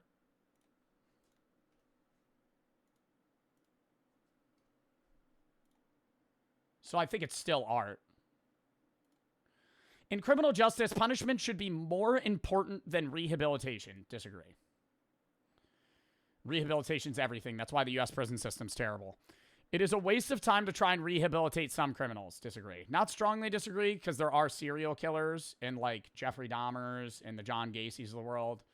But I think the majority, the broad majority of people could be rehabilitated.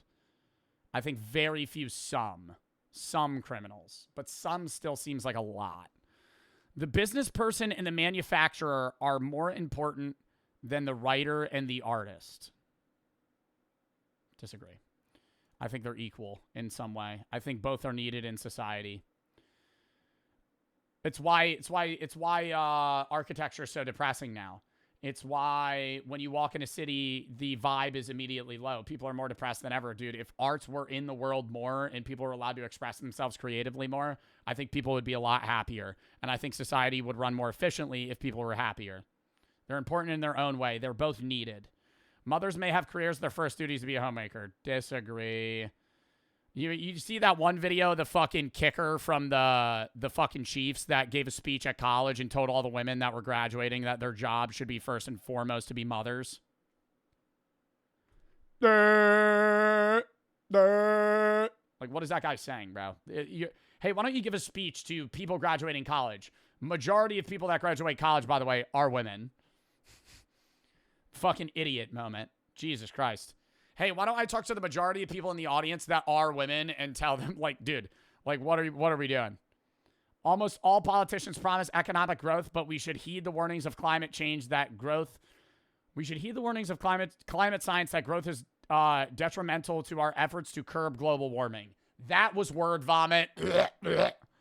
Almost all politicians promise economic growth. Okay. But we should heed the warnings of climate science that growth is detrimental to our efforts. No, we should not heed the warnings. Making peace with the establishment is an important aspect of maturity. Disagree. Eighth and reason for the subway for the subsidy or for the three. If the death penalty is allowed for whatever the crime, then so should abortion. I don't understand how right-sided people say that the religion says you can't kill people abortion yet are fine when it's a crime. Yeah. No, I understand what you're saying. If people fully disagree with abortion, they should also disagree with the death penalty. Because in either scenario, it's murder. Or putting people to death. And in that sense, war as well. But, I mean, then you're just getting into the contradictive statements of not just, it's not religion, it's just people. Like, I contradict myself as well in certain scenarios.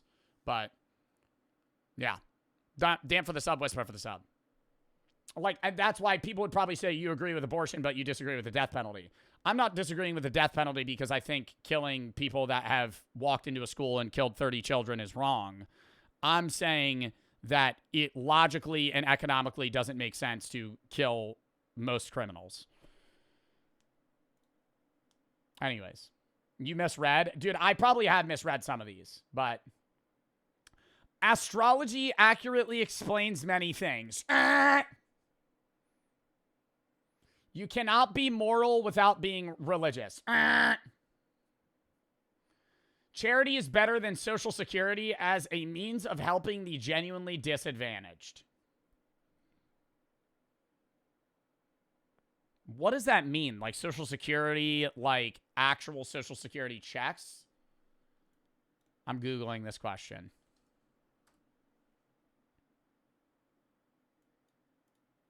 No, a safety net's needed. I would say charity is a good thing, but I think Social Security's charity is better. No. I mean, I do charity streams all the time, but I think Social Security and a government being able to provide funds for their people as a means of safety net is better than anything a charity could do. Some people are naturally unlucky. Oh, yeah, I mean, born into a shitty, yeah, no. I would say some people are naturally unlucky. Not in day-to-day life, but naturally unlucky in the sense of like, yeah, you got born into a shit situation. It's important that my child's school instills religious values. Holy fuck. Sex outside marriage is usually immoral. A same-sex couple in a stable, loving relationship should not be excluded from the possibility of child adoption. See, it's a double negative. They should be able to have a kid, yes. Pornography depicting consenting adults should be legal for the adult population. What goes on in a private bedroom between consenting adults is no business of the state. Who would put that? Who would put that? Who would put that? Who would put that? Like, no, every other question. Yo, you think the government should know who you're fucking? That's like, yo, that's weird, bro. Who's like, yeah, the government should know that you're having gay sex? Like, that's fucking insane. That's insane. No one can feel naturally homosexual. Disagree. These days, openness about sex has gone too far. Disagree. All right, let's see where we stand. Oh, it's explaining it. Starting point, origin, political compass, 2001. Blah, blah, blah, blah, blah, blah, blah, blah, blah. North Korea, top left. Like somebody, yo, chat, somebody actually takes this test and lands where North Korea is. China, Saudi Arabia, Singapore, Uruguay, and Switzerland.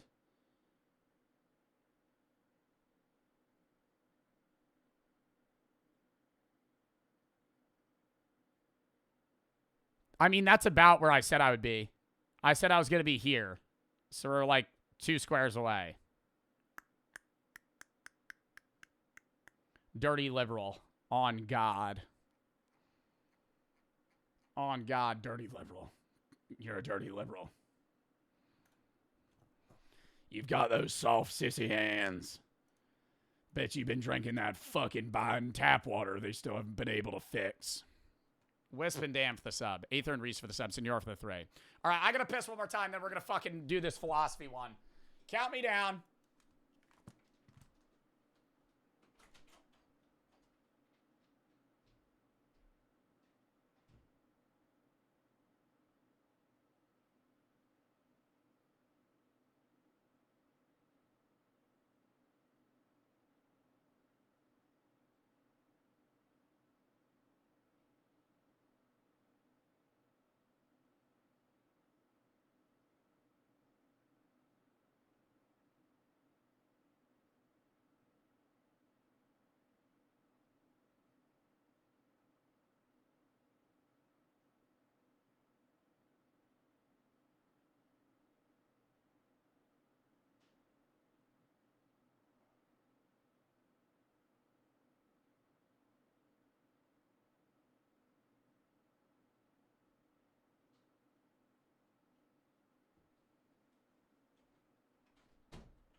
All right. We got one more test. Wheel for the sub, Sketty for the 3. I had to get daily 3 in before I get to work. Hope the streams have been good. To be busy as fuck, so I missed most of it. Well, dude, I hope you have a good day at work. Bueller for the sub. All right, chat. Now we're taking a philosopher personality test. Measures which of the 7 venerable philosophers you resemble the most. Interesting, interesting. Let's see how it goes. 35 questions. Let's crank through them. Wait.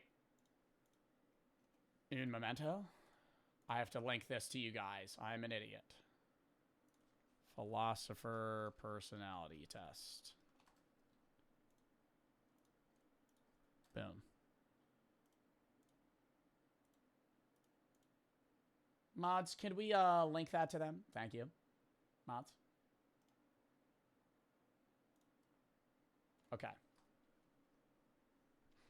Lock in. Bueller for the sub. The highest truths. I gotta play the music. It's awkward that it's quiet. Jacob for the sub. Bueller for the sub. You need to explain these? I'll explain that. I mean, I might not get all of them.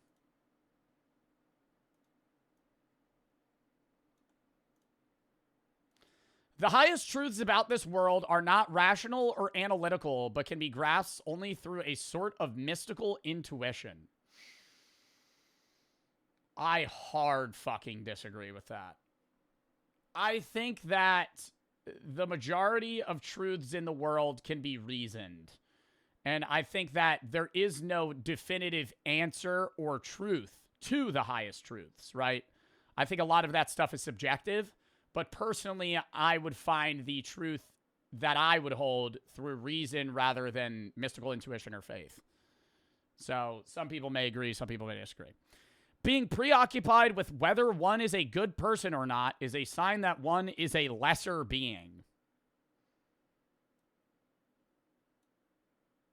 I'm not going to I don't think that should be the only thing you're thinking about in life, but I mean, that matters. They're not in order. Yeah, they might be jumbled, chat.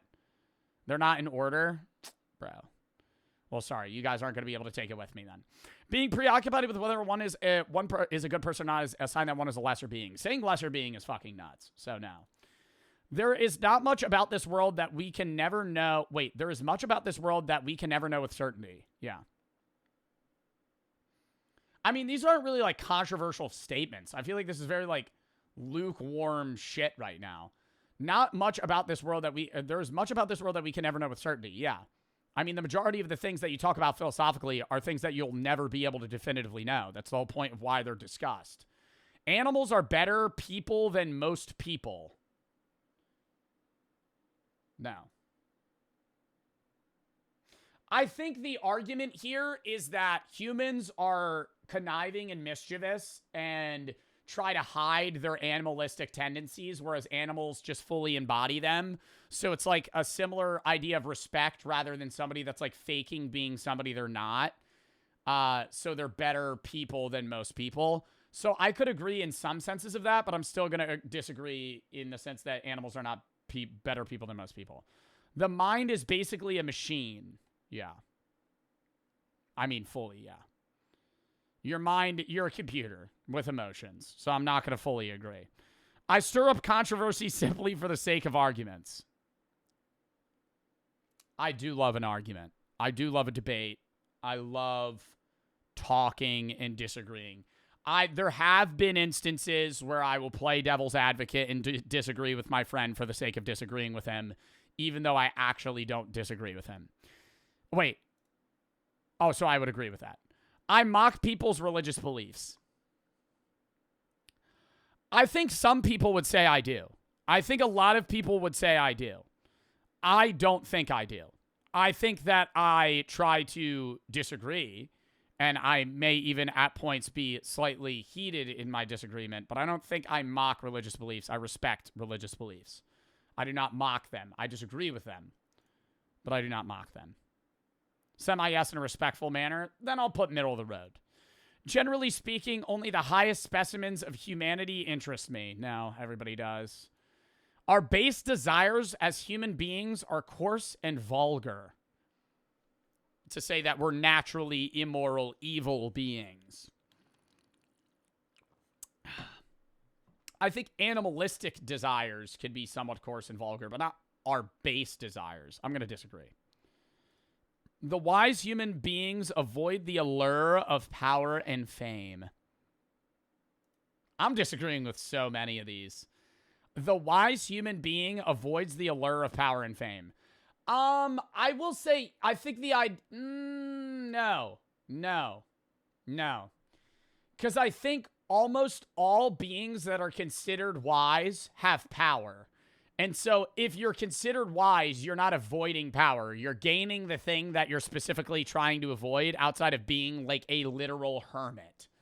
Because all religions revolve around power. Money revolves around power. Government revolves around power. Everything that you want to do revolves around power. Fame, on the other hand, I could agree with, but power and fame are two different things. All people with fame have power. All people with power do not necessarily have fame. Beautiful language is not as important as people make it out to be. People should say what they mean as briefly and plainly as possible. My God, yes. I think beautiful language is needed in a sense of, I guess, relaying your opinion to somebody, right? But outside of being able to say what you mean, there's no need to say fancy words.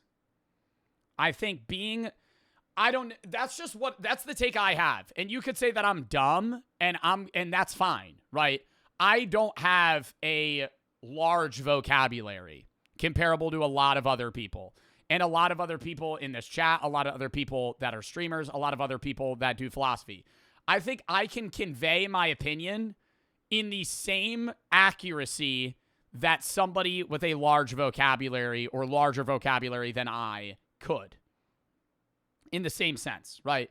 I think there are words like benevolence is a word that I think is big and not a lot of people know, but is needed in certain instances. If it's needed, use it. If it's not needed, don't say some word jumbo to sound smart. You look like a dumbass. So I'm going to go there because I think it depends. People who profess to be gravely concerned with so-called objective truths are really just professing their weaknesses.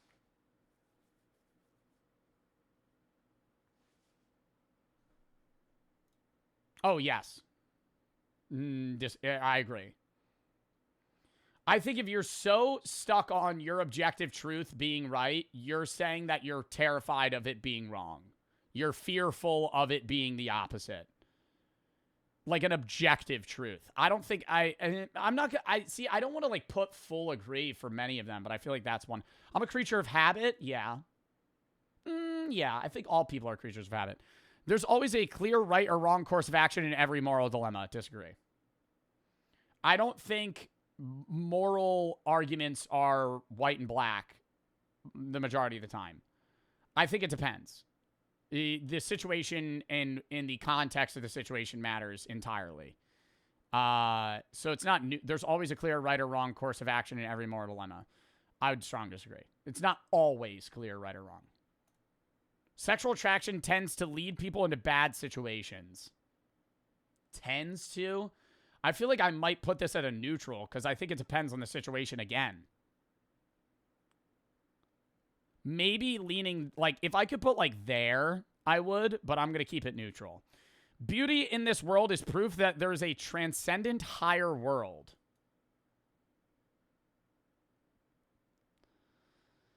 Nothing of that. I think so many people will say, Joe, but the world makes so much sense. Everything, it's so put together. There has to be a higher being. And I'm like, I get what you're saying, but it seems like that because that's what you know. A god could jumble the universe's laws into any random set of rules, and it would make sense and seem like a higher power made it in any situation, right? Like, just because the world makes sense in the way that it's put together doesn't mean a transcendent higher power did it. Most people are unable to think for themselves. Not most. A lot. So I'm going to put there. I think the majority of people gain their opinions, values, and beliefs from their parents. And even loyalty. Like, they gain their loyalties to certain sports teams, political figures, religious, or I was going to say religious ideologies, but just religions. The majority of things you inherit from your parents, and they never sway from it. And it's not bad if you agree with your parents. It's bad if you agree with your parents for the sake of agreeing with your parents. I have a flair for controversy. The fuck does that mean? Like it? Neutral. People think I am much harsher and more hard-headed than I really am. I mean, do you guys think I'm harsh and hard-headed?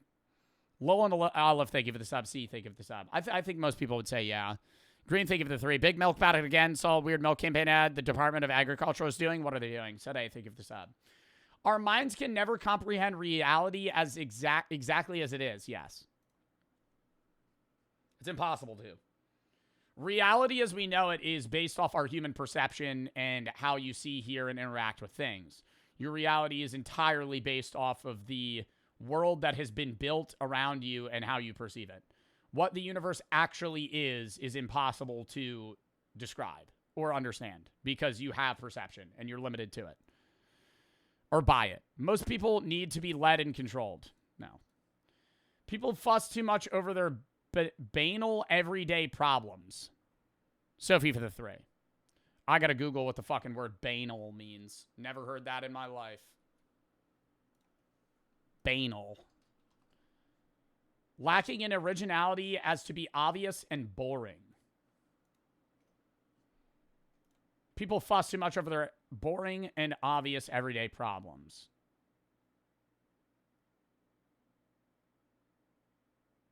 No. I feel like that's a part of everyday life. Sophie for the 3, Rivers for the sub.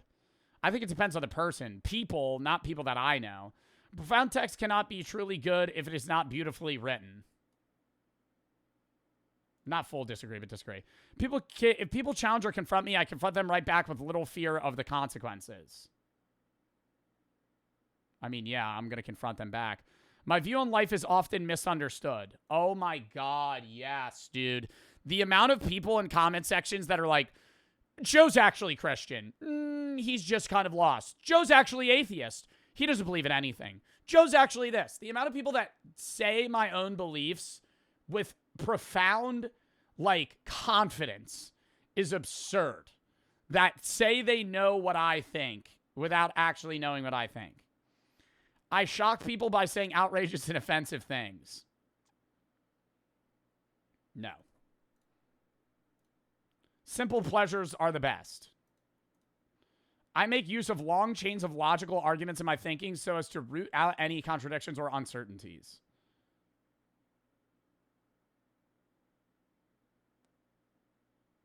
I think if I'm thinking in my own head about something, I try to disprove it in a multitude of ways.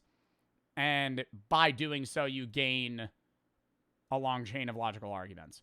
I mock people who think they are all that so as to deflate their egos. Yeah. I mean, I used to be one of those guys.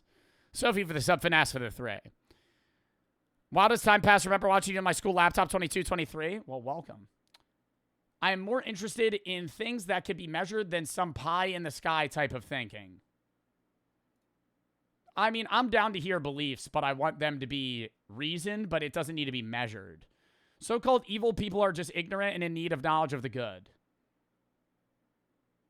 That is a big argument. That most evil deeds are done through ignorance rather than true evil.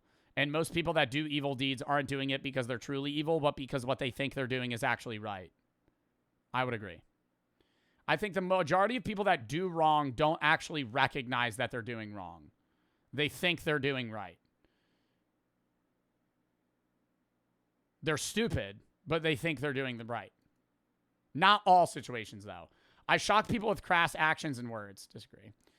I ask questions that others consider crazy. Maybe so. The best insight is gained by approaching a subject in a practical and orderly manner, indexing it and mapping out what is currently known about it. I mean, yeah.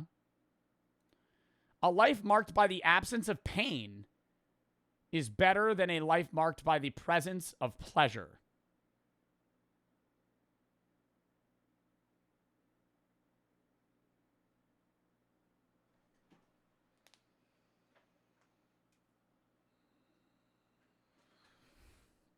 A life marked by the absence of pain is better than a life marked by the presence of pleasure. I mean, you could say those are similar in one of the same things. I think a life marked by the presence of pleasure is better than a life marked by the absence of pain. But then you're saying a life marked by the presence of pleasure could also have pain. Absence of pain doesn't inherently bring pleasure.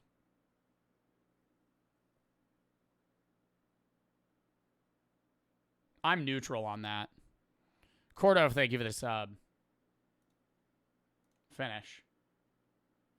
Who are we most like? Results, chat. Here we go. This makes no fucking sense. Actually, it does. 65% like David Hume. I hated reading Hume. That pisses me off. 40% Nietzsche. That's fine. Aristotle. Epicurus, 60%. Kant, 65. Diogenes, the man who lived in a barrel. 40%. Plato, 25. Awesome. I got the same. You got the same exact results? No way. Dark for the sub, Cordo for the thank you for the sub. I think most I was like was Kant, which is weird because I don't like reading Kant. Not thank you for the 5. Philosophical video came across. I don't really know if you've seen it. Penguin going to the mountains. I have seen that video. But thank you for informing me of it. Sophie, thank you for the 3. Always give my mom philosophical takes about religion. She always says, you don't even know what your religion is yet. You're too young. When I know I can never believe in a God, it's pissing me off. Well, I'm sorry to hear that. I don't really know what to say. All right. Chat, we're going to call that there.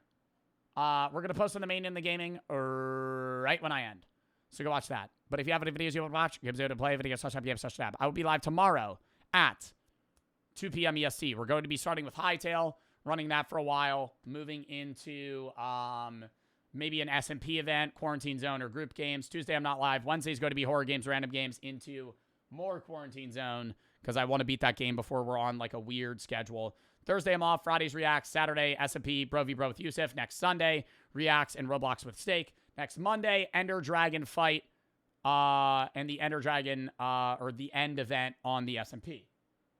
Not the end of the SMP, the end, the place. Next Tuesday, I'm not live. Next Wednesday, we're doing Hellmart and more Quarantine Zone probably and some other shit. Then we have a VR day coming up soon. Charity stream for Palestine Children's Relief Fund February 1st. And then I'm gone the 2nd, the 3rd of February, streaming the Fortnite tournament the 4th. And I'm probably streaming the 5th, 6th, on and off. And then I'm gone like 7, 8, 9. Then we're back. But I'm vlogging and shit too. So 75, thank you for the 3. But yeah, that's the schedule. Who do we want to raid? Who do we want to raid? I'm seeing Cloak Me Please is live.